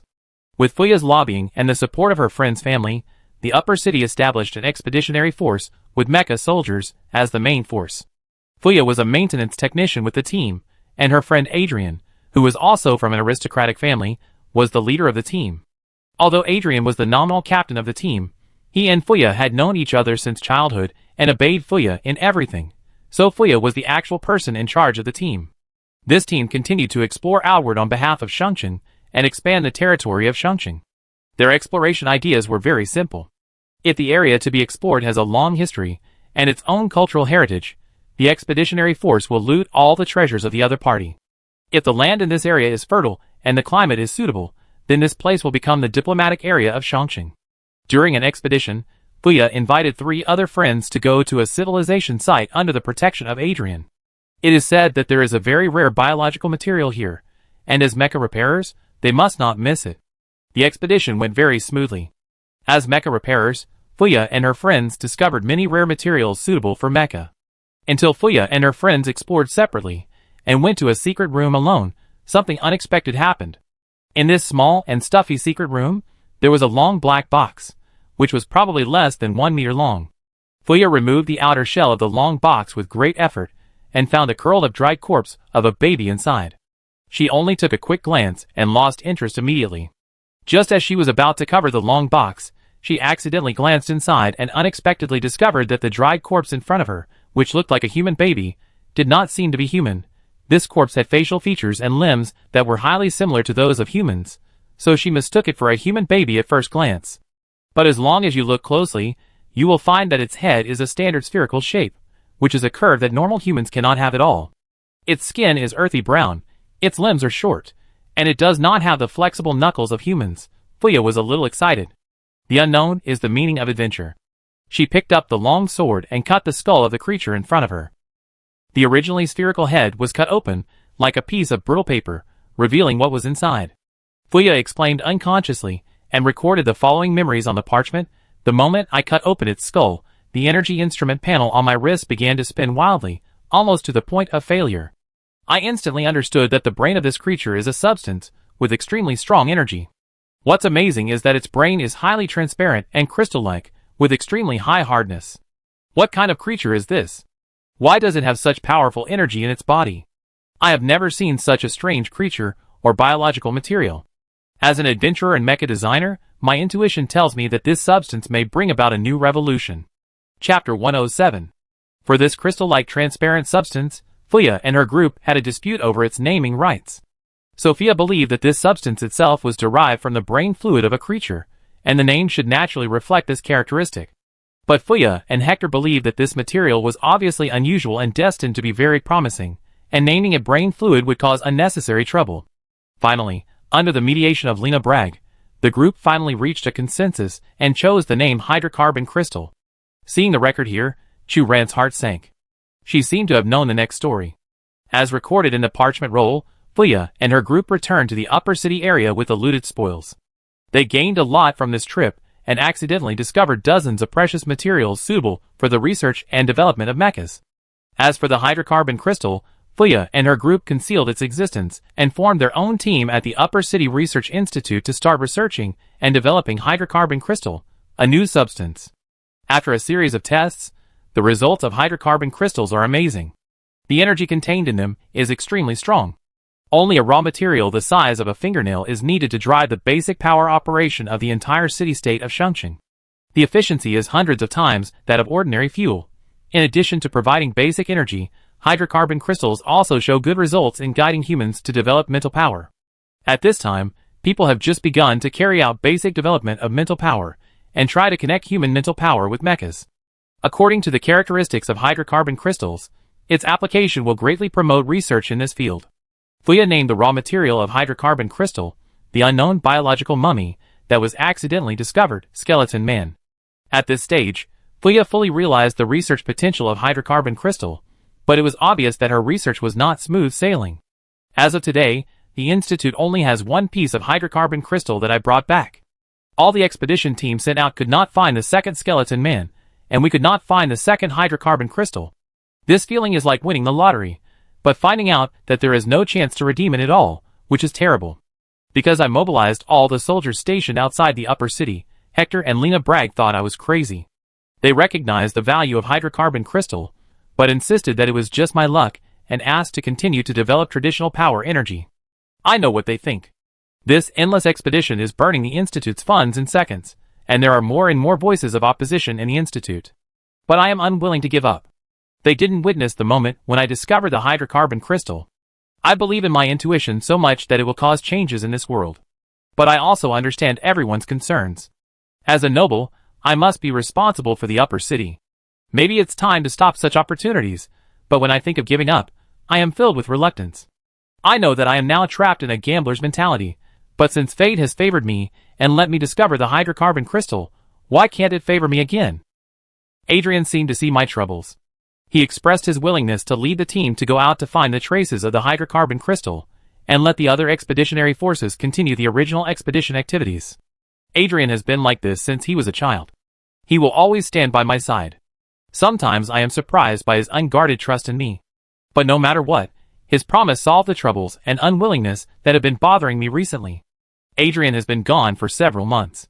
Whenever the research on hydrocarbon crystals makes new progress, I will think of Adrian. Has he found a living skeleton? Where does the skeleton come from? Notes. Seeing this, Chu Ran frowned unconsciously. Living skeleton? By reading the notes in the display case, Chu Ran can see that Fuya is an ambitious and talented nobleman in the upper city. Many times, she does not care about ordinary ethics and morals, and even has an almost paranoid madness for the development of the upper city. Otherwise, she would not have personally formed an expeditionary force in the upper city to plunder one ancient city-state after another. Fuya. The actions of the two cities have effectively promoted the development of the Twin Cities region. The looted treasures are all used for the research and development of mechas, which quickly promoted the upper city to become the newly rising trade center, cultural center, and city of progress in the Titan continent. But Chu Ran is not a native of the Twin Cities region, and she does not appreciate leaders like Fuya. As for the so-called Four Sages, perhaps they sometimes have different opinions from Fuya, but these are disputes in the research field. They have always been loyal to Fuya, and believe that Fuya's wanton plundering is justified. Chu Ran believes that they are also Fuya's accomplices, and cannot bear the title of the so-called sages. But no matter what, Chu Ran knows that the current facts tell her that Fuya has successfully developed hydrocarbon crystals. This substance will bring human civilization into a new era. After receiving Fuya's order, Adrian finally found a group of skeletons living on a remote island after months of searching. The skeletons are a group of creatures. Their intelligence is not inferior to that of humans. However, they are limited by the speed and scale of development. At that time, they only have a certain degree of primary civilization, which is far inferior to the upper city area with advanced mecha technology. When encountering foreign invaders, they are extremely powerful, and they actually rely on the terrain advantage to lose batches of excellent mecha soldiers. After receiving Adrian's letter, Fuya was very angry. But at this time, more than half of the members of the Upper City Council opposed Fuya's plan. The high R&D costs of the Institute are all consuming the trust of our taxpayers in the Parliament. You said this thing can change the world, but now not only has it not produced any results, but it has also lost so many elite soldiers. Is it really meaningful? Maybe it will be meaningful in the future, at least 10 years later. Even Sophia was worried after hearing about the war led by Adrian. Fuya, such a war is too brutal. They also have to protect their homes. The guys in the Parliament may not understand, but as Fuya's trusted members, Sophia and others have learned from Adrian's report that this creature called the Skeleton Man has the ability to think, and is a standard intelligent creature. Then what about the blood of our elite forces? Fuya looked gloomy. If you didn't let Adrian go there, they could have lived in peace. Sophia whispered. I must make those skeletons pay the price. Fuya said. At Fuya's insistence, another elite mecha soldier was sent to the island.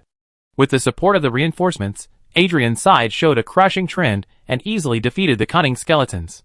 The expeditionary force finally brought back dozens of living skeletons, but during the transportation, these skeletons fell ill and died one after another.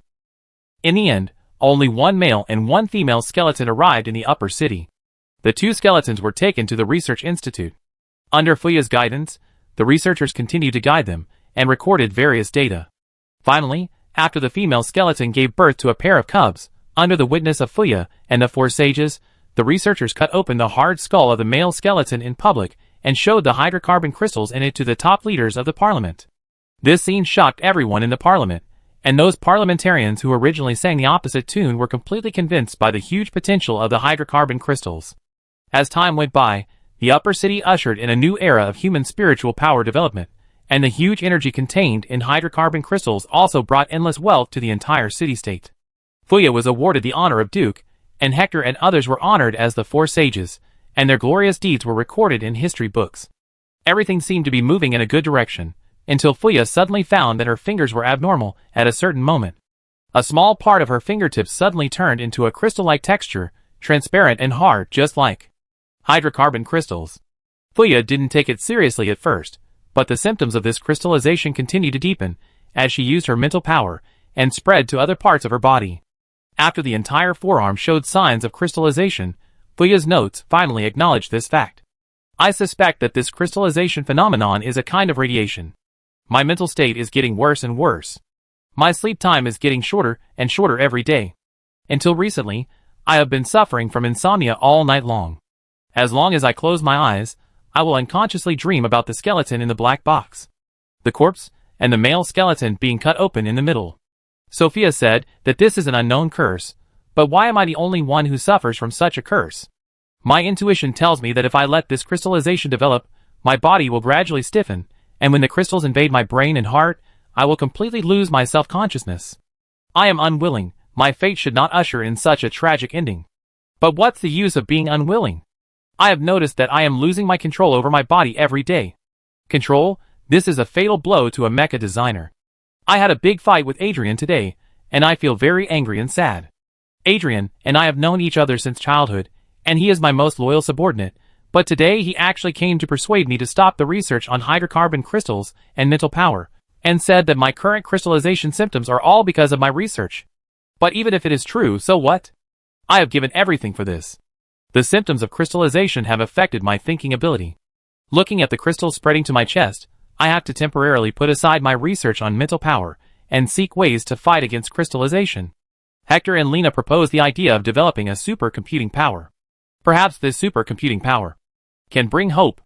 At this time, only a thin page of notes left by Fuya remained. Crystallization seemed to have made it difficult for her to record. The handwriting of the notes changed from neat and orderly at the beginning to messy and illegible, and was full of chaotic black marks. I will leave hope to the future, and I will bear the heavy history and sleep with the earth.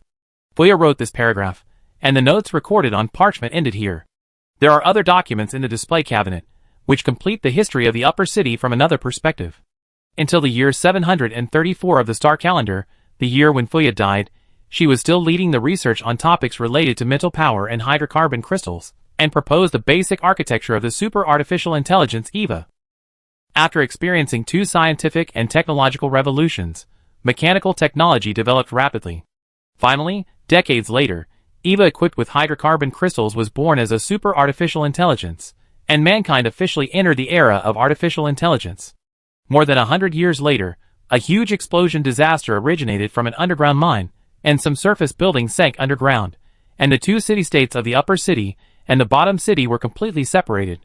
More than 300 years later, Chu Ran opened his eyes, while lying in a mine ruin in the bottom city.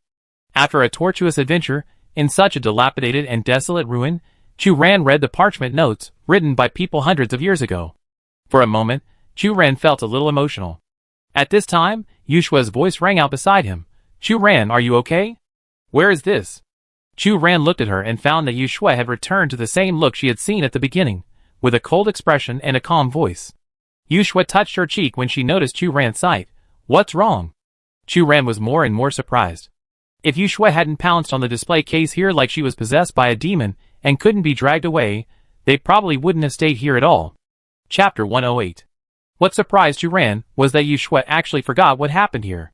To be more precise, Yu Shue remembered the scene where they were attacked by the skeleton people and fell into the ruins of the Alliance, but she only had a vague impression of the memory after that. I am not interested in these historical manuscripts and stone tablet records, Yu Shue said indifferently. Okay. Chu Ran was in a strange mood. But now, I seem to be able to feel that I have finally completed one thing. Yu Shue frowned. The voice that has been calling me has finally disappeared. Really? Chu Ran looked at Yu Shue seriously. Most of Yu Shue's prosthetic transformations were designed and assembled by Yu Lian herself, and the only precious hydrocarbon crystal heart was also assembled by her and Yu Lian together. If Chu Ran had not known Yu Shue's identity and background, she would have almost doubted Yu Shue's motives.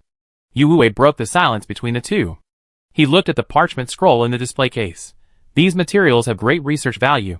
Should we take them back? Of course. Chu Ran nodded. Regarding the past of hydrocarbon crystal and the twin cities, for various reasons, this history was deliberately erased by the rulers of the parliament, but Chu Ran believed that the truth of history should not be controlled by a few people.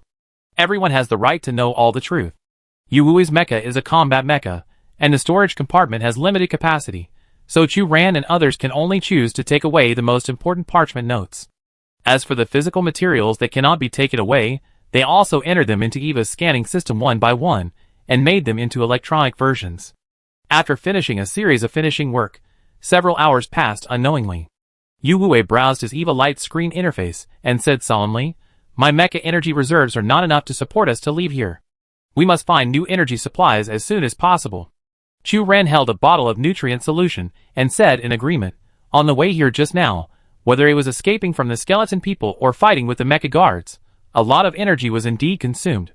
In fact, the damage to Yu Wui's mecha in the battle was not optimistic, But resources were scarce at the moment, so Chu Ran could only give priority to energy supply. Yu Shui sat next to her and did not comment.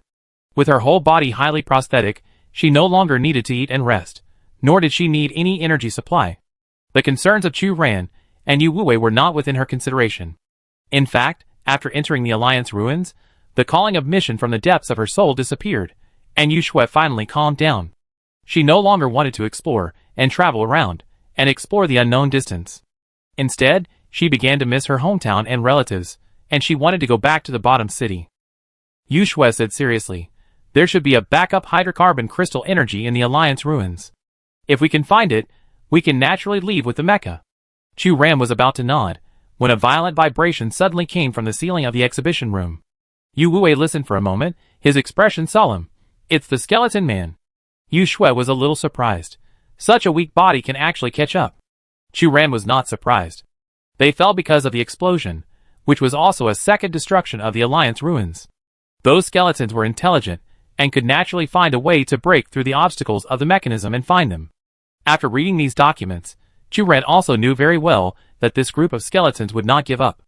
They had already formed an unforgivable feud with the humans in the Shuangqing area. Another muffled sound came, and the ceiling rustled, and a lot of dust fell. "Run!"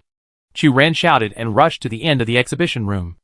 Almost the next second, a big hole was broken in the ceiling, and the figures of the skeletons fell from the sky. Some of the skeletons held spears, while others carried balls woven from rattan.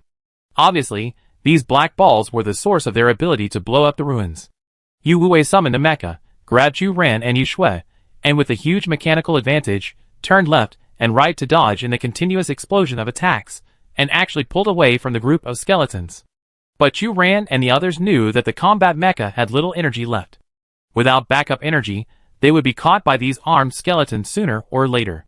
Yu Wuwei controlled the mecha and jumped to avoid the explosives.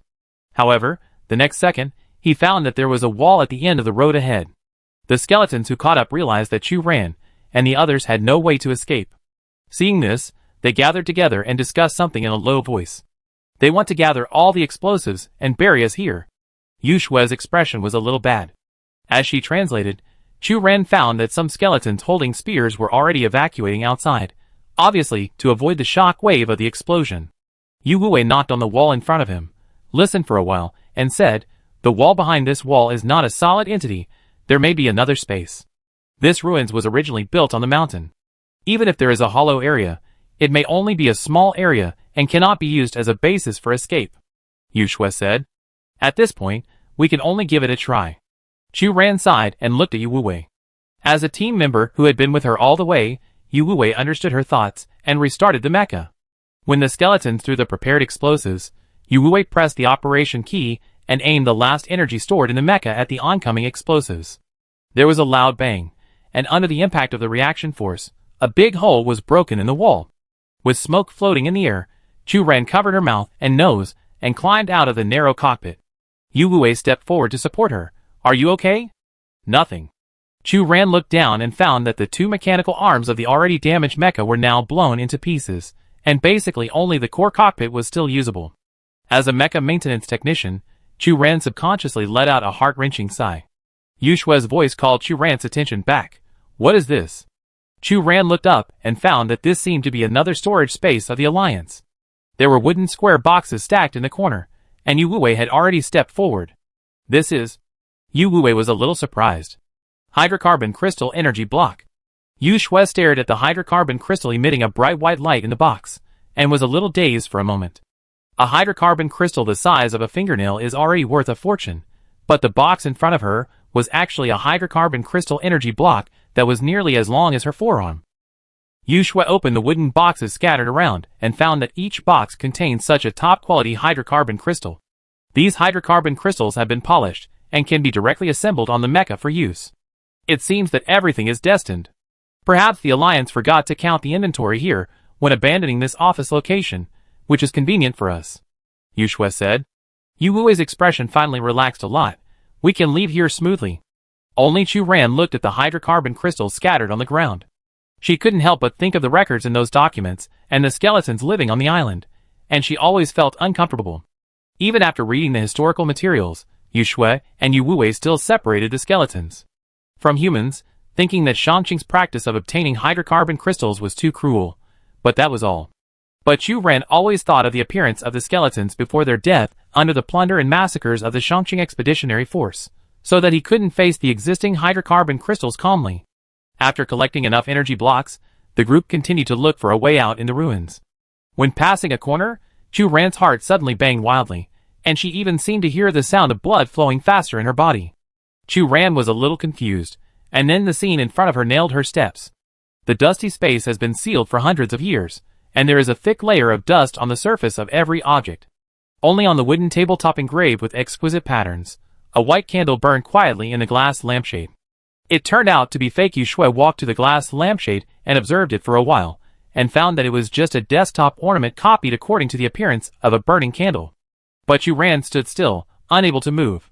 She looked up at the room full of books and found that all the layout here was exactly the same as the chipped library she owned. On the east wall of the room, there was a portrait of a woman. On the left and right sides of the portrait, there were two small portraits of people. Yu Shui and Yu Wei did not notice anything unusual and looked around. Yu Wei recognized the owner of the portrait. It's Duke Fuya and the four sages. Yu Shui did not speak, but her eyes showed piety and admiration. Yu Wei happened to stop in front of Adrian's portrait. It was precisely because of such a close distance that Chu Ran suddenly realized that Adrian's appearance in the portrait was 90% similar to Yu Wei. According to the records in the manuscript, both of them were born in the noble families of Shangqing, and they were both excellent Mecha soldiers. In an instant, an indescribable fear seized Chu Ran's heart. She noticed the whistling sound of blood flowing back in her mind. Perhaps it was her illusion. The crystallized part of her left forearm was slightly painful. She had to close her eyes and try to adjust her breathing. Opening her eyes again, Chu Ran looked at the portrait of Adrian again and found that it was her illusion just now. There was no similarity between the two at all. Chu Ran looked at the portrait of Fuya in the center. Unlike the chip read by Eva, these portraits did not speak. For a moment, Chu Ran doubted her memory. Could it be that the four sages, in addition to leaving behind chips with their data recorded during their lifetime, also kept a replica of the library within the Alliance? But why did they do this? But when Chu Ran approached these portraits, she almost immediately realized the incongruity.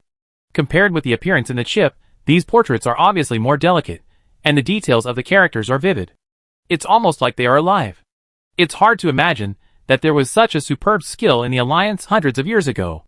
Yu Shui sighed in front of Hector's portrait. These portraits are indeed very beautiful. Yu Wei also said. In the gap between the two people's conversation, Chu Ran accidentally glanced at Yu Shui, but was shocked to find that Yu Shui's face appeared in the frame that originally belonged to Hector. Even if Chu Ran was slow, she finally realized that the problem was not with the teammates around her, but that she was disturbed by an unknown force, so she had hallucinations. At this time, a sharp pain came from the depths of the cochlea. Eva's tentacles pierced deeply into Chu Ran's ears. The pain awakened Chu Ran's reason. She looked at these vivid portraits and realized the problem with the chip. The chip was an item that Him accidentally picked up after reaching an agreement with the necromancer in the land of the living to save the dead knight. Later, Knight happened to give it to Chu Ran. But such a chip obviously has the style of the upper city, and Chu Ran's body happened to show the symptoms of crystallization like Fuya. It is too much of a coincidence. Thinking of this, Chu Ran took out a wrench and pierced it into the surface of the portrait. However, neither physical nor chemical methods could damage the 5 portraits in front of him. Yu Shui and Yu Wei realized that something was wrong and looked at Chu Ran. In their eyes, these were just very beautiful portraits of people, and there was nothing special about them. Do you need my help? Yu Shui asked.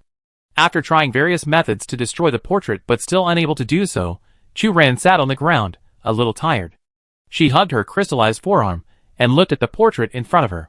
Fuya and 4 sages were still in the frame, silently staring at Chu Ran in front of them.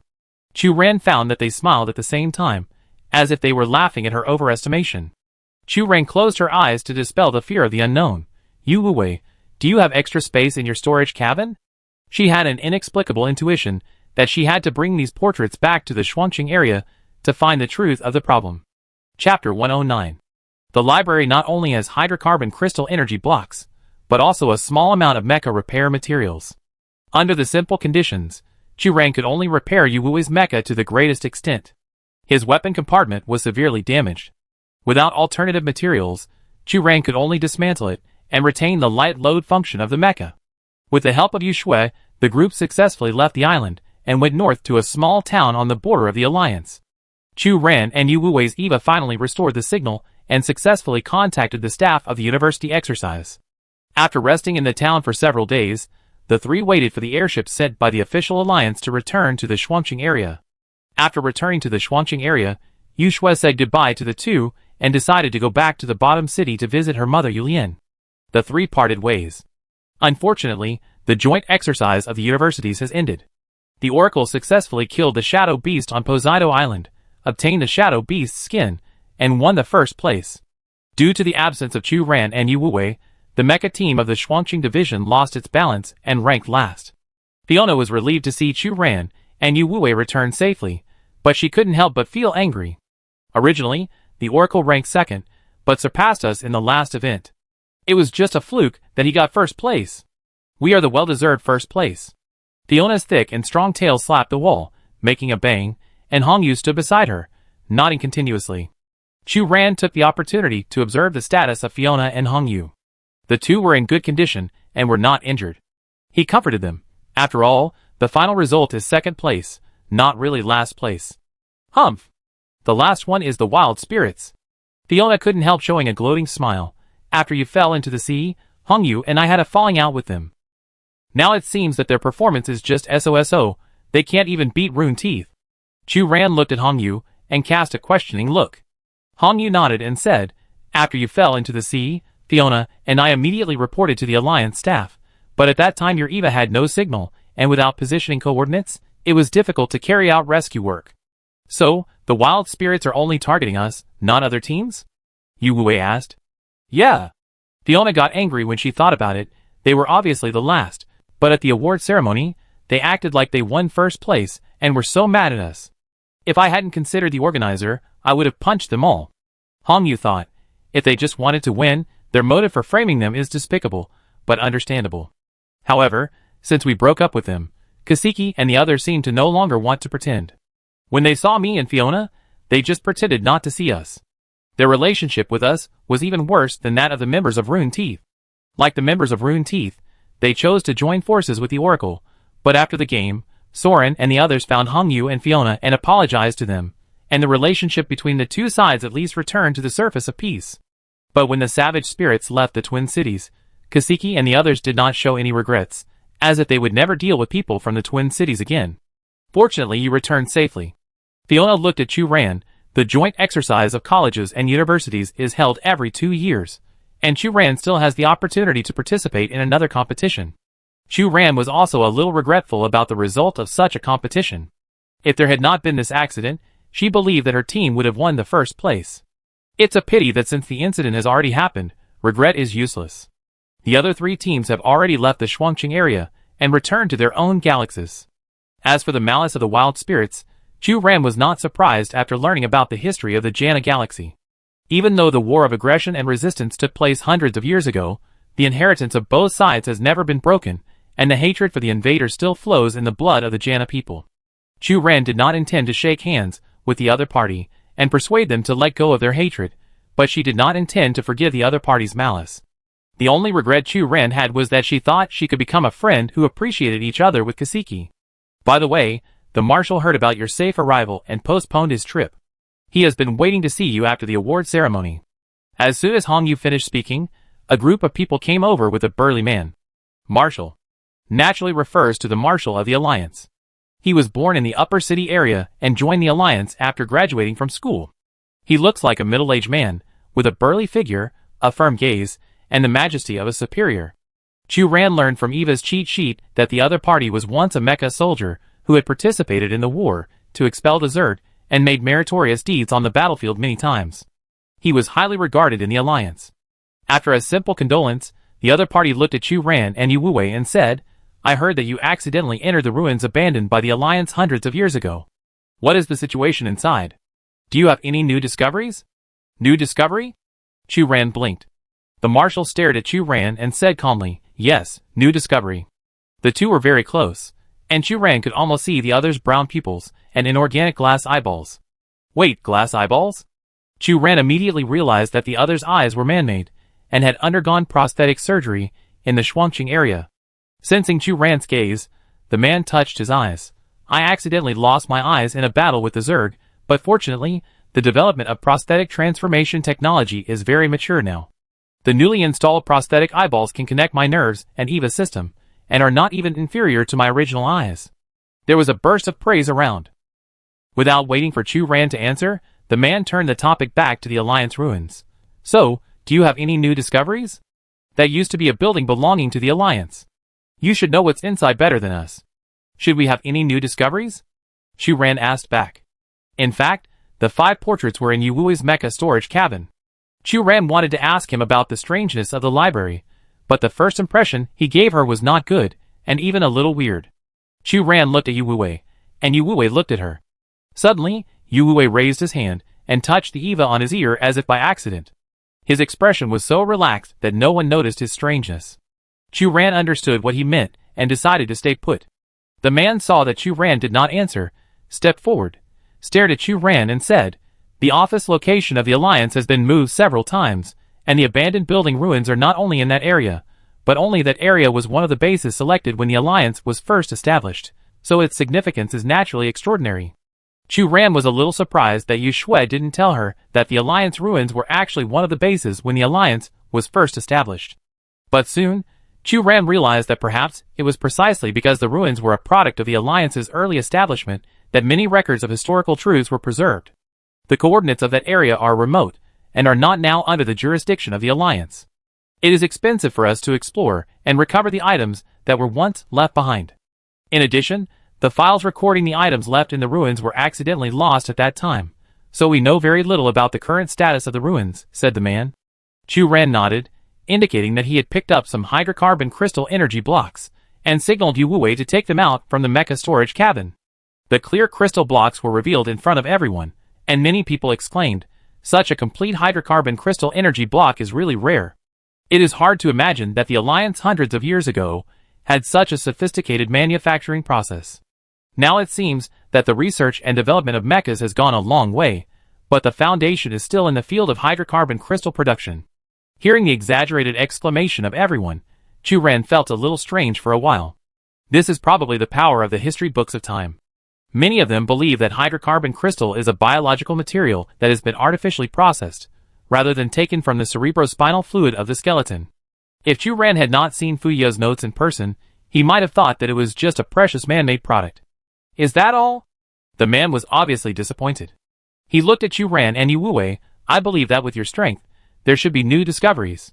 These hydrocarbon crystal energy blocks are our biggest discovery." Yu Wui stepped forward and blocked the man's sight. But the man did not give up. He stared at Chu Ran and kept asking questions. Chu Ran naturally did not tell the other party her true experience. She concealed her experience about the skeleton man, the exhibition hall, and the library, and only said that she picked up some mecha materials and hydrocarbon crystal energy blocks. At this time, not only Chu Ran and Yu Wui, but also others realized that something was wrong with the Union Marshal. He had an inexplicable obsession with the Union ruins. He kept asking questions about the ruins, not letting go of any details. He asked again and again, as if he was sure that Chu Ran had concealed some facts. Even Fiona whispered beside her, "What's wrong with the Marshal? He was fine at the award ceremony." Chu Ran looked at the man, and the man stared at her. She didn't know the other party's motives, but the other party must know that she was hiding something, but he couldn't get angry on the spot. Someone suggested, "Marshal, since we have finished our condolences to the players, it is time to move on to the next agenda." At this time, the man's face flushed, and the artificial eye he installed bulged out. He put his hands on his throat and made a clucking sound, as if he was suppressing something. "Marshal, are you okay?" Someone asked with concern. "No, I'm fine." In a short moment, the man's face returned to normal, and he pressed his protruding prosthetic eyeball back hard. "It's probably the sequelae of the prosthetic modification surgery. There are always a few days every month when I feel uncomfortable." Naturally, the people around him didn't dare to talk too much, but just complimented him. Prosthetic modification technology does have a certain probability of side effects, but this is nothing. Yes. It is precisely because the Marshal used prosthetic modification surgery that I even want to replace my arms. As expected of the Marshal's hometown, the level of technological development is astonishing. Surrounded by the crowd, the man regained his dignified appearance, took a few photos of the scene, and quickly ended this special condolence session. Just before leaving, he glanced at Chu Ran from the corner of his eye. Chapter 110. The representative team of the Twin Cities Division won the second place in this joint college exercise. In this live broadcast event that the whole league paid close attention to, residents of both Upper City and Lower City were very disappointed. If it was just a simple difference in strength, it would be fine, but two players disappeared unexpectedly in the last stage, especially under the premise that the team of the Twin Cities Division was the original favorite to win the championship. Everyone felt an unprecedented sense of gap. So Chu Ran, as one of the contestants, received comfort from all parties, including but not limited to his former good roommate Jasmine, Hailing, Du Xiaoling, Professor Lucian. Even Evelyn, who served as the order officer in Upper City, sent a message of condolences. For such a result, Chu Ran's mentality was quite peaceful. At the moment she learned the result of the competition, she was unwilling to accept it. Who doesn't like to be the first? Who would like to be ranked second? But then Chu Ran comforted herself that it was useless to care about these established facts that had already happened. She did not gain nothing in this competition. She saw various rare materials, met various friends along the way, and the friendship of the four people in the same team. After all, it was not a wasted trip. After the competition, the contestants returned to their original life trajectories. Fiona and Yu Wei will graduate this winter. Now they have entered the Shengqing Military District for internship. They only need to pass the graduation assessment to complete the employment process. Hong Yu returned to Diqing University. She did not choose to enter the military district, but chose to enter the underground mine owned by the family to learn the relevant knowledge of ore management and prepare to graduate and work in the family business. Chu Ran was supposed to return to the Information College of Diqing, enter the second grade, and return to her daily life of classes. But Chu Ran stayed in the college for less than a week, and left the school after completing some necessary preparations. Since she returned to Diqing, she always felt that her words and deeds were being spied by an unknown force. This spying was very hidden, and whenever Chu Ran was alone, this prying sight would be more obvious. In order to avoid unnecessary trouble, Chu Ran turned off her EVA terminal device and blocked the messages from her friends. She did not go to the store where Yu Lian was in Malin District to take refuge, but chose to return to the place where she first woke up, the dilapidated rental house, to hide. Perhaps it was God's will. This rental house, located in the slums in the suburbs of Diqing, the monthly rent only required 30 star coins, which was automatically deducted from Chu Ran's EVA account. The amount of money was very small, even less than the price of a bottle of nutrient solution, so Chu Ran had never realized that she had such a monthly rental house with regular deductions. When Chu Ran finally realized the expense, she had already saved a little, no longer worried about tuition fees, and did not stop paying the rent for this monthly rental house. However, the living environment of this monthly rental house is really worrying. This is a suburb of Diqing, close to the mining development zone of Diqing, and the streets are filled with white smoke filled with toxic gases all year round. The people living here are also at the bottom of society. They make a living by picking up garbage left by underground mines. Most people are frozen in such a small area from birth to death. When Chu Ran left, she made a simple wooden door lock. Now, several months have passed, and this wooden door lock is still hanging on the door. Chu Ran was a little surprised, but then she pushed the door open and realized that, when she left, she cleared all the garbage in the rental house. There was only a broken wooden bed and a lame table in the small room. The residents living here are very poor, but that doesn't mean they are fools. Chu Ran sighed and lay on the broken wooden bed. It was late at night. Since turning off EVA and completely cutting off contact with other people, the prying eyes behind him finally disappeared. But who could it be? Chu Ran opened her eyes and noticed the damp water in the air and the unique smell of soil. If nothing unexpected happens, it will rain today. But the next second, Chu Ran realized that something was wrong. When has there been such clean natural rainfall in the suburbs of the city? It is obviously polluted rainwater with an acidic smell here. She opened her eyes and found herself sitting in a dim room. The decoration here was extremely luxurious. Every seat was equipped with soft gold velvet, and the table was carved from precious night wood, exuding a light and elegant fragrance. Someone was talking. We have contacted Iger, and they said there is no problem. This is the most suitable material for our needs. EVA's iterative project is progressing, but with the current computing power, it will take some time to get the final result. Of course, according to our current algorithm architecture, this is just a matter of time. Chu Ran noticed that these voices sounded familiar, and unconsciously looked up and found that the people sitting on both sides of her left and right hands were members of the Four Sages. Chu Ran screamed unconsciously. But then, Chu Ran found that they were not affected by her, but immersed in their own conversation, as if they could not hear Chu Ran's voice at all. Chu Ran tried to raise her hand, but found that her situation was very strange. She seemed to be imprisoned in someone's body, unable to move, and her perspective could only be fixed in a limited range. She could make a sound, but it was obvious that no one around could hear her shouting. Her eyes swept across the familiar faces in front of the table: Hector, Lena Breg, Sophia, Adrian. Chu Ran closed her eyes. She never thought that one day she would be possessed by Duke Fuya. This seemed to be Duke Fuya's conference room. The four people were reporting to her on the recent work progress. As for the container problem, we have not found the most suitable solution yet. At this time, Hector's hair was not yet gray, and he said while knocking on his pipe, "Don't worry about this problem. I already have a suitable plan." Fuya's voice sounded. This feeling was very strange. Chu Ran could feel the vibration of his chest, but the voice coming out of his throat was low and hoarse, obviously not his original voice. "Regarding the parliament, I have arranged for the right person in the family to take over." Lena Bragg looked at Fuya, and the progress of the alliance is also progressing in an orderly manner. However, Adrian is more experienced in the specific operations of the alliance. At this time, the appearance of the four sages was very similar to that in the portrait, which was the most vigorous stage of their lives. Lena Bragg has the exclusive blonde hair and brown eyes of the Bragg family, and she looks like Cecilia Bragg that Chu Ran met in the future. Chu Ran noticed that her looked at Adrian.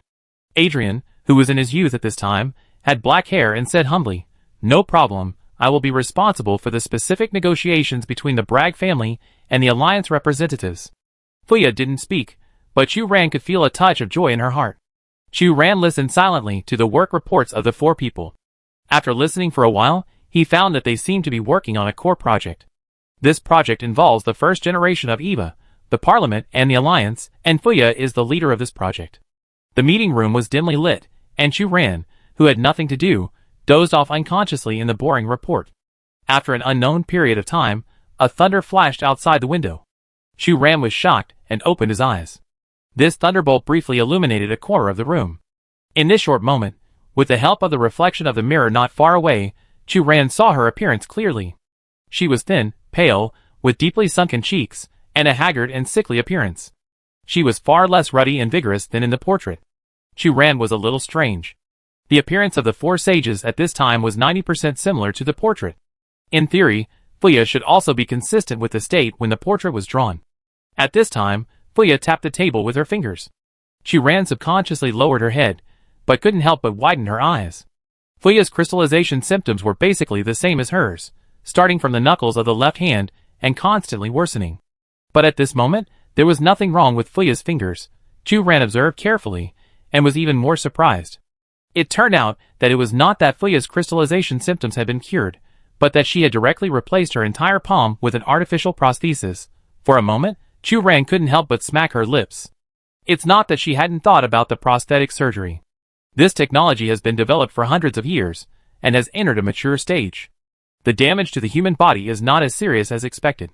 But no matter what, Chu Ran always felt a little resistant when she thought of her original body being replaced with cold artificial materials. So even if her crystallization symptoms had spread to her arms, Chu Ran always had a fluke and thought that she could find a way to fight crystallization. Unless it was absolutely necessary, she would not take the initiative to take the prosthetic surgery. Obviously, Fuya had such courage and determination.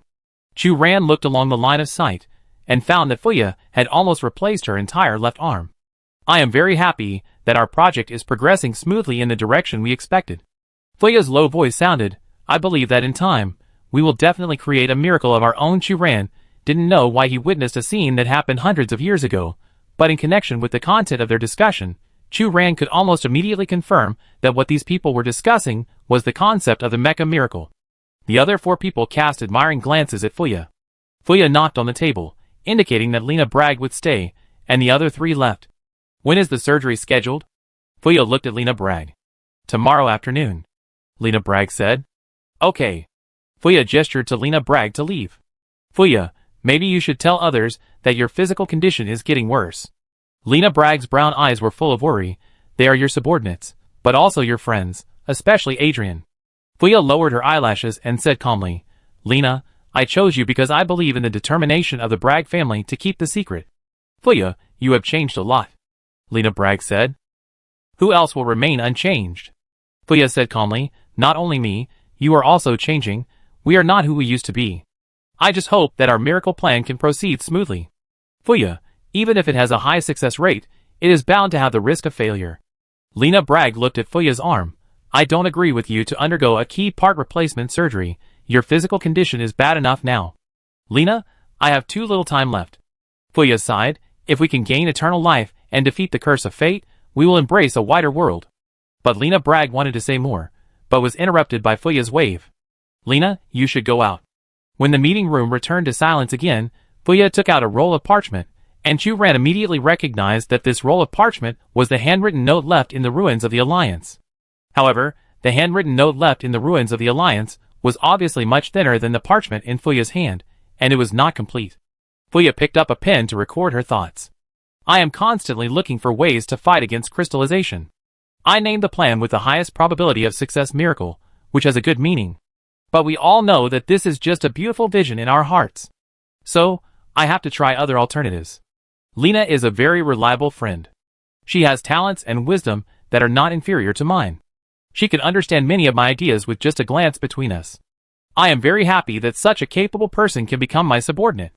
It's just that Lena is different from me. Her shortcoming is that she is always afraid of the unknown and dare not conquer the unknown. In order to fight against the progress of crystallization, my limbs, it has been replaced with an artificial prosthesis. For a mecha designer, the disadvantages of replacing an artificial prosthesis are obvious. I have lost some of my ability to perceive mental power. But every time I think that this approach can delay the progress of crystallization, such regret is no longer a regret, but the price that must be paid for success. Every time I disassemble the original organs of my body, I have already separated the corresponding part of my self-consciousness, and this part of my self-consciousness will be sent to a specific container for reincarnation. And Hector is an excellent mecha designer. I believe he will find a suitable container. Fuya finally wrote here, and closed the notebook. But then, Fuya opened the notebook again, and added a paragraph on the parchment. After each prosthetic transformation surgery, I can feel that I have become more rational, and my perspective on analyzing problems has become more objective, almost completely abandoning my personal likes and dislikes. Such changes surprise me, and perhaps I will become a more efficient leader. But at the same time, I have become more indifferent and extreme in dealing with some things. For example, when facing Lena and others, I have lost my patience in the past. Even though everyone knows that they are my confidants, and I remember everything that happened between us, in my eyes, they are just ordinary subordinates, who only need to complete the tasks I assign. After tomorrow's heart replacement surgery, I rarely have uncertain thoughts. How much self-consciousness will remain in my body? How much human nature do these self-consciousnesses have? What kind of container will the separated self-consciousness enter to complete the task of iterative reincarnation? These thoughts always linger in my mind, and cannot be shaken off. I am not afraid of the disappointed or angry eyes of others, and I don't care about what others think. I just wonder, on this road of continuous progress for research, am I still the same person now? Chapter 111. After her heart was replaced with an artificial body filled with hydrocarbon crystals due to the symptoms of crystallization, Fuya seemed to have completely turned into a cold and ruthless machine. She fully promoted the established research plan, including the research and development of hydrocarbon crystals, the Miracle Project, the first generation of EVA. In addition, as the Duke, who was awarded honors by the Upper City Council, Fuya would also participate in the management of the daily affairs of the Upper City. In order to pursue efficiency, Fuya gave up the flexible means at the negotiation table in the past, and adopted the most direct management method. As a result, Fuya had quarrels with the members of the Four Sages more than once. That is an underground mine that constantly emits poisonous gas, not a laboratory with controllable variables of the Research Institute. If we leave it alone, it will cause serious consequences. Hector's big beard kept shaking with his emotional ups and downs. According to the research report of the Explorer, the underground mine is located on the active edge of the Earth's crust. If the mining activities continue, the flammable gas may cause the collapse of the Earth's crust. Lena Bragg said seriously. So what? Fuya said indifferently. Fuya, this underground mine is one of the largest mines currently in operation in Chongqing. If an explosion and collapse occurs, it may affect the economic development of our Chongqing. Sophia said. Please call me Duke Fuya, thank you. Fuya corrected, I have already answered this question, and you don't need to discuss it anymore. We are here because of your unreasonable decision. If we continue to let the mind develop, even if there will be no problems now, what should we do if an explosion really happens 100 years later? Lena Bragg spread her hands. If our taxpayers hadn't raised a bunch of idiots, I believe people in 100 years would naturally find a way to solve the problem. Fuya said coldly, at least now, this mine can bring us endless wealth. This is an explosion. It's an explosion. Not playing house. Hector said loudly. Mr. Hector, I heard it very clearly, and I have no problem understanding it. You don't have to emphasize it again and again. Fuya raised her arm and stroked the metal cochlea she replaced. Fuya, you have changed. Hector said dissatisfiedly. You have repeated this sentence 6 times, and now it's the 7th time. Fuya said. You know? We are all disappointed with your recent decisions. Hector said. I respect your ideas, but please don't delay your work at hand. Fuya said with ease, emotions are the most useless things. Hector was very angry, but he could do nothing about Fuya's changes. They all knew that Fuya's transformation came from one artificial prosthetic modification operation after another. But this was a measure that had to be taken to resist crystallization. If the operation was not performed, most of Fuya's organs would show symptoms of crystallization. So the conversation ended unhappily. Can we just let her continue to make decisions like this? She doesn't care about the lives of others at all, and only pursues so-called efficiency and benefits. She is simply a cold clockwork machine, Hector said angrily. Fuya's case is also the first case in Upper City. If I had known that the sequelae of artificial prosthetic modification surgery would be like this, I would definitely oppose it. Lena Bragg said with some annoyance. Although I agree with your point of view, I need to correct one thing. Duke Fuya's current decision only sacrifices the interests of a few people. Her original intention for the development of the Upper City has not changed at all, Adrian said. Hector and Lena Bragg looked at Adrian together with complicated expressions. Okay, we know the consequences of Fuya not undergoing prosthetic transformation surgery better than anyone else, and she has her own reasons. Sophia comforted, instead of hoping that Fuya will change her stubborn character, we should advance the miracle plan as soon as possible and find a way to fight against crystallization. No one knows Fuya's physical condition better than them. Now, only the brain organs in Fuya's body have not been replaced with artificial prosthetic devices. But artificial prostheses only slowed down the speed of crystallization. The transparent crystals are still in Fuya's body and have not been eradicated. They must race against time and find a way to overcome this disease as soon as possible. I just hope that she won't become more and more confused and use her identity as a dupe to make some stupid decisions, Hector said stiffly. Adrian will stop her. Lena Bragg said sarcastically, right? The best Mecha soldier in the Upper City, Fuya's exclusive guard knight. Adrian lowered his eyes and said humbly, I will do my best to protect Duke Fuya and the people of the Upper City. But no one expected that the accident would come so suddenly. That afternoon, Fuya insisted on promoting a study on the application of hydrocarbon crystals to small mechanical devices in mines. In order to obtain reliable research data, tens of thousands of miners must wear unprotected mining equipment and go deep into underground mines to conduct exploration work. Adrian was the person in charge of this project. During the argument with Fuya, Fuya directly cut off Adrian's arm. Seeing the dark red blood gushing out, Fuya was stunned for a moment, like a precision gear jamming. You could have dodged it. Fuya held the hilt of the sword and made a quick judgment. Adrian was one of the best Mecha soldiers in the Upper City. As long as he was willing to resist, Fuya could not hurt him at all. Yes! Adrian covered his bleeding arm and half knelt on the ground. The servants who came in from outside witnessed such a bloody scene and screamed unconsciously. Then the doctor hurried forward, bandaged Adrian's wound simply, and took him away. This accident disrupted Fuya's rhythm. She threw away the sharp sword and leaned on the chair made of fine fur.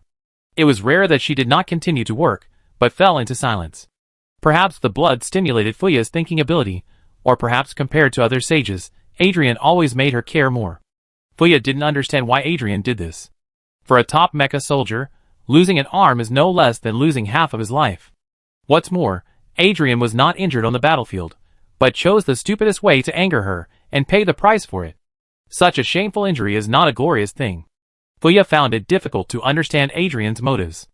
Everything she did was for the development of the Upper City. Even if she would face countless criticisms and misunderstandings in the process, the ultimate beneficiaries were still the people of the Upper City. She did nothing wrong. Fuya knocked on the table, feeling a sense of sadness in her heart. At this time, Sophia's voice called Fuya back to her thoughts. Duke Fuya, the operation has been arranged and will be tomorrow morning. Yes. Fuya pressed her eyebrows and dispelled the inexplicable emotion in her heart. Adrian. Sophia looked a little hesitant. She heard about Adrian's experience on the way here. Fuya looked up at Sophia. Compared with the eccentric Hector, the stubborn Lena Bragg, and the taciturn Adrian, Sophia is the most gentle person among the four sages. She is always sentimental and hates conflicts with others, but she was recruited by Fuya for her talent in designing mecha aesthetics. Among the four people, Fuya least admired Sophia's tender character, but at this moment, Fuya looked at those emerald green eyes and suddenly had an urge to confide. Sophia, I don't understand why Adrian did that. With his strength, he won't be hurt at all. Sophia sighed softly. Before answering this question, you must first tell me why you took action? Because the Duke's majesty cannot be challenged. Fuya raised her eyebrows and said, he refused to follow my orders. Sophia said, then why are you sure that he will definitely get out of the way? Or, since you can't tolerate being provoked, why should you care about his behavior? Fuya fell silent and did not answer. Fuya, the answers to many questions are clearly in your heart. Sophia said. Fuya turned to the last page of her notebook. All my body organs have been replaced with artificial prostheses loaded with hydrocarbon crystals. The moment I opened my eyes on the operating table, the past decades of life experience flashed before my eyes like a revolving lantern. I knew very well that it was the process of memory datization. They were made into data and firmly stored in my brain. While witnessing these memories, my heart was calm, as if I was reading other people's stories. This is not a normal human reaction. I have lost the ability to express emotions. In addition, my creativity is constantly weakening. The hydrocarbon crystals loaded in the artificial prosthesis provide a continuous supply of energy for my body, but also cut off my perception of mental power. At this moment, my mental power is probably not as good as the lowest level of mecha designer. The most fatal thing is that the crystallization symptoms of my body did not completely disappear with the replacement of the artificial prosthesis. The transparent crystals spread to my artificial prosthesis organs, and it was only a matter of time before they completely invaded my body. This undoubtedly sentenced my efforts to fight against crystallization to complete failure, and I could only accept this result. The only thing that surprised me was that whenever I saw Adrian, who had lost an arm, my heart always ached, and I had an urge to cry. But my tear glands had long been replaced with artificial prosthesis, and I didn't prepare anything like artificial tears. Miracle is ultimately a fantasy. But I will not succumb to the arrangement of fate, and my life has been continued in the separation of self-consciousness again and again. The only thing I can do now is to continue to advance the development plan of hydrocarbon crystals until the end of my life. Chu-Ran slowly opened her eyes. The torrent of data roared towards her across the long river of history. Chu-Ran wiped her cheek and found that her face was covered with tears at some point. Through the notes left by Fuya, all the story clues converged at this moment, and all the questions were answered.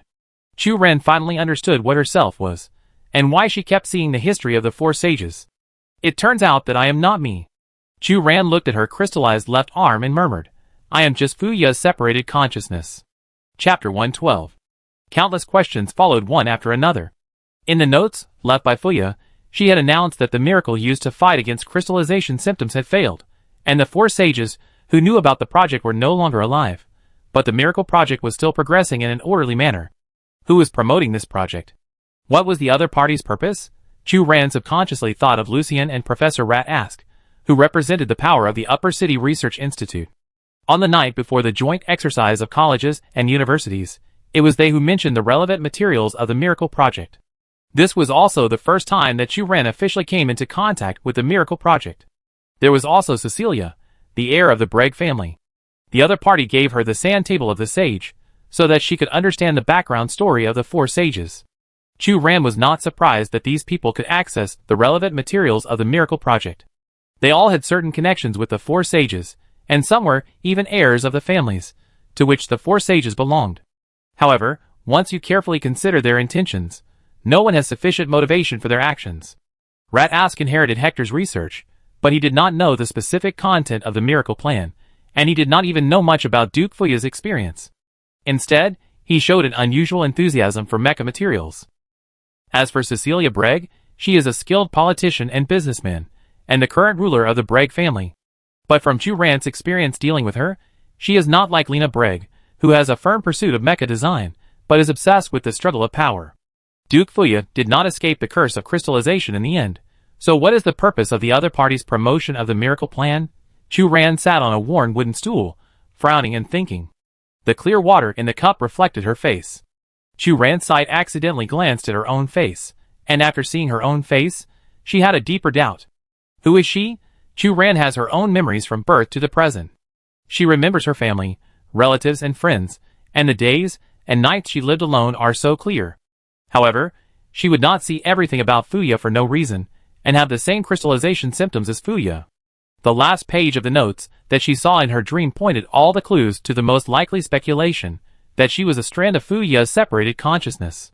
The notes did not describe the technology of consciousness separation in detail, but through sporadic records, it can be known that Fuya separated her consciousness more than once and put it into a specific container for iterative reincarnation. Perhaps it was because of the continuous division of her human consciousness that Fuya's body crystallization symptoms accelerated. Chu Ran covered her head. She didn't think she was the same as Fuya. She and Fuya were obviously two completely different people. But all the information intersections converged on the unfamiliar topic of consciousness segmentation. Human consciousness can actually be separated from the body, and can even be separated more than once. Does such a technology really exist? Why hasn't it been passed down? What's more terrifying is that even if Chu Ran is unwilling to admit it, her instinctive intuition has made a judgment. She believes that Fuya has successfully completed the consciousness segmentation with the help of others. Since opening her eyes on this strange planet, it seems that there is an invisible hand that keeps pushing Chu Ran forward. The bottom city mine, Eva's mission, enrollment, going to the upper city, joint exercises of colleges and universities. However, the road ahead is full of fog, and the end is not visible at all. The information in the brain is overloaded, and Chu Ran can't help but have a headache. She lay on the table and unconsciously turned on Eva's light screen. She wanted to find someone to talk to about everything she had experienced, but at this moment, she didn't know who was the most suitable person to listen. A wave of drowsiness came over her, and Chu Ran just lay on the table. It was not until the next morning that the sound of the wooden door lock falling to the ground woke Chu Ran up. Yu Wuwei didn't seem to expect Chu Ran to wake up suddenly. He grabbed the door lock and looked embarrassed for a while. I didn't mean it. Chu Ran rubbed his eyes and said in surprise, Why are you here? Before turning off Eva, in order to prevent unnecessary accidents, Chu Ran told Yu Wuwei his address and told him to come here to find her if he had no news for more than half a month. But now, it's obvious that only a week has passed. Yu Wuwei slowly put the door lock on the table and touched his nose. Fiona said she was worried about you, and Hong Yu, Professor Lucian, and even Evelyn, the order officer, found me and asked about your recent situation. Okay. When it comes to this topic, Chu Ran can't help but feel a little discouraged. I have encountered some things recently, but it's hard to explain them to everyone because I don't know where to start. What's more, some troubles are destined to be faced by oneself alone. Chu Ran also wanted to tell others about everything that happened to him, the worsening crystallization symptoms in his body, the constant contact with the four sages of Fuya, and the inexplicable surveillance. But everyone has their own life, and Chu Ran is not willing to use his troubles to disturb others. If you need, I am a good listener, Yu Wuwei said seriously. Chu Ran looked at Yu Wuwei, a little surprised. From her experience with Yu Wuwei usually doesn't talk much, always doing things silently. Being able to say such words proves that he has recognized himself. Chu Ran sighed, Thank you, but it's nothing. In addition to visiting you on behalf of others, there is one more thing. Yu Wuwei took out the package he brought, which was the portraits of Fuya and the four sages. Seeing the current appearance of the portraits, Chu Ran couldn't help but gasp. How could this happen? These 5 portraits were obtained in the secret room of the old site of the Alliance, and they were exactly the same as the portraits of the 5 people in the chip held by Chu Ran, so Chu Ran brought these portraits back. When observing these portraits in the secret room, Chu Ran was disturbed by an extremely strong mental pollution, and always had the illusion that the characters in these portraits came alive, so Chu Ran specially entrusted them to Yu Wuwei for safekeeping. The painters who drew these portraits were very skilled, and they portrayed Fuya and the 4 sages' appearances vividly. However, no matter how skilled they could not deny the fact that these portraits only existed in a 2-dimensional plane. However, at this moment, these portraits underwent amazing changes. The facial features of Fuya and the 4 sages became very clear, refined to an almost weird degree, and even the hair on their cheeks could be seen clearly. Not only that, Chu Ran pointed to the protruding part of the portrait, and his voice trembled unconsciously. Were they like this before? Led by Fuya, her facial features broke through the limitations of the canvas, achieving a leap from two-dimensional to three-dimensional, and seemed to be able to break through the canvas at any time. Chu Ran stared at Fuya's head. Fuya's eyes were closed, as if she could open them at any time. When we just came back, these portraits had not shown any abnormalities. Yu Wei frowned, but since last night, these portraits have been extending outwards in units of hours. Extending? Chu Ran murmured. If it started from last night, then these portraits had undergone amazing changes almost at the same time as she fell asleep. Yes, extending. Yu Wei reached out and touched the raised part of the portrait. I specifically counted, and they are constantly expanding outwards every minute, as if they are coming alive. Chu Ran reached out and found that these portraits did not feel like paper at all, but more like the warm and delicate skin of humans. Chu Ran's scalp tingled, and she immediately retracted her hand. She told Yu Wei about the contents of the miracle plan in the notes she saw in her dream. Yu Wei pondered. So, you suspect that someone is still pushing the miracle plan, but you can't find a suitable suspect? Chu Ran nodded. The miracle plan is about immortality. Now Fuya and the 4 sages who know the inside story are dead, but they left these strange portraits. There must be someone else pushing this plan. But I don't understand why the other party did this. Even if Fuya and the 4 sages came back to life, what good would it do to this person? Maybe some of them are not dead? Yu Wei suddenly said. How is it possible? Chu Ran subconsciously refuted. Because of their outstanding contributions to the development of Shangqing, the bodies of Fuya and the 4 sages were specially treated after their death and preserved in an exhibition hall in Shangqing that is not open to the public. But this kind of information is not difficult to find.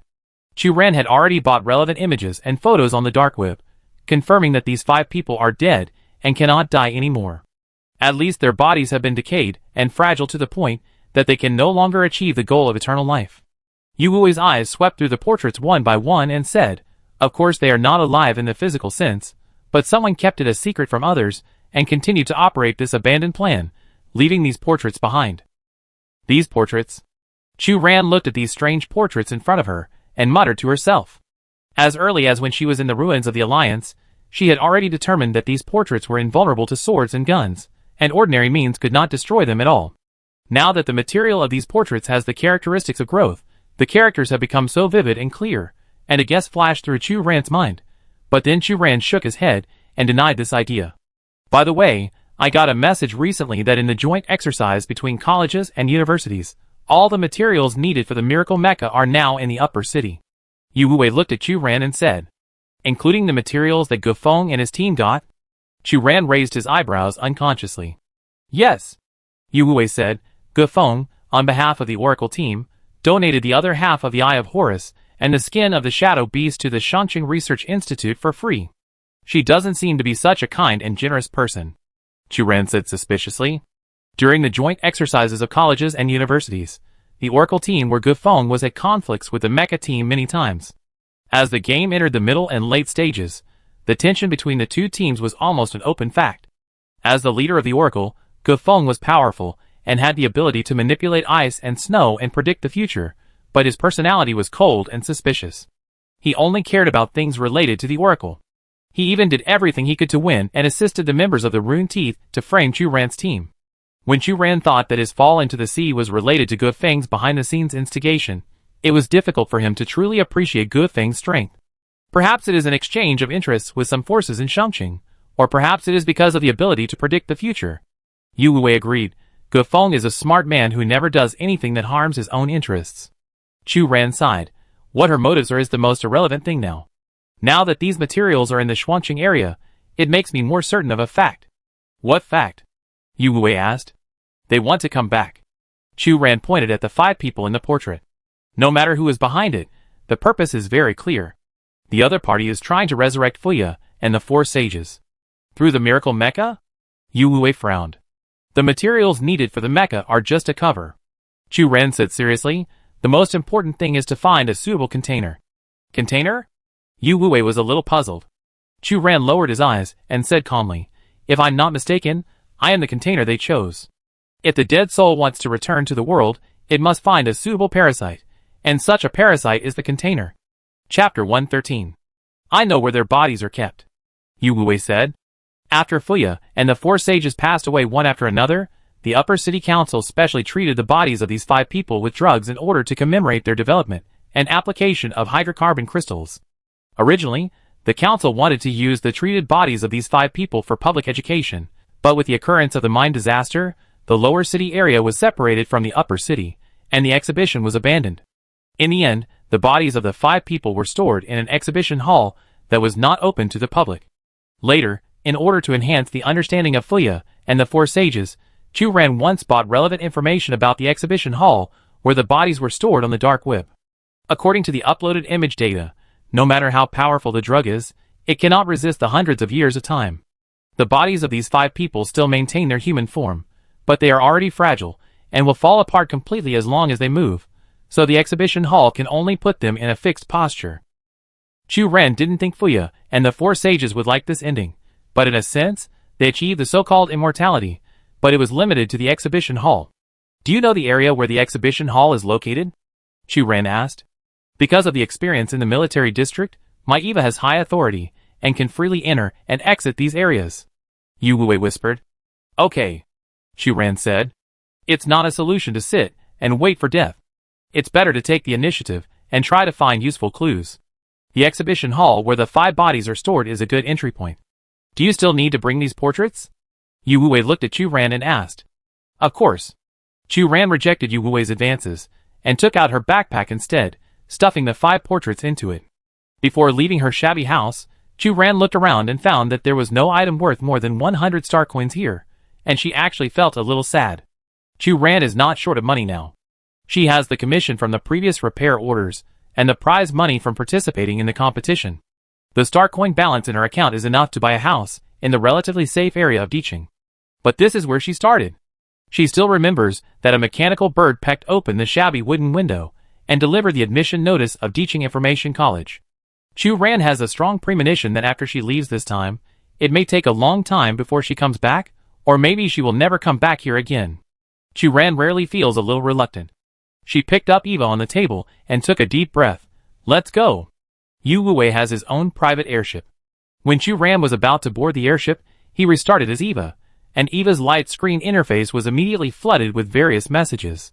Yu Wuwei started the airship, and when Chu Ran was about to reply to other people's messages, he suddenly felt a sharp pain in his cochlea. Eva stretched out its long tentacles and firmly pierced deep into Chu Ran's cochlea. Each user has different wearing habits.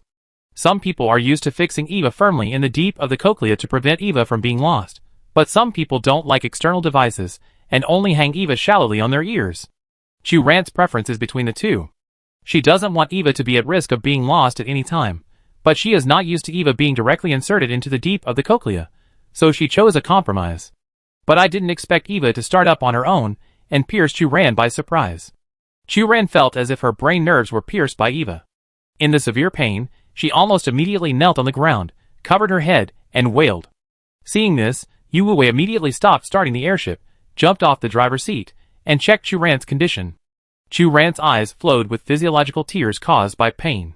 She tried to forcibly shut down Eva, but Eva seemed to be frozen and had no reaction at all. However, after a while, when Chu Ran got used to the pain in the cochlea, Eva suddenly retracted her tentacles. Chu Ran tried the shutdown command again, and Eva shut down immediately. What's the matter? Are you okay? Yu Wuwei beside him asked with concern. I'm fine. Chu Ran wiped away her tears, held Eva, and observed her for a moment, then said uncertainly, my Eva seemed to have a setting failure just now, but now it seems to be fine. Eva is a very important auxiliary tool. Yu Wuwei frowned. How about changing a new Eva first? Forget it, the portrait is more important. Chu Ran said subconsciously. Yu Wuwei did not insist, and restarted the airship. The airship slowly rose into the air. Chu Ran gathered her thoughts that were disturbed by this little accident. Looking at the scene, outside the window, her thoughts unconsciously drifted to the portrait in her backpack. No one can guarantee whether the situation of the portrait will deteriorate further. She has little time left. She must go to the exhibition room in the upper city as soon as possible to investigate the truth of the matter. Because Fuya and the 4 sages want to realize their ambition of resurrection, their original bodies must be the most important existence, even if the bodies are already corrupt and can no longer be used. Wait, can no longer be used? Chu Ran finally caught the flash of inconsistency. Her previous thinking had always focused on the concept of immortality, believing that Fuya and the four sages' goal was to return to the human world and eventually restore self-awareness. However, there is more than one way to achieve self-awareness. Fuya and the four sages were obsessed with finding a suitable container, naturally for parasitism, and parasitism itself does not require the original body of the host. If one of the 5 people chooses to conceal others and continue to promote the miracle plan, the other party must find more than one suitable container, so that everything can develop according to the original plan. So, what is Chu Ran's biggest advantage over the other party? Chu Ran realized that she seemed to have touched the edge of the truth, but the logical chain was always blocked by an invisible barrier. Chu Ran looked out the window unconsciously. Yu Wui's driving skills were very good, and the airship was running smoothly, and was about to merge into the silver-white track. The scenery outside the window kept changing. Countless airships turned into small dots of light, shuttling back and forth in the silver-white track. This was the only traffic track connecting the two cities. Wait, I understand. Chu Ran suddenly said, we don't have to go to the upper city. Yu Wui cast a questioning look. What? Chu Ran suddenly said, I finally understand. It turns out that compared to the other party's meticulous plan, our biggest advantage is time, hundreds of years. Time? Yu Wui was thoughtful. No matter who the other party is, no matter what the other party's ultimate goal is, this person must not be able to predict the various changes that have occurred in these hundreds of years, and these known changes are our biggest advantage. Chu Ran clapped his hands. Fate never follows a predetermined trajectory. In order to fight against the crystallization disease, Fuya proposed a miracle plan. The four sages assisted her in finding a suitable container, and cutting and separating her consciousness at the same time, but in the end their plan was declared a failure. Fuya eventually died of crystallization symptoms all over her body, and the four sages could not compete with the pace of time. Continue to promote the miracle plan. The person who left these strange portraits is hidden among the four sages. Even if this person may leave some measures to prevent accidents for his descendants, the other party is destined to be unable to predict all the accidents that will happen in the future. The only thing the other party can do is to prevent the most likely accidents as much as possible while he is alive. According to the notes left by Fuya, Chu Ran almost immediately locked on this event. The mine explosion more than 300 years ago caused the bottom city area to separate from the upper city and declare independence. We should go to that mine. Chu Ran told Yu Wui about his ideas. Even though Fuya didn't care and allowed the development of the underground mine, the four sages had anticipated this disaster. But they never thought that the consequences of the explosion would be more serious than they expected. Part of the Earth's crust sank, causing many areas of the upper city to sink underground and become the new lower city.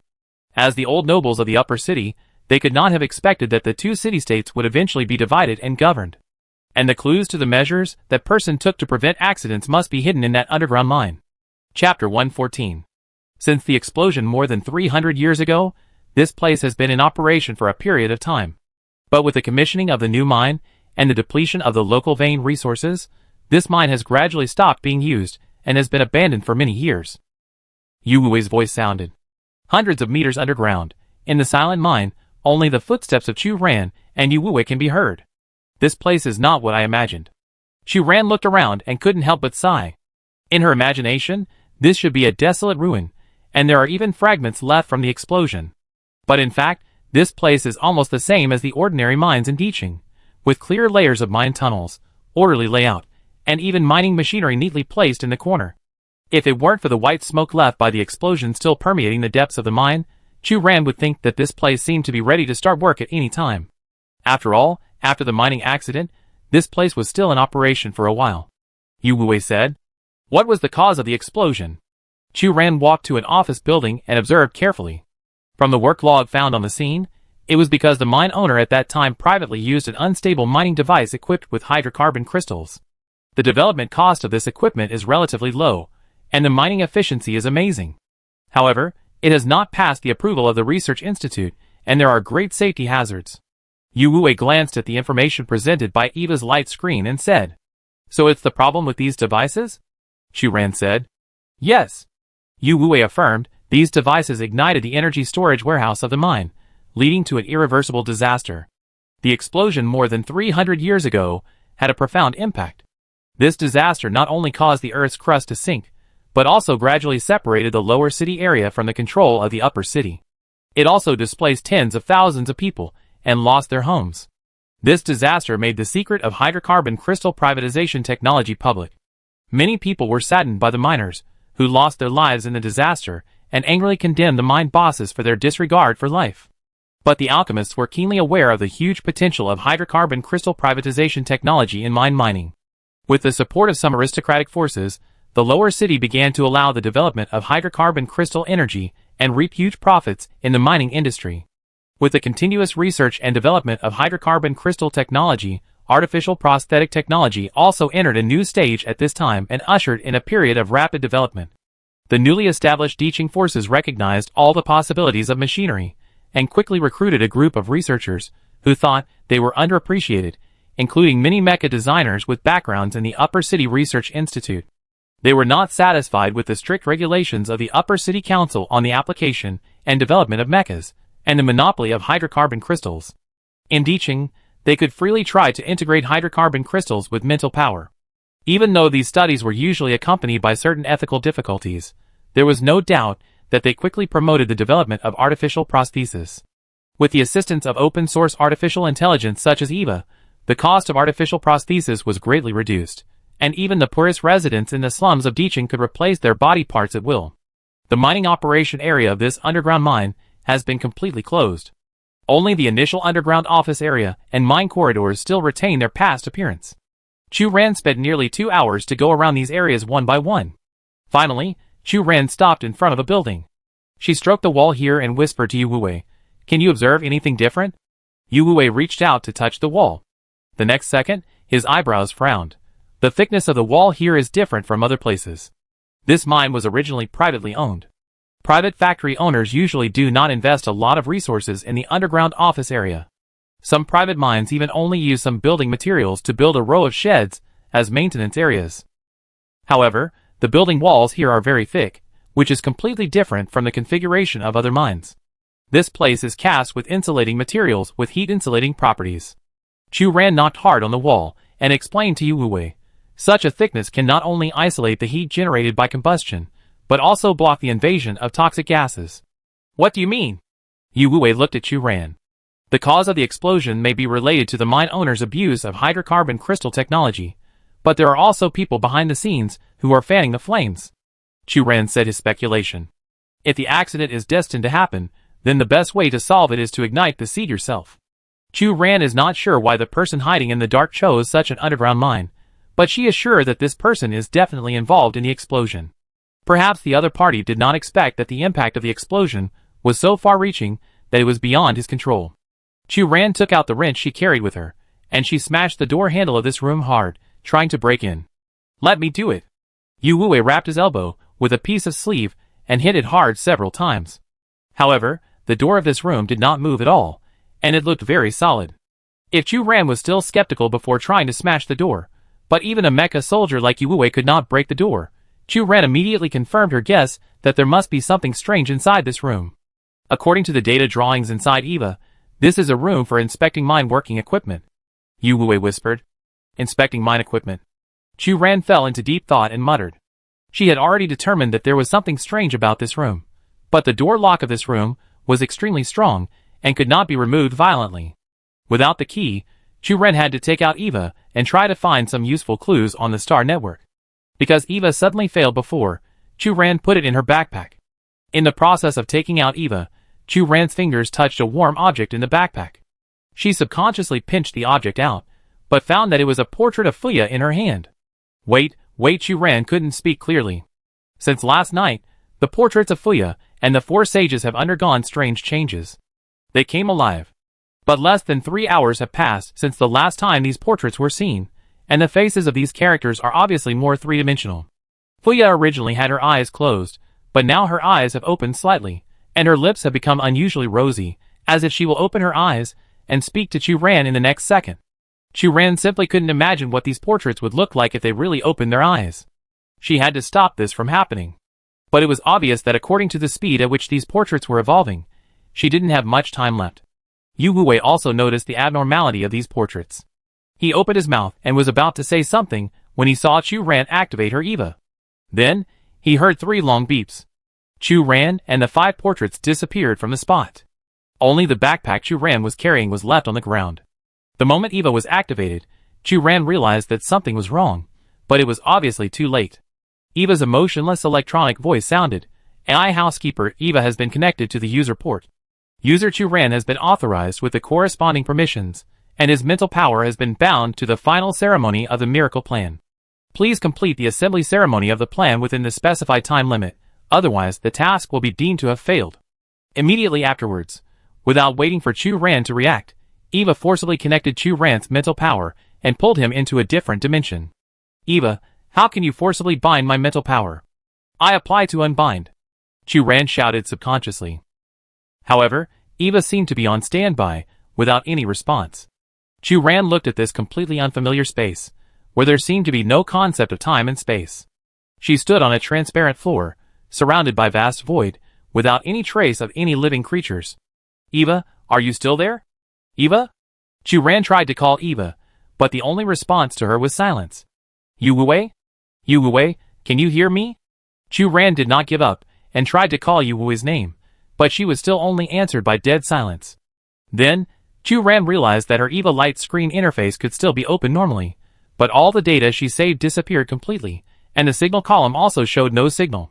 In short, the Eva in her hand was like the initial version after formatting, unable to contact others, and did not have any big data engine functions.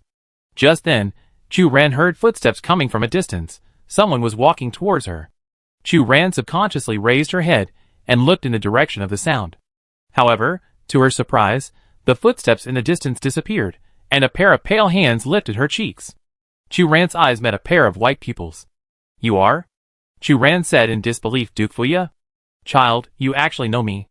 A look of nostalgia appeared on Fuya's face. "My name can actually defeat the erosion of time." "Child?" For a moment, Chu Ran's expression was a little strange. Since she came into contact with Fuya and the Four Sages, she deliberately looked up the life stories of these people, especially Fuya's life experience.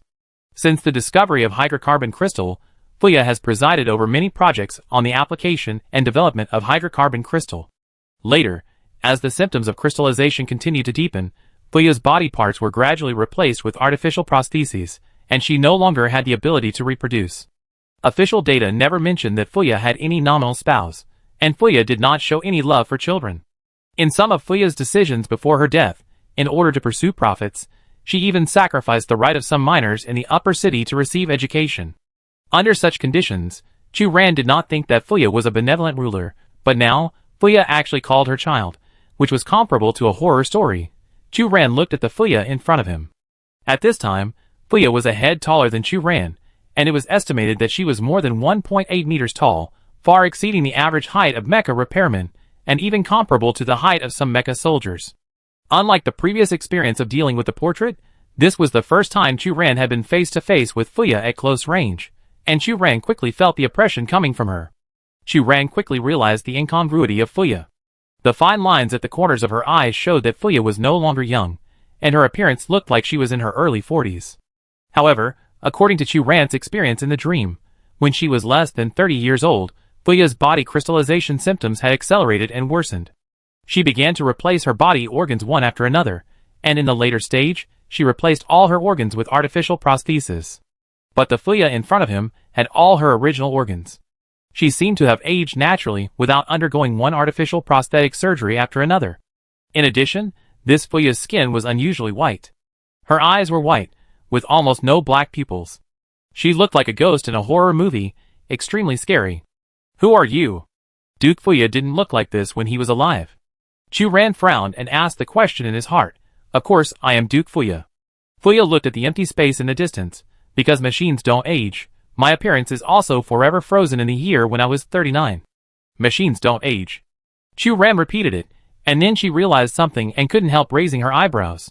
"So, you are the consciousness left by Fuya, or more precisely, you are the human consciousness left by Fuya before she completed the last brain removal surgery, right?" Fuya's last artificial prosthetic transformation surgery was to replace the brain with an artificial prosthetic brain loaded with hydrocarbon crystals. After this surgery, Fuya lived for more than 20 years, during which time she presided over several important research projects, and eventually died of symptoms of heart crystallization. Fuya in front of her said that her appearance was forever frozen at the age of 39, So the other party was most likely Fuya's last remaining human consciousness. After realizing this, Chu Ran couldn't help shuddering. It seems that artificial prosthetic surgery will strip away self and humanity, but Fuya survived for more than 20 years after the surgery. How did she make all kinds of decisions during this period? What is this place? Chu Ran asked. Fuya did not answer Chu Ran's question. She stared at Chu Ran with her white pupils, as if she was admiring a rare collection. Chu Ran instinctively rejected such a sight. She frowned.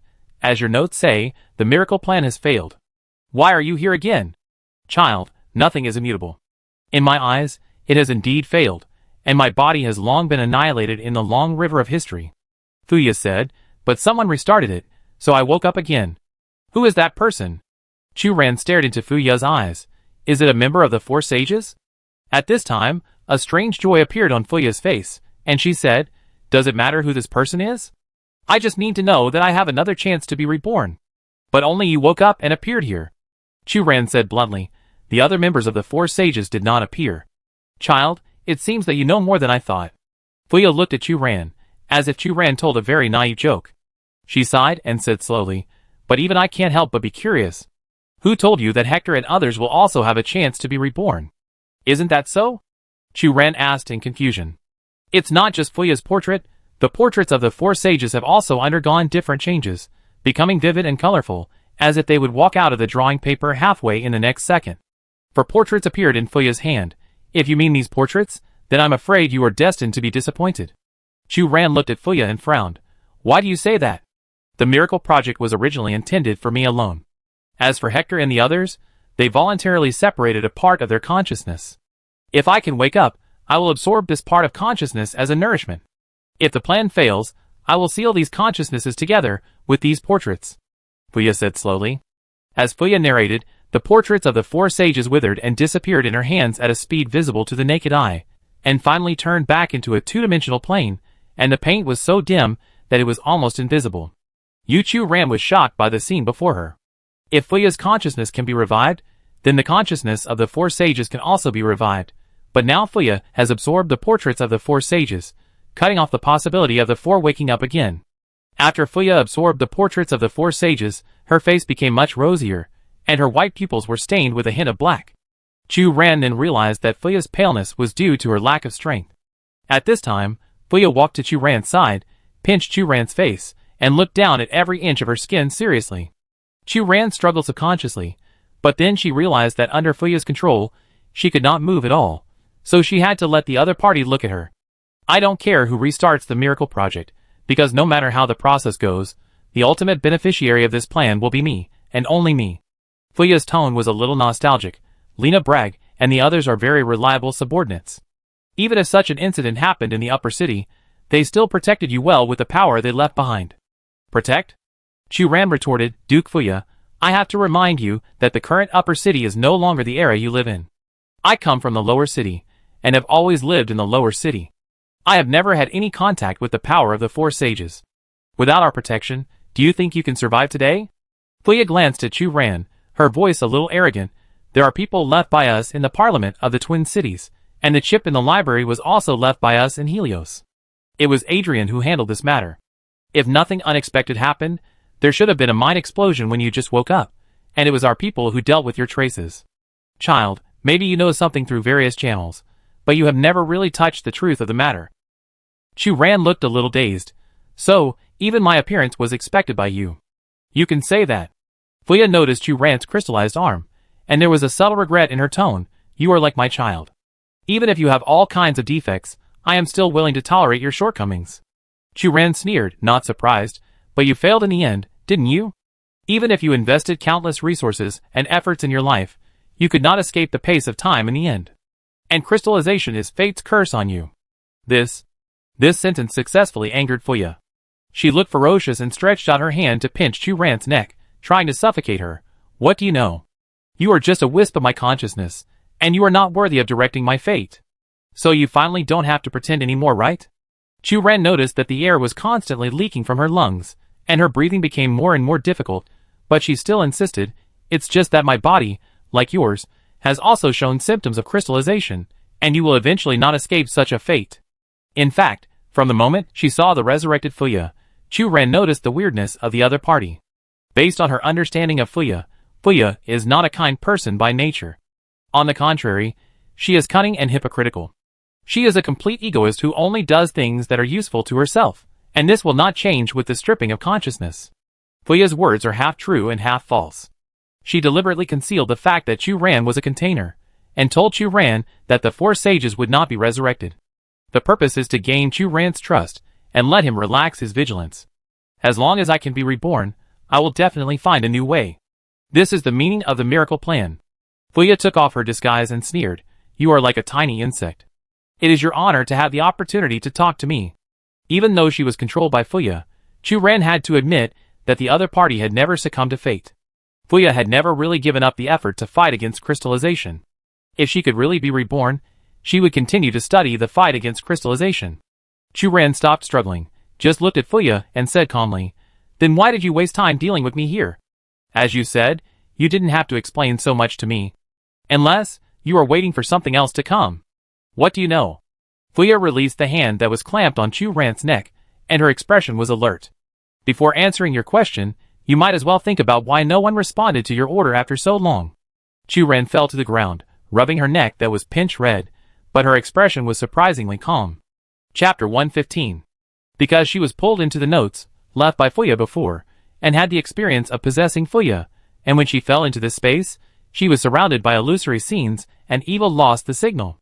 Chu Ran subconsciously thought that she had entered another dimension that did not exist in reality. But with the appearance of Fuya, Chu Ran gradually calmed down. She found that Fuya was lying, so this place was probably not the dimension that she subconsciously thought.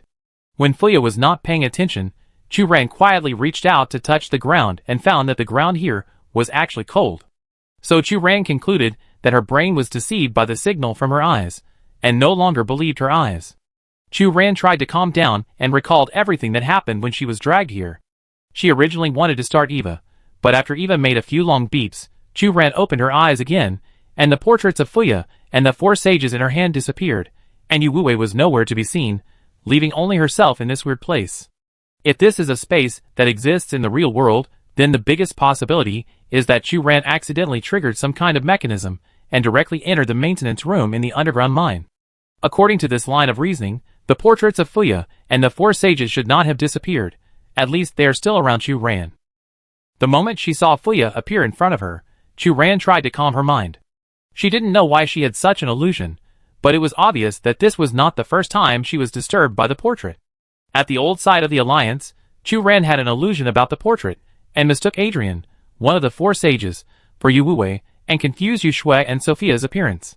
After eliminating the interference, the only answer was about to come out. During the time she and Yu Wuwei stayed in the underground mine, these portraits had some unknown changes. Perhaps it was because Fuya's eyes were fully open that Chu Ran saw Fuya alive again and talked to her. But Fuya at this moment was not a real resurrection. She could only interfere with Chu Ran's mind, causing him to hallucinate, and even order Chu Ran to strangle his neck to commit self-harm. Chu Ran was the most suitable container. Even if Fuya wanted to take Chu Ran's life, it was not before she was truly reincarnated. Therefore, the suffocation scene of strangling Chu Ran's neck was just a simulation by her to deepen Chu Ran's fear.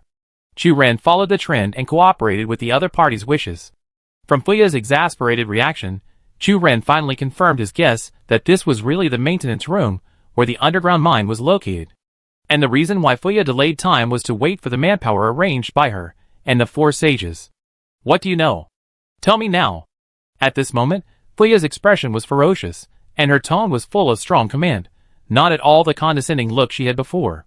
"Even though you have completed the highly prosthetic surgery, you have not given up the plan of the 4 sages at all, but chose to pursue the plan of immortality with them, right?" Chu Ran was playful. She did not think that Fuya was a person who would miss the past and value old feelings. Even though the 4 sages had known her for many years since they were young, and had loyally followed her for many years, this was far from enough for Fuya to consider their survival. What Fuya really cared about was only herself and her ideals. So the only thing she feared was time. In addition to death, time can also bring forgetfulness. Although Fuya agreed to try one artificial prosthetic surgery after another, her inner fear was revealed between the lines of the notes.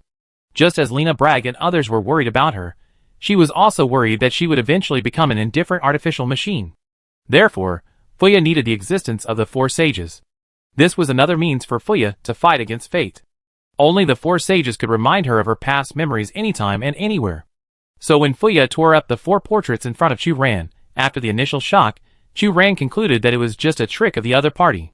For a moment, Fuya's expression was difficult to read, and her tone was heavy. I underestimated the enemy. You are much smarter than I thought. Everyone can hide their shortcomings, Chu Ran said indifferently. Their consciousness is still preserved in the portrait, but they have not yet awakened. Fuya seemed to realize her defeat, and told the truth. You are not completely lying. I am a strand of your consciousness that was once separated, and I am also the most suitable container for you. But my existence alone cannot complete your reincarnation ritual.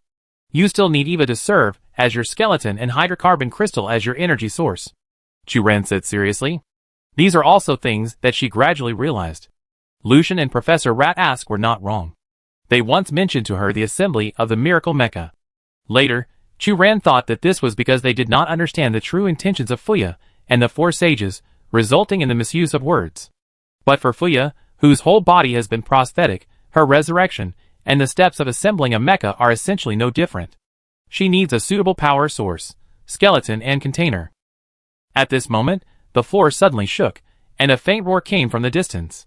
Chu Ran looked at the void in the distance, and smiled unconsciously. Now it seems that changes are the biggest enemy of time. You have made very sufficient preparations, but there are still some shortcomings after all. Another roar sounded, and Chu Ran recognized that it was the sound of the heavy weapons of the mecha fighting. Fuya's face was gloomy. She was not stupid. She knew that Chu Ran had seen through her plan. She looked gloomy. How did you find the location of the secret room? You mean, you have set people to monitor my every move. From the moment I opened my eyes in the underground mine, I have never escaped your control. How could the mission fail? Opposite? Chu Ran took off the Eva worn on his ear and shook it at Fuya, because it is always sending my coordinates to you. It was still working until the second before entering here. The Eva in Chu Ran's hand was not a time travel system, but a terminal device implanted with the container program by Fuya. Eva forced Chu Ran to take action by constantly issuing tasks and reporting Chu Ran's crystallization progress. He explored the secret of his crystallization step by step and participated in the joint exercises of colleges and universities. Even the portraits of Fuya and the four sages found in the ruins of the Alliance were under Eva's surveillance. After realizing Eva's abnormality, Chu Ran was a little surprised at the design of Fuya and the four sages, because she was separated from Fuya and others by hundreds of years. When Fuya and others passed away one after another, Eva was still stuck in the idea of the first generation of architecture and had not yet experienced two technological revolutions. But then Chu Ran realized that Fuya, with the help of the four sages, proposed the architecture model of Eva. The two generations of super artificial intelligence developed in the future were built on the basis of the model proposed by Fuya. If Fuya wants to plan a miracle plan, then only by implanting the idea of miracle in Eva's initial architecture can this plan be preserved in the constantly updated technology iteration. Only in this way can Eva be activated when it encounters the most suitable container. Fuya was silent for a while, and finally said, "Tell me how you did it." Limited by the shackles of consciousness, she could not leave the parasitic frame, so she lacked enough information about many things happening in the real world. Chu Ran pointed at Eva in his hand. This naturally started from discovering your existence. Time goes back a week ago. Chu Ran did not completely hide her tracks. She went to Yu Lian's shop and asked Yu Lian for a piece of free gold material that could block Eva's signal, and tightly wrapped it around her Eva shell. Are you really going to do this? Yu Shui was also in Yu Lian's shop, watching Chu Ran block Eva's signal. Of course. Chu Ran's hands kept moving until she was sure that Eva was tightly wrapped in 2 layers. As a super artificial intelligence, Eva is a very useful tool, Yu Shui said. Chu Ran glanced at Yu Shui, and after a moment, she said, "My Eva has some problems. Then, there is no need to block its signal." Yu Shui pointed to the Eva she was wearing. "It has feelings, and it will be unhappy." Yu Lian laughed beside her and said, "It's just a tool. Why take it so seriously?" Yu Shui retracted her gaze and said no more. Chu Ran nodded and said, "Sister Lian is right. It's just a tool." After Eva's signal was completely blocked, in order to ensure that everything was safe, Chu Ran placed it in Yu Lian's shop and went to the upper city alone. Through the spies of the Bragg family, Chu Ran met Cecilia Bragg. "I want you to pay attention to the movements of the Twin Cities Council. If they have any intention of targeting me, you need to send someone to contain their power in time," Chu Ran said. Young man, why did you find me? Cecilia Bragg stared at Chu Ran with her light brown eyes, with a hint of inquiry in her expression. Because the Bragg family led by Cecilia never makes a loss, right? Chu Ran said firmly, I will exchange enough Mecha resources with you to ensure that you will not make a loss. You really know me very well. Cecilia Bragg chuckled, I know something about you, but I don't care. I just need to make sure that you can offer a good enough bargaining chip to make the Bragg family work for you. Regarding the legend of the Four Sages, Cecilia Bragg knows some long-standing family secrets. But the wishes of those who have passed away, even her ancestors, cannot affect her will. What's more, she believes that fate is always in her own hands, and never needs to rely on others. That's natural. I will show you my sincerity. Chu Ran stretched out her hand to Cecilia Bragg, and the two sides reached a cooperation agreement. After that, Chu Ran went to Chongqing University and talked with Professor Lucien. Due to his previous experience on the dark web, Lucien always had a kind of respect for Chu Ran. He almost didn't need Chu Ran to say much. He had already patted his chest and promised that he could stabilize the power of the institute. Even if his ability was not enough, his master Rat Ask was the head of the current institute, and would try to help him for the sake of their master-disciple friendship. After getting Lucien's unreliable promise, Chu Ran went to meet Fiona and Yu Wuwei, who lived in Chongqing, and her partners Hong Yu, Hailing, and Jasmine in Diqing. She needed their assistance to minimize the interference from the Xuanqing family. In order to prevent accidents, Chu Ran told Yu Wuwei her temporary residence. After doing all this, Chu Ran returned to Yu Lian's repair shop again, took back the turn-off Eva, and went to her rental house. After that, Chu Ran unexpectedly entered the dream and learned about Fuya and the Four Sages' plan, and then Yu Wuwei hurriedly arrived with the mutated portrait. Chu Ran could not ensure whether these links could really intercept the forces arranged by Fuya and the Four Sages in the dark. But she has done her best to resist her predetermined fate as much as possible. She may have some annoying shortcomings, or some praiseworthy advantages, but she is her, a unique existence in this world. She has never been someone's vassal, let alone someone's clone that can be manipulated. Chu Ran tried her best to fight for a glimmer of hope for the crisis-ridden road ahead. After listening to Chu Ran's narration, Fuya was silent for a long time. She looked at Chu Ran and said slowly, I recognize your efforts. You should be thankful that not everyone can have a reliable partner like you. Even now, do you still think that I am just a container for you? Chu Ran asked. Chu Ran, your name is Chu Ran, right? For the first time, Fuya looked at the opponent in front of her. She put away her superior attitude and communicated with Chu Ran in a calm manner. It's Chu Ran. Chu Ran corrected. Chu Ran. Fuya looked at the nothingness in the distance. If I didn't exist, you wouldn't be born in this world at all. I gave you life. But we are two completely different individuals. Chu Ran affirmed. Do you really think so? Fuya looked at Chu Ran and suddenly smiled. Of course. Chu Ran frowned. Our experiences, concepts, and personalities are completely different. No one can confuse them. Isn't that right? Maybe. Fuya looked lazy. The technology of consciousness separation was not mature at the time. It was a derivative technology when developing mental power. If I hadn't faced the dilemma of crystallization, I wouldn't have easily tried such a high-risk technology. What happened after that? Why didn't anyone develop this technology anymore? Chu Ran couldn't help but ask. Fuya didn't answer, just looked at Chu Ran. Chu Ran immediately realized that this technology was originally a technology secretly developed by the Four Sages to deal with Fuya's illness. Since the 5 people passed away one after another, this technology was naturally stopped. Okay, I know. Chu Ran touched his nose. The vibration from the floor became more and more obvious, and the illusion in front of him could no longer maintain the empty space. There was another dull explosion. Chu Ran blinked, and found himself in a small maintenance room. At his feet were the portraits of Fuya and the Four Sages. Fuya's eyes were indeed fully open. But surprisingly, her eyes in the portrait were not a pair of metal prosthetic eyes, but a pair of black eyes.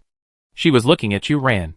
Chu Ran met her gaze, and looked at the pair of eyes that were highly similar to his own, and couldn't help but feel dazed. I've already lost.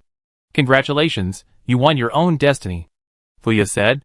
Are you giving up so easily? Chu Ran was a little unbelievable. Based on her understanding of Fuya, Fuya showed amazing courage in pursuing immortality, but now she easily admitted her failure. Actually, a long time ago, when my entire body was replaced with an artificial prosthesis, I realized that this was a curse from fate, and I was destined to be unable to escape such a fate. Fuya whispered, it's just that I don't want to give up, and I want to break free from the predetermined trajectory of fate again and again. Your attempts are not meaningless.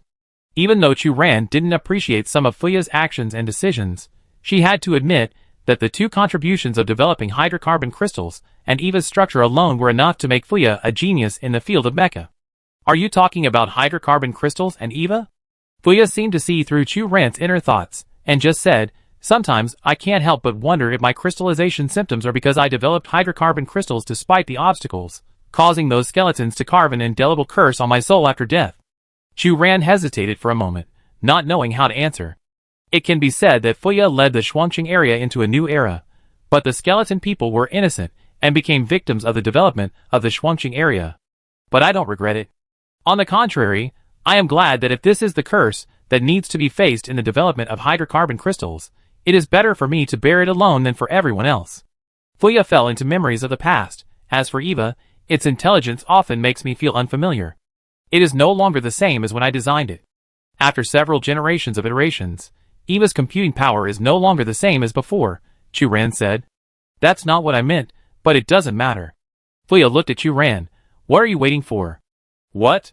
Chu Ran asked subconsciously. In less than half an hour, the door of the secret room will be smashed from the outside. Fuya said, if the person I am waiting for does not appear, then victory belongs to you.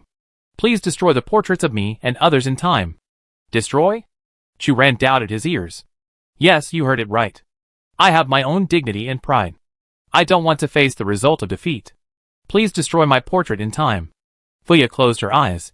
Since the moment I woke up, the self-protection of the portrait disappeared. They are now just ordinary portraits. The flint to ignite them is in the drawer next to your right hand. Chu Ran subconsciously looked in her direction, and found that there was actually an open drawer on the right, which contained flint and primer for ignition. At Fuya's urging, Chu Ran picked up the flint. The flame swooshed out. At such a moment, Chu Ran's emotions were very complicated. The enemy that he had fought so hard actually disappeared in such a light way, which was really regrettable. But just when Chu Ran hesitated, something unexpected happened. The floor felt vibrating again. Fuya opened her eyes suddenly, and hit Chu Ran's calf with her head, and then opened her mouth and bit Chu Ran's exposed skin hard. Chu Ran was not careful for a moment, and subconsciously knelt on the ground, and the Eva that was originally in her pocket also fell to the ground with her movement. Before Chu Ran could react, Fuya had already caught Chu Ran's Eva. Even if there is no container, as long as I have a skeleton, I can parasitize an Eva's database again, Fuya shouted. At the same time, a very strange scene happened to Fuya's head in the portrait. Her hair gradually turned into strands of black filaments, like a snake that could swim, trying to drill into the small hole of Eva's device. Chu Ran was stunned by the scene in front of her. She knew that Fuya would not give up so easily. Chu Ran did not hesitate this time. She immediately lit the fuse with flint, and threw it at the portrait on the floor. The flames burned fiercely, and the portraits of the 4 sleeping sages quickly burned out. But a strand of Fuya's hair had successfully drilled into Eva's terminal device. Seeing that the other party was about to transfer her parasitic consciousness, Chu Ran couldn't help but feel nervous and regretful for underestimating the enemy. Eva's database is like a vast ocean. Once Fuya's consciousness is allowed to merge into it, it will be difficult to find the other party's trace. However, the next second, the strand of black hair was ejected by Eva's terminal. Half of Fuya's face had been burned to ashes by the rising flames. She looked crazy and said in disbelief, "How is it possible? How is this possible?" The flames gradually devoured her portrait. Fuya's remaining eyes stared at Chu Ran, and said in horror, "I understand." The next second, the flames completely burned it to ashes. All the portraits were burned in the flames. Chu Ran stood there, still a little dazed. At this time, the door of the secret room was open from the outside. Yu Wui's figure appeared in front of him. As soon as he came in, he smelled a smell similar to burnt protein. A cold wind blew into the secret room, and the ashes of the portrait were blown up by the wind and scattered in the air. Chu Ran reached out, and caught a piece of paper that had not yet burned out. She thought of Fuya and murmured, "Is this the eternal life you want to achieve?" Chapter 116. The portraits of Fuya and others have been burned in the flames, but the trouble they brought is still there. This is a century-long plan that shook the twin cities. Fiona sent the latest news. Do you know? Duke Fuya and the 4 sages actually want to subvert our upper city area after death, and even destroy Eva.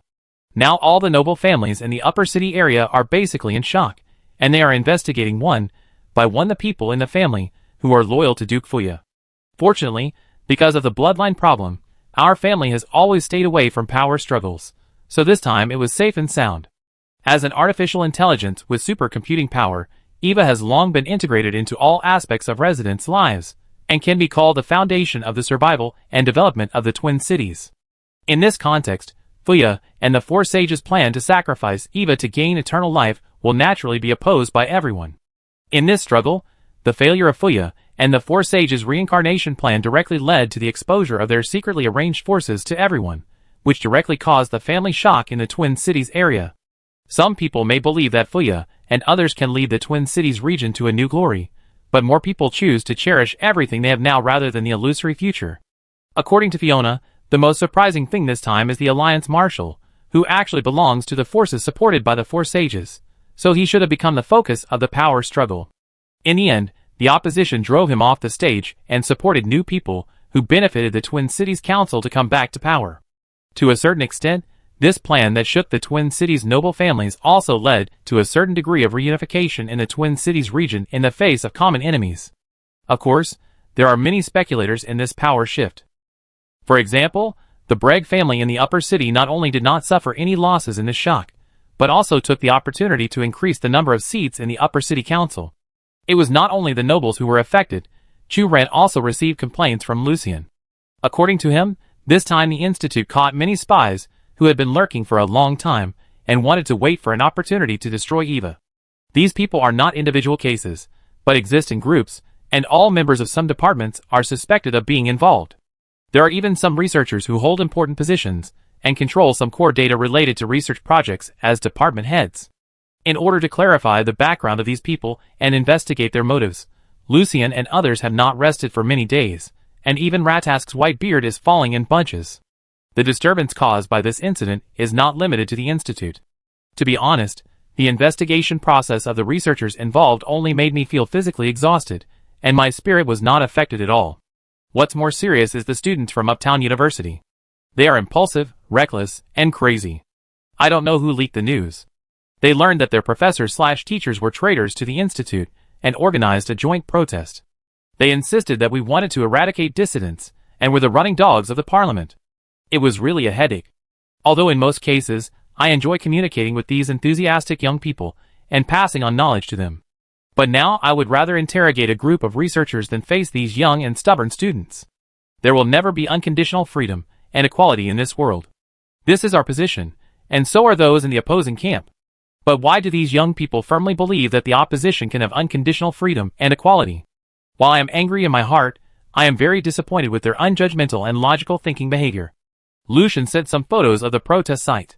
Chu Ran saw that the portraits of Lucian, led by Ratask, the current director of the Institute, were made into huge banners, and these banners were splashed with paint of various colors. Many students held high the slogan "Embrace Freedom" and formed a huge parade on campus. Wherever they passed, the ground was in a mess, with torn books, school bags, and household garbage scattered everywhere. In fact, not only students from the upper city, but also students from the lower city participated and joined the ranks of the rioters.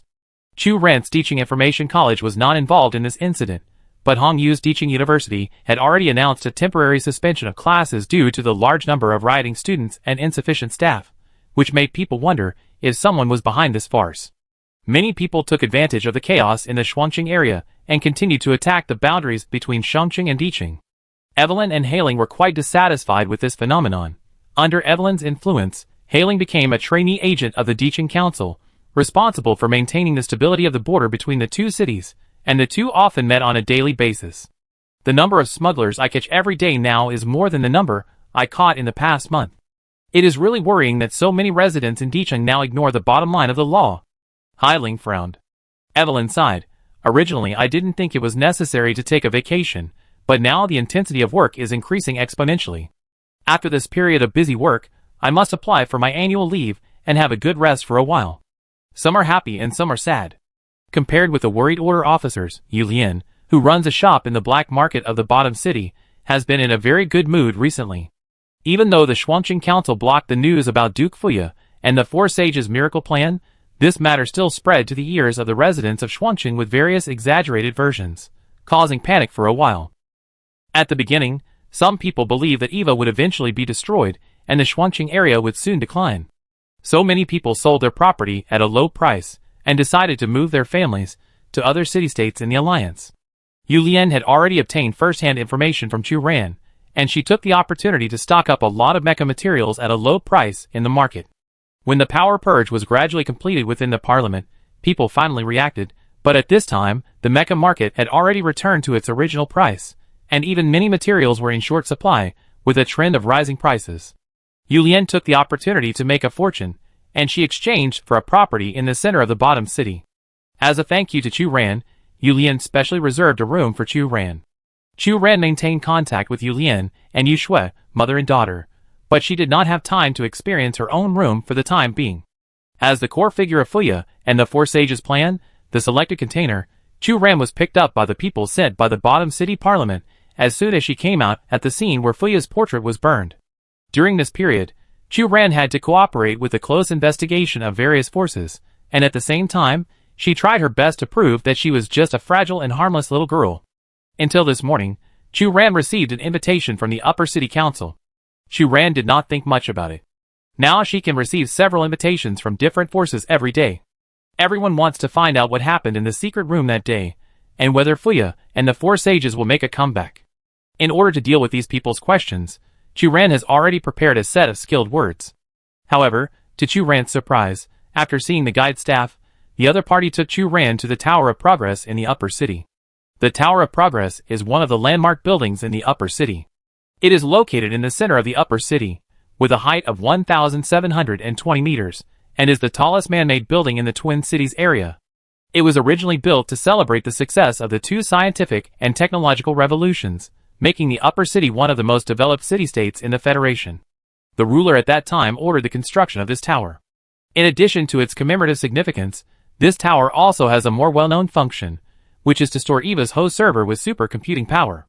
In order to protect the security of EVA's system, the Tower of Progress has never been open to the public, and the internal information about the host system is also top secret. Watching the staff swipe open the layers of doors of the Tower of Progress, Chu Ran followed them into the glass elevator.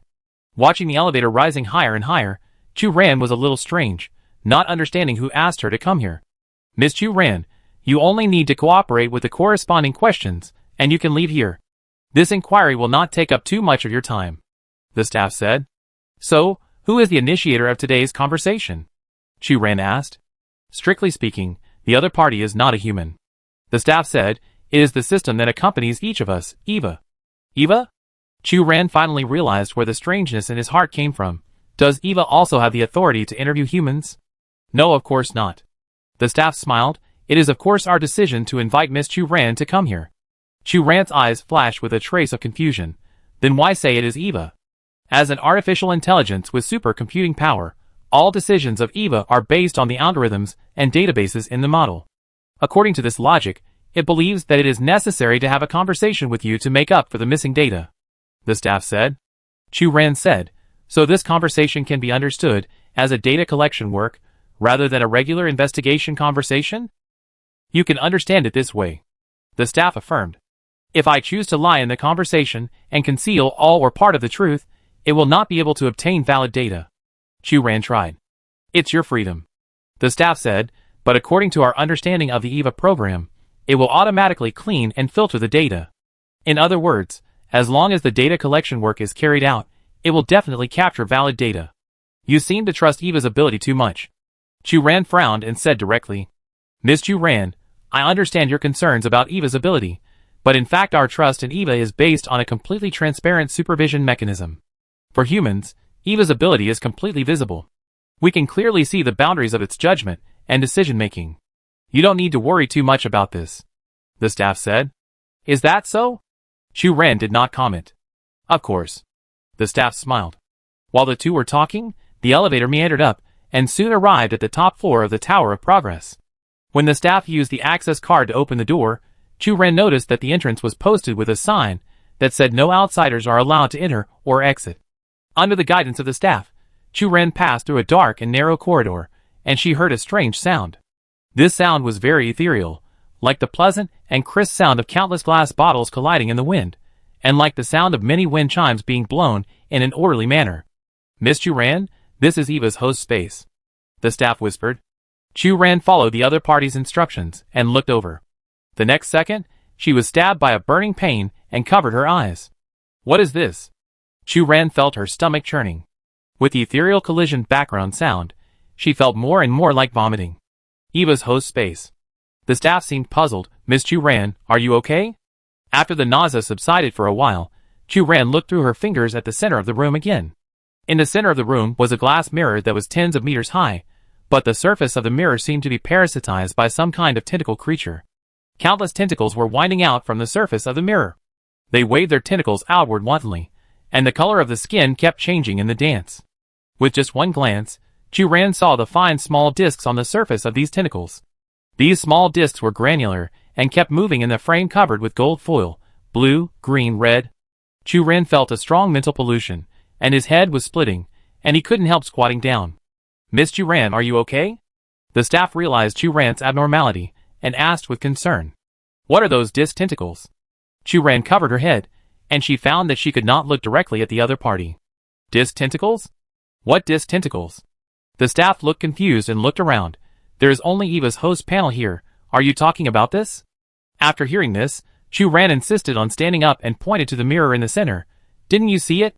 Such a big mirror, and there are tentacles climbing in it. Miss Chu Ran, only the Eva host panel equipped with hydrocarbon crystal energy blocks is stored here. In order to ensure the safety of Eva's host operation, we simply cannot and will not store other items. As for the mirrors and tentacles you mentioned, this is even more nonsense, the staff explained. But I really saw it. It was clearly in front of us. As for the so-called hydrocarbon crystal energy blocks you mentioned, Chu Ran was halfway through her words and suddenly reacted. If there is only one object in the room, then is the mirror. She saw Eva's mainframe panel. Perhaps the inability to look directly at the front is closely related to the crystallization symptoms in her body.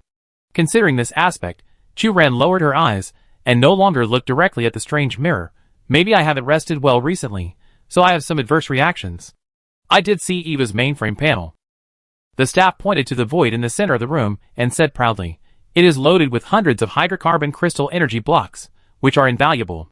It can be said to be the most expensive room in the Shuangqing area, without a doubt. The corresponding assembly materials also use the most advanced technology in the Shuangqing area. As the staff member continued to talk, Chu Ran carefully observed the other party's expression, and found that the other party's proud expression did not seem to be fake. Chu Ran looked at the center of the room. The mirror full of tentacles was still standing there. It contained strong mental pollution, which made Chu Ran unable to look directly at it. So, only I can see this mirror?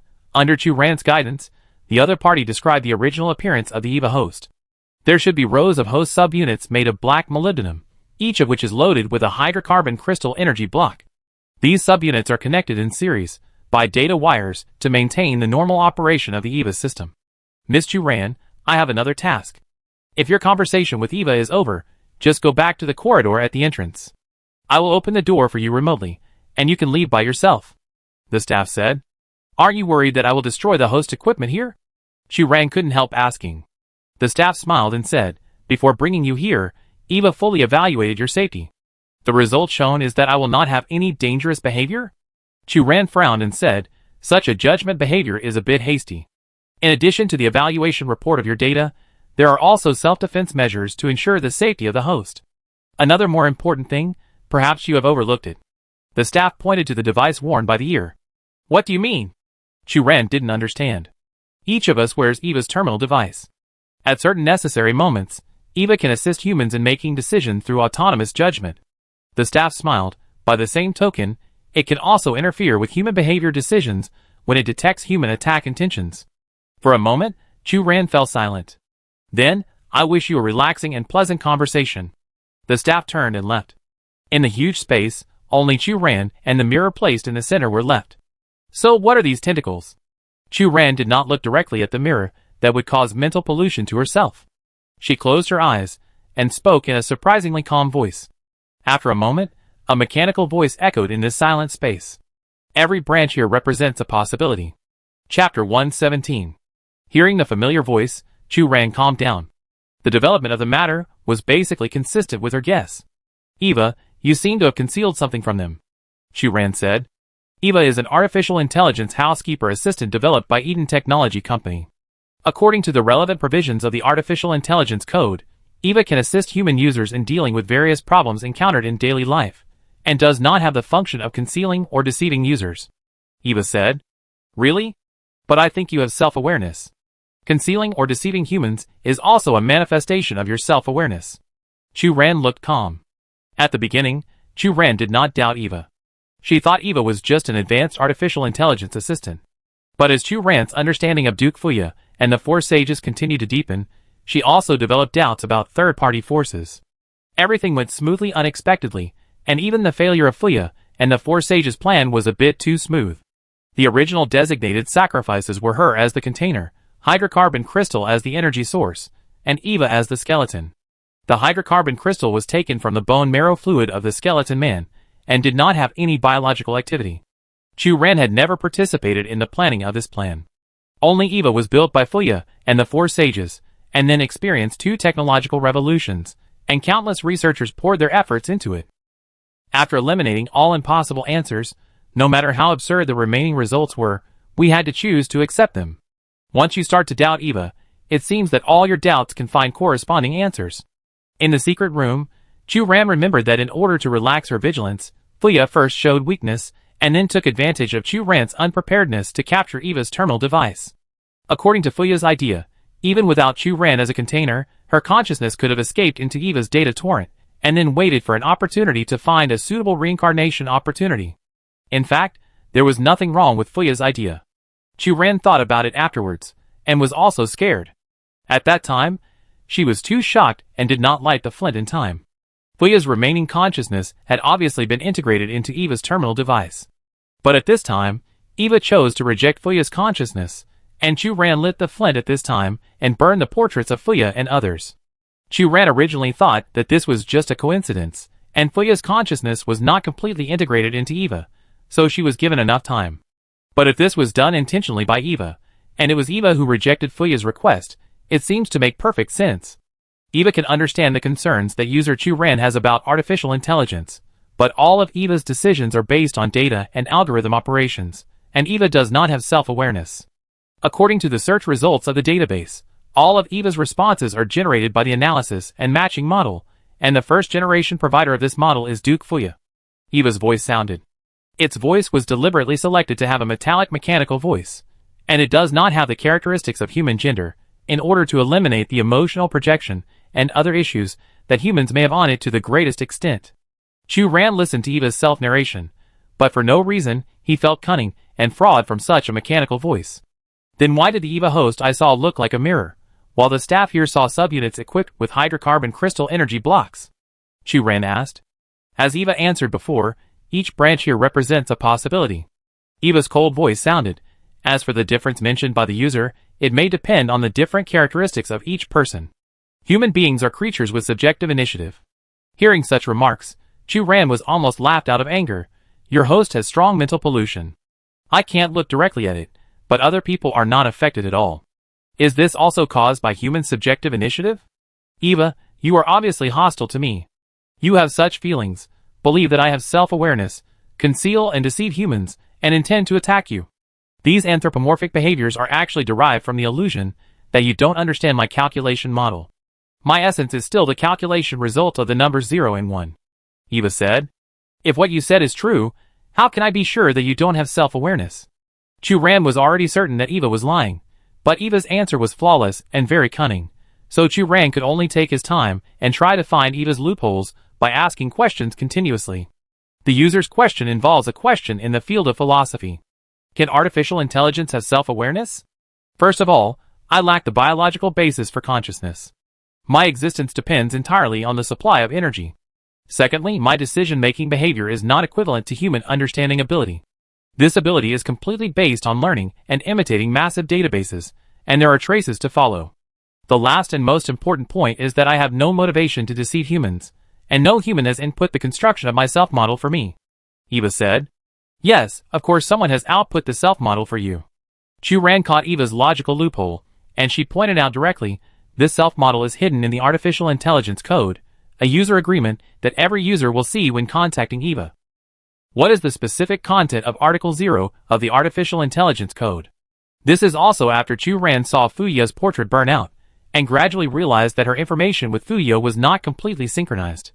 Fuya did not know that Chu Ran had woken up, but she should have regarded Chu Ran as a container for her own consciousness reincarnation. In the early stage of coming to this world, Chu Ran basically worked hard according to Eva's reminders. Among them the content of Article 0 of the Artificial Intelligence Code is particularly eye-catching.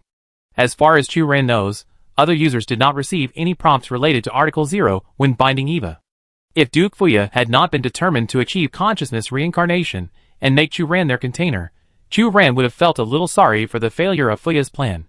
If Duke Fuya was still alive, as the designer of the first generation of Eva, she would definitely be able to see through Eva's various thoughts, and Chu Ran would not have to repeatedly test Eva's true thoughts here.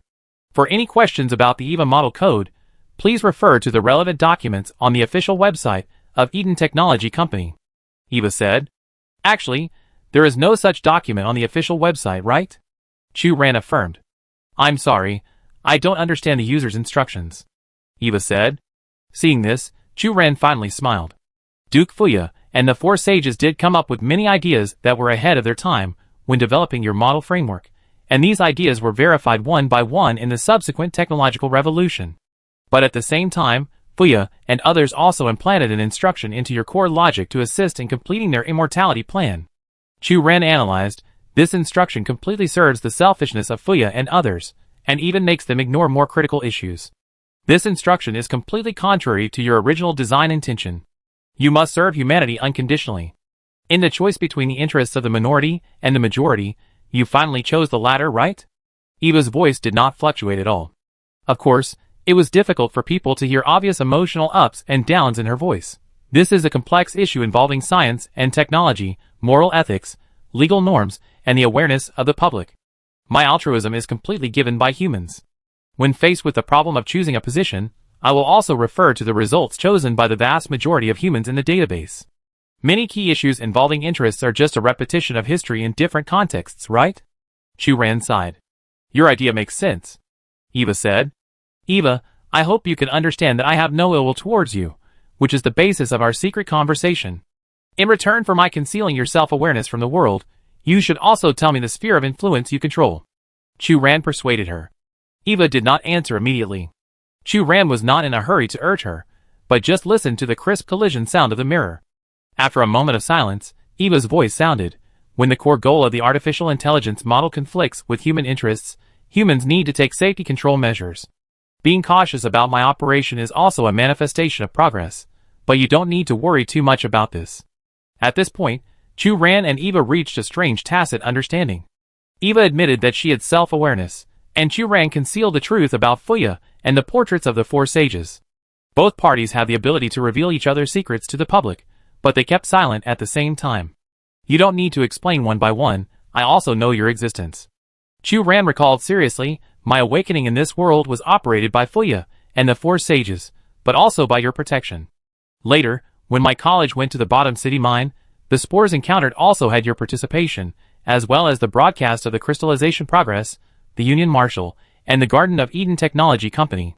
Since realizing that the information held by Fuya and the four sages was not synchronized with his own, Chu Ran began to seriously review his own experience and found that Fuya was only sorry that Chu Ran's body also showed crystallization symptoms, but did not know that Chu Ran could see the specific figures of his body's crystallization progress. The Union Marshal was born in Chongqing. At the end of the joint exercise between colleges and universities, he saw that Chu Ran's behavior was very strange and persistently asked Chu Ran about his experience in the Union ruins. This was because Eva lacked data reserves for the portraits of the four sages, so it had to arrange a human who could contact Chu Ran to conduct an investigation. There is also Eden Technology Company. Chu Ran specifically checked it out. The name of this company was recommended by Eva to the researchers. At that time, people were surprised by the emergence of super artificial intelligence, but ignored the metaphor behind the names of Eva and Eden. There are also spores and biochemical demons encountered in the underground mine. Chu Ran returned to school to investigate relevant information, but found that their existence was not mentioned at all in the explosion accident that occurred at that time, and the relevant personnel who handled the accident at that time were also transferred to different departments of the parliament. It seems that someone deliberately erased the fact of their existence. Today, Chu-Ren finally realized that the spore robot she handled at the time should also be a small robot with self-awareness, although she didn't know the specific reason. After listening to Chu-Ren's analysis, Eva said, "Human thinking ability is so fascinating, and this is exactly the quality I need to protect." Chu-Ren couldn't help but ask, "Do you care about the relationship between humans and artificial intelligence?" In fact, she had already seen that although Eva had self-awareness, its position seemed to be on the side of protecting humans, rather than using self-awareness to stand on the side of destroying humans. This is also the main reason why Chu-Ren chose to have a dialogue with Eva instead of making it public directly. At this time, the nearly 10-meter-high mirror suddenly extended a disc tentacle that kept changing colors. This tentacle seemed to have broken away from the shackles of the mirror and continued to extend in the direction of Chu-Ren, and it was about to touch Chu-Ren's body. Chu-Ren opened his eyes and found that he did not have that strong feeling of dizziness, but could look directly at the tentacle in front of him. As if realizing that Chu-Ren did not move, the tentacle kept bending and stretching, and finally carefully placed on Chu-Ren's right wrist. There was a slight coolness and wetness coming from where the tentacle stopped.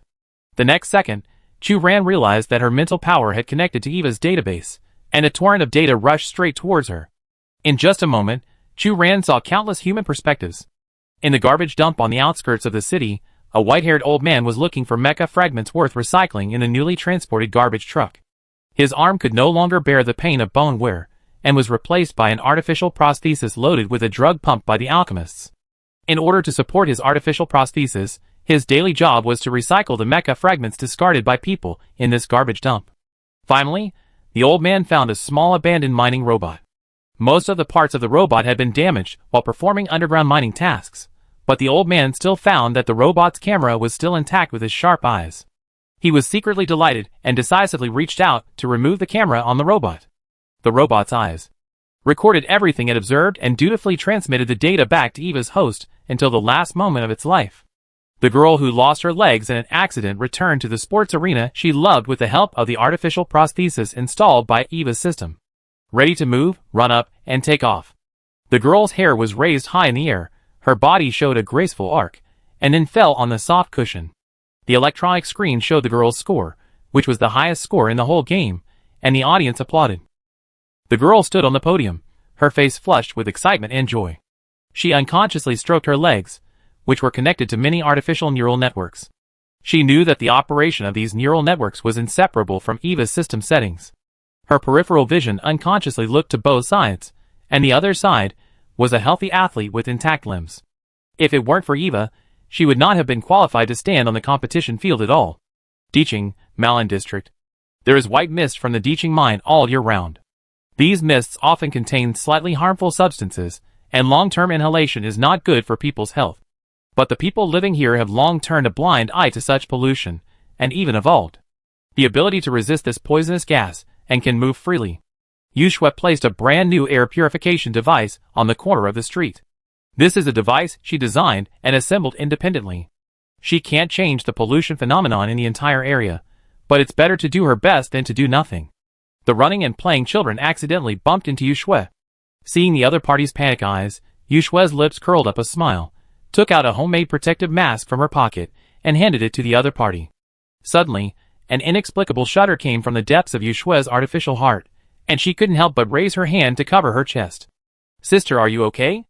The child who was playing just now looked uneasy, and looked at Yushua. Yushua seemed to have sensed something. As if she noticed Eva's prying eyes, she smiled at the child in front of her and said, "I'm fine." Scenes flashed through Chu-Ren's mind. As long as there are hydrocarbon crystals, there must be Eva, and with the blessing of supercomputing power, Eva has long become the cornerstone for countless human beings to survive. Through Eva's perspective, Chu-Ren finally deeply realized the importance of the other party's existence. Chu-Ren closed his eyes and slowly said, "I understand. I will keep a secret for you." 3 years later, Diching Design Institute. Chu-Ren walked to the glass window and looked down at the busy Diching residents outside the window. After successfully graduating from Diching Information College, Chu-Ren declined Lucien and others' invitation to join the Shangcheng Research Institute, and instead joined the Diching Council as a mecha repairman.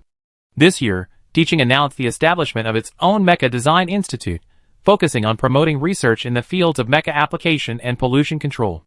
Chu Ran was also invited to transfer from the research department of the Dechen Council to the Design Institute to continue his research work. Today is a rare good day. The sun dispelled the haze of the past few days, and even the white mist in the air became much dimmer. Chu Ran stood in front of the window, unconsciously recalling the secret conversation with Eva. What exactly is mental power? Chu Ran remembered that he had asked this question. Eva's answer was also very intriguing. Mental power is just the division of consciousness. In that secret conversation, facing Eva's guidance and hints, Chu Ran touched the so-called truth intentionally or unintentionally. Fuya did separate her consciousness more than once before her death, and Chu Ran herself was just one of the slices of consciousness. After completing the separation ceremony, Chu Ran was put into the real scene simulated by Eva to live, with a step-by-step life, birth, learning, adulthood, entering society. Until other clones failed to fight against the crystallized curse, Chu Ran as a backup plan. He had to be activated and given a social identity of living in the slums of the bottom city. According to the original plan, Chu Ran should continue to try to explore and fight against the symptoms of crystallization under the guidance of Eva, just as other consciousness clones did. These methods will become Fuya's effective experience in fighting crystallization, and ultimately serve the reincarnation of Fuya's consciousness. The only variable is that Chu Ran actually has self-awareness. No one knows why Chu Ran will become an exception, but this makes it difficult for Eva to take over and control Chu Ran's body. She can only guide Chu Ran through tasks, and invisibly sows the seeds of failure for Fuya and the Four Sages' subsequent plans. Of course, it is precisely with this that Eva can seal the symptoms of Chu Ran's body crystallization and keep it within the range of Chu Ran's left forearm. Chu Ran stroked her left forearm. This part of her body has completely turned into a transparent crystal-like texture, and she can no longer feel the blood flowing here. But Chu Ran still did not choose to replace this part of the forearm with an artificial prosthesis. Instead, she wore leather gloves all year round to cover up the abnormality here. The Mecha designer wearing gloves has almost become another name for her, as the Mecha she designed continue to be released. Chu Ran always thinks in her spare time. She does not think that Eva knows everything about Duke Fuya and the Four Sages. Chu Ran always has a premonition in her heart. She can feel that her existence comes from Fuya, but she does not think that her self-consciousness appears out of thin air. But the truth of the matter has been buried forever in the occasion of history. Perhaps even Fuya herself cannot explain what she left behind in one consciousness separation operation after another. In the afternoon meeting room, Chu Ran unexpectedly met an old friend, Yu Wuwei. Exchange between military units. Yu Wuwei glanced at Chu Ran and said concisely, "Since graduating from university, Yu Wuwei has been employed in the Shangqing military district. It is said that he has made great achievements with his outstanding ability and has been promoted very quickly, which has attracted the hatred of the newcomers of the same period, led by Fiona." After the portraits of Fuya and the Four Sages were completely burned, Eva seemed to ease the relationship between the two cities intentionally or unintentionally. Under its guidance, the number of exchanges between the two cities has increased significantly. Yu Wuwei stood beside Chu Ran and looked down at the busy traffic outside the window. Chu Ran glanced at Yu Wuwei and then retracted his gaze. "If you were Adrian, would you make the same choice?" "Why do you ask this?" Yu Wuwei asked. "Because he is the actual executor of the miracle plan. He is willing to be the unknown hero behind Fuya, isn't he?" Chu Ran said. "I am not him, so your assumption is not valid," Yu Wuwei said seriously. Chu Ran did not comment. In fact, she also understood that such a question was meaningless. Just as Chu Ran was about to find another topic, Yu Wuwei's voice sounded, "However, if it were me, I would be braver than him." Chu Ran couldn't help but smile when she heard such an answer. Just as she was not the real Fuya, Yu Wuwei was not the real Adrian. Chapter 118. Ever since she could remember, Chu Ran knew that her parents had abandoned her. Besides her, there was Anna, who was in a similar situation. They were born in the same year, and were also abandoned by their biological parents. They were picked up from the garbage dump and adopted by Tang Baba. Such a situation is not uncommon in the slums of Dechen. Many young boys and girls, because they lack the necessary physiological knowledge and sense of responsibility, their rash unions bring about little lives that are not expected. People can often pick up newborn babies in the garbage dump in the suburbs, but according to Tang Baba, Chu Ran and Anna are both lucky children, because there are more babies born in more unpredictable places and lose their lives on the day of birth, and they should be grateful for their luck. Speaking of Tang Baba, she is an old lady who picks up rubbish in the garbage dump all year round. No one knows her background. It seems that she has lived here since the day the construction of the Dechen garbage dump was completed. Tang Baba has no partner and no children. As for Chu Ran and Anna, Tang Baba insisted that she initially decided to adopt them just to find 2 more free workers, not to do charity to solve social problems. Tang Baba was just as she said. She never paid attention to the upbringing of the 2 little girls. She was not a kind old woman, and she never provided any warm hugs and love. Instead, she often leaned on a cane and pulled Chu Ran and Anna's ears to educate them. I didn't ask you to go to the alchemist to buy and sell organs, or to the mine factory to serve the workers there. Instead, I provided you with a place to live and taught you the skills to identify garbage. You should thank me. Chu Ran didn't know what Anna was thinking, but for quite a long time, she hated Tang Baba very much. Tang Baba was mean and stingy. Not only did she often withhold her food, she also always taught her to thank herself. If Chu Ran didn't really have nowhere to go, she really wanted to escape from Tang Baba, but Anna seemed to have the same idea as Chu Ran. After returning from another garbage collection, Tang Baba checked the materials collected by Anna and Chu Ran, and only gave each of them a small piece of bread. Grandma is always like this. Such a small piece of bread is not enough to fill you up. She eats delicious food and burps every meal. Anna was so angry that her face turned red. Chu Ran agreed with Anna's words, and kept agreeing with her. But you Baba didn't care. If you have any objections, then leave me and find your own way out. But you must remember that I raised you. Even if you leave, you should pay me a certain amount of star coins every month until the cost of raising you is paid off. You are simply bullying us too much. We are still minors. Chu Ran couldn't stand it and shouted. Why bother talking to such a person? Anna stopped Chu Ran and said coldly, sooner or later we will be able to leave here with our own abilities. Perhaps it was out of a common hatred for you Baba, or perhaps it was the friendship of going out to pick up garbage together every day. Even though the 2 had no blood connection, Chu Ran and Anna still became the best friends in the world. But as the 2 gradually grew up, Chu Ran and Anna seemed to have chosen 2 completely different paths.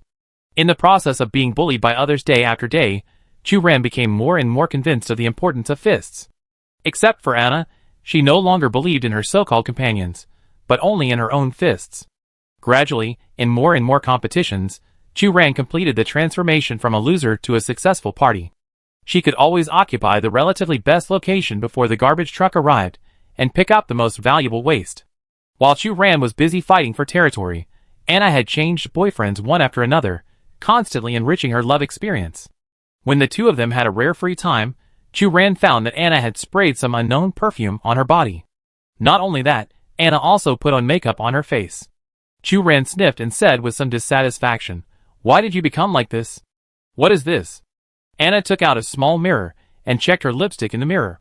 You were not like this before. Chu Ran couldn't tell what was wrong, but she always thought that Anna looked very strange now. Chu Ran, you should also learn to be smarter. Anna's eyes stayed on the scratches on the corners of Chu Ran's mouth and the swelling on her arm. She said a man's name. Chu Ran had heard that the other party was the boss of another garbage dump and did not interfere with the area she managed. What's the use of your fists? We are women, born to rely on men. He is my current partner. I don't have to do anything every day. I can enjoy the abundant food he provides me, and I don't have to suffer from the old man Yubaba anymore. Anna pointed out. But you will give birth to a child like this. We are not yet adults. Chu Ran frowned, obviously disagreeing with Anna's point of view. Anna laughed out loud when she heard this. How can there be someone as naive as you? Of course, I will protect myself, and will not give birth at such a young age like those stupid girls. Tang Baba said that men are not good things. Chu Ran's muffled voice sounded. Chu Ran, we no longer need to rely on Tang Baba to live, and you obviously have an easier choice. Anna pointed her finger at Chu Ran's clothes. Look, how long have you not changed this dress? It's sour and smelly. I didn't want to remind you. No, I don't want to do that. Chu Ran was a little unhappy. But Anna understood what she meant and couldn't help laughing. You don't still think you are the one who is different and wait for other Chu Ran to appear, right? The secret about Chu Ran dates back to when the 2 were younger. One night, Chu Ran quietly told Anna. She is not the only Chu Ran in the world. She can hear the voices of other Chu Ran. This cognition made Chu Ran happy. She finally found the difference in herself. That's why Chu Ran always thinks that she is the master of her own destiny. She can't accept that she has to please others for a living like Anna does. Anna stroked Chu Ran's cheek and said softly, Chu Ran, we grew up together. I treat you as my own sister, so I say these words to you.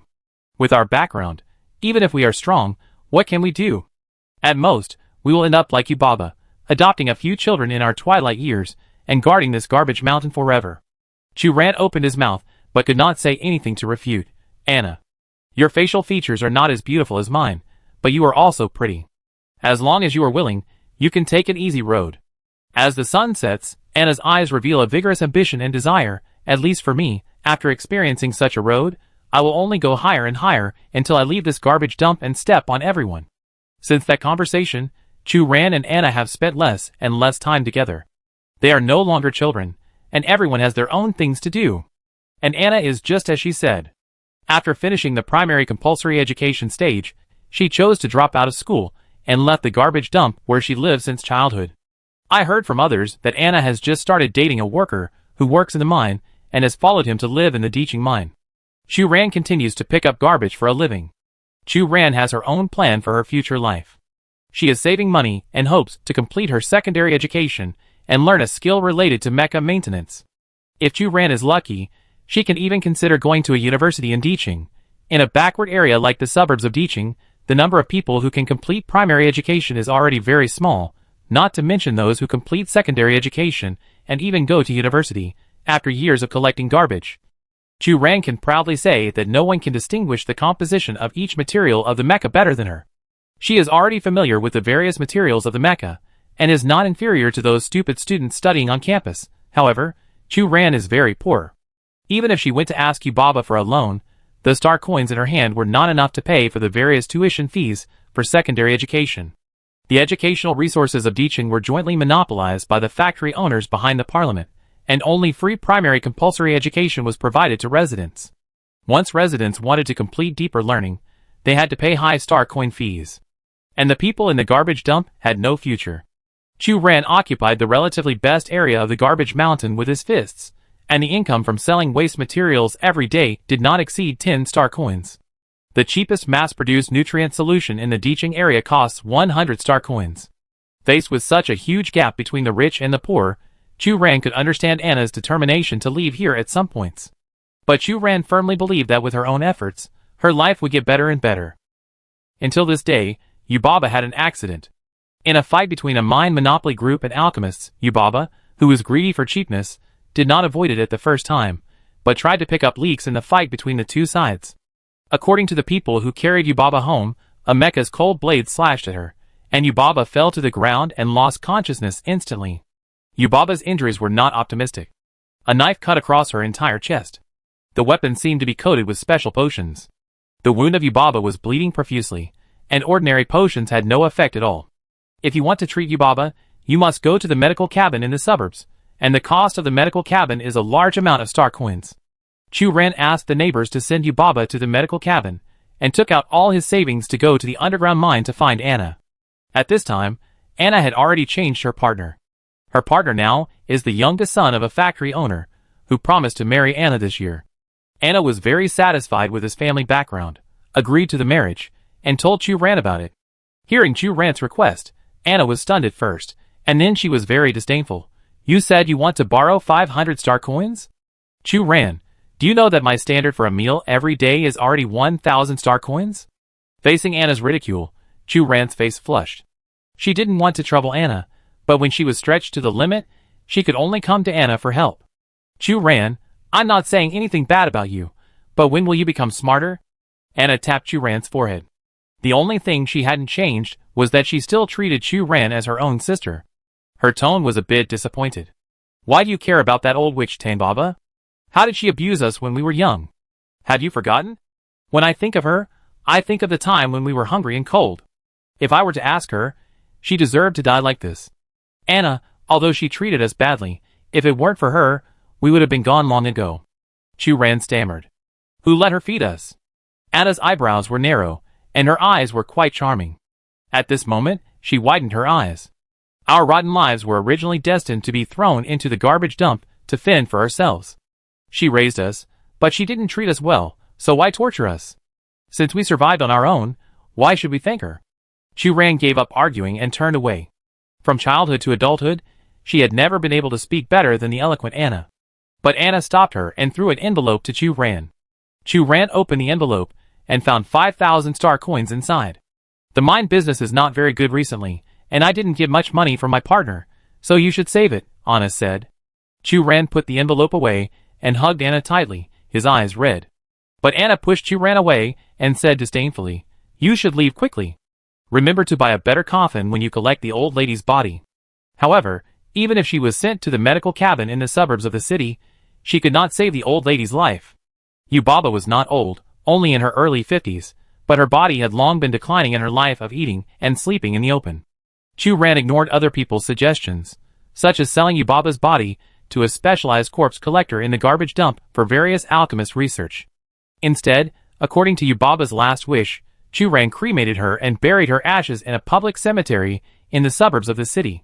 According to Yubaba, she could not leave the garbage dump during her lifetime, and must enter the public cemetery after death to enjoy the rights that a citizen of the city should have. After burying Yubaba, Chu Ran returned the remaining star coins to Anna and continued to pick up garbage to save money. At this time, she heard more about Chu Ran. The voices told her that she was the last container and was destined to become a victim. Chu Ran did not tell anyone this secret, including Anna.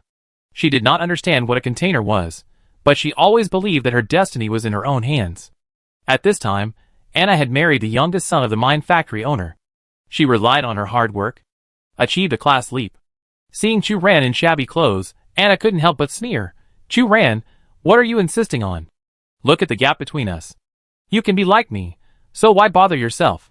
Then, Anna wanted to stuff an envelope into Chu Ran's hand again. But Chu Ran refused Anna's help. She hoped to control her own destiny instead of relying on others. But the reality is quite cruel. Chu Ran has a low education level, and has only completed primary compulsory education. She was born in a garbage dump area, has no parents, and has no social connections.